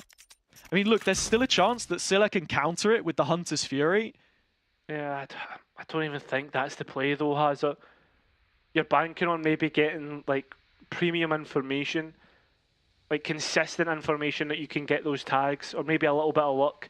But in terms of information, Giant X, they know exactly what Heroic are up to as they move in towards the site, and they don't even have full control of it, right, because of that Viper's Pit. I like this. What I meant is use the Hunter's Fury for the lockdown. That has now come into play, so it is a priority for Scylla to remove this. As you mentioned, Short has been given up. The ult is removed, and in terms of post, you have to be so worried of this flank, but Miori hits from the heavens. And as the pit drops, GX just walk right in. This should be as simple as tapping heads, has that, and it's exactly as that. Second map was a bit harder than the first, but GX will go on to fight their qualification rivals for champs. Up against Falcons, that's who they'll face in the next round. I have to say, Cairo, we've seen 2 top 3 teams prove that they are qualification worthy today in my books. NASA still in the upper bracket with G2, who have their place at champs already booked. This is looking to be an incredibly exciting top 4. I mean, what more could you ask for, right? The way that Falcons and GX look to be getting rid of any sort of, like, I don't know, training weights or whatever's been happening during Split 3, the way that they've not been at full form. I'm excited to see how this top 4 finishes out. I mean, look, Valiant and Heroic, both teams played brilliantly throughout the whole of this stage, but we can see now that they were false prophets. We have the real answers from the analysts, though. They'll be breaking this one down. Well, let's see what we do. Thank you guys so much. Explosive performances and an explosive cast to match it all. 2 very dominant winners we've seen here today in our quarterfinals in the lower bracket. And honestly, I wouldn't have it any other way. And I'm not saying that because I'm in a different time zone. I'm very tired. No, it was actually just generally a real joy.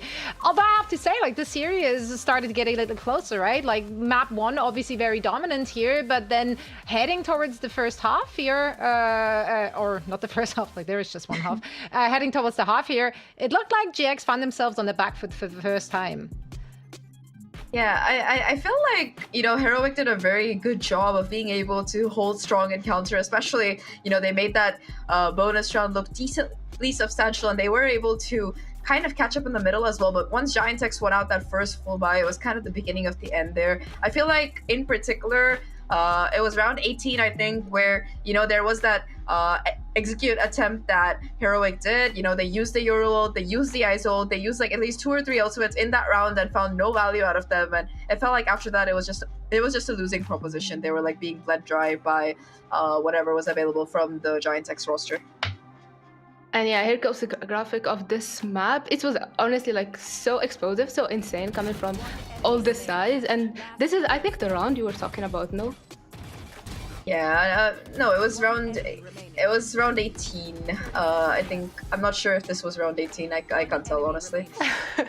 Yeah, it was just explosive from both sides, and we've seen an insane comeback from Hero. Like, regardless of the 8 rounds that they were able to get, we've seen them coming back on like those shots of the GC sheriffs that you were explaining to so just a few minutes ago. Like, these players are just so good, and we've seen this aggressiveness from both sides.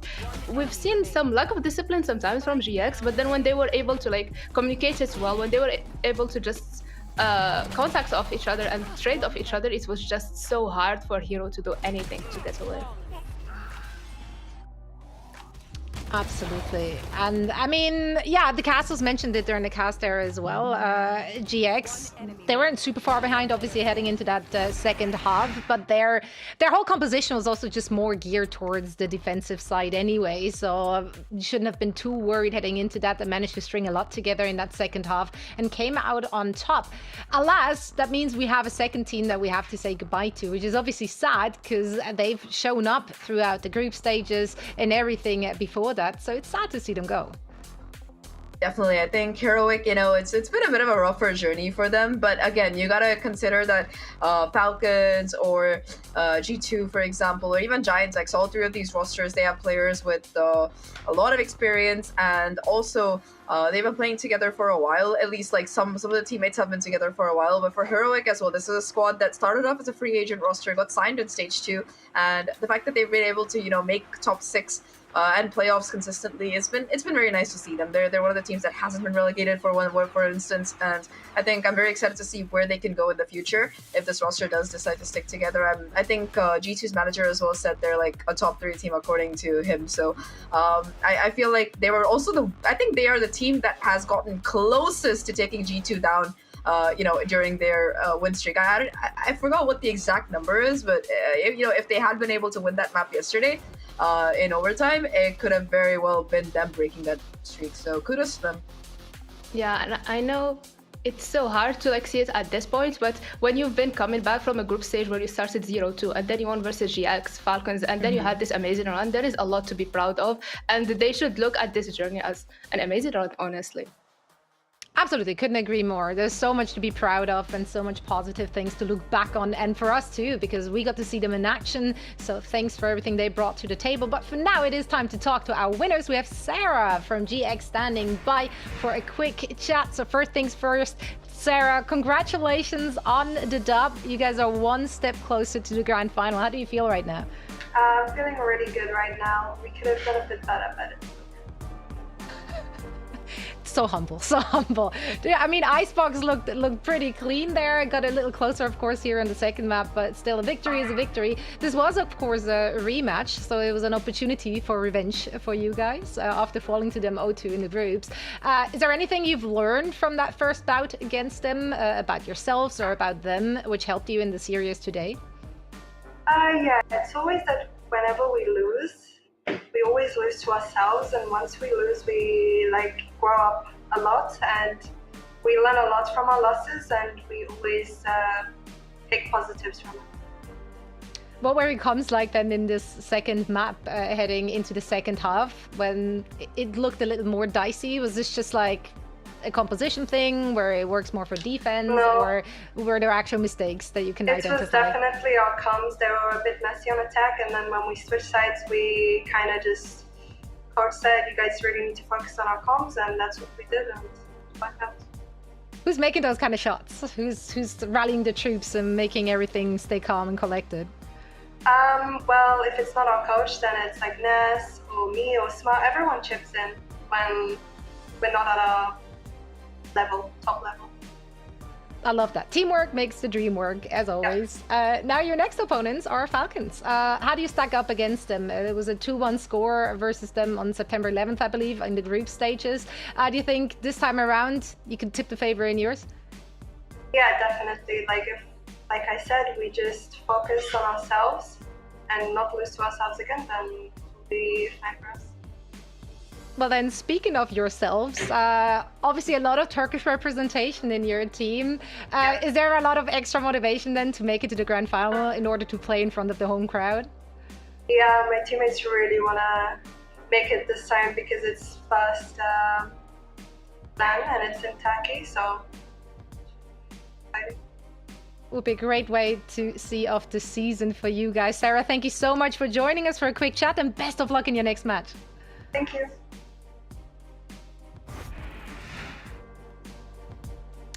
I love the humble approaches there. It's like, we only lose to ourselves. It's like my favorite PR answer, but it's true though. Like, if you can identify your mistakes in such high stakes matches and do that in such a short turnaround, that's huge.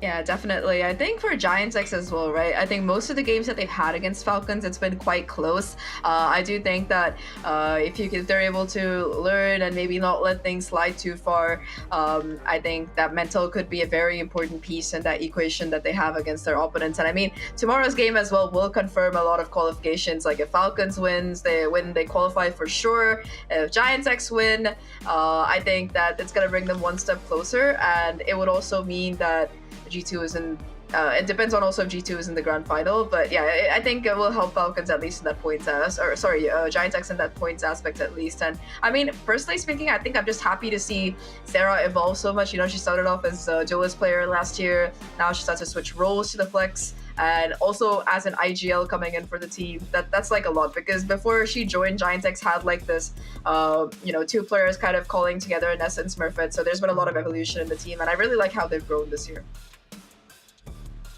Yep, he said it all. The growth actually has been insane from multiple teams that we've seen so far in this stage, and it's insane to see how far some players have went. And yeah, as you mentioned, tomorrow they will be facing Falcons. It's so important for both of them. So excited to see who will come on the top and who will end up making it to the champs. Let's actually take a look at those updated brackets to see exactly where we are currently at after 3 days of plays here in the playoffs. Starting with you here, Inami, which one are you most excited for? Which of these matches tickles your fancy? It has to be Falcons versus Giant X, because like we spoke earlier about Falcons needed Giant X to lose so they can be 100% sure of going to champs, and now it's their chance to make it happen. So yeah, that's the match I will be looking forward to.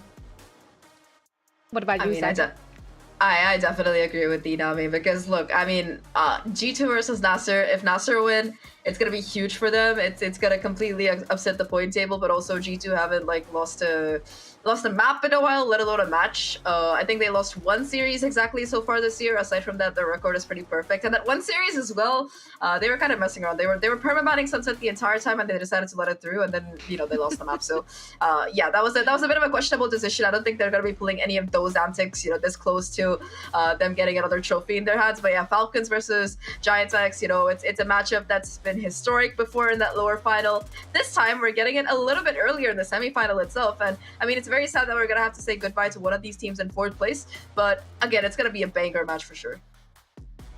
Absolutely. So these are the matches coming up for tomorrow, day 4 of our playoffs. So much to be excited for, so many things we still have yet to learn about all of these teams until we find out who actually makes it all the way to champs, because we still have slots up for grabs. Not everything is decided. G2, of course, sitting comfortably right now already, but they still want to make it to the grand final here in just the playoffs in order to play in front of that crowd. So it's going to be very, very exciting. Now, you, dear viewers, do not have to sweat it out and play high-stake games in order to join us in Turkey. No, you can just drop money at your problem. How about that? All you have to do is scan the QR code that you're seeing on your screens right now, and you can grab yourself a ticket and have a great time in Istanbul alongside the talent that will be there, and of course all the players and the fellow fans. It's going to be a great time, so we hope to see many of you there as well. Now, as we wrap, any final thoughts on the day, starting with you, Inami? Honestly, I'm just happy to see the players coming in form, and like everyone said, like Falcons and Giant X, them being themselves. And I hope that we will see the best version of themselves also tomorrow, because we want close matches, we don't want 2-0s. Yeah, I feel like this tournament so far has been a little bit very, very 2-0 sided. It will be nice to have something break that. And I feel like if any game can break the 2-0 curse, it's gotta be Falcons versus Giants X. Like, we've seen the best of guys go the entire distance. So I wouldn't be surprised to see a best of 3. That happened to a best of 3 as well, but I mean, if it doesn't happen, please don't blame me for the caster curse. I will. I'm saying that. You just manifested it, I'm just saying. I jinxed my jinx in advance, if that makes any sense. I had to consider it to be able to de-jinxing it. Yeah, no, that makes sense. But you know what? Every once in a while, you got to take a long stroll through Sweep City, and that's what we've been doing thus far with the playoffs. But it's been a joy nonetheless. Inami, Zach, it's been such a pleasure to be on the desk with you two today, and of course, having all of you at home joining us for the festivities as well. So thank you all so much for tuning in. More GC playoffs action tomorrow, so make sure to come back for more. Can't wait to see you again.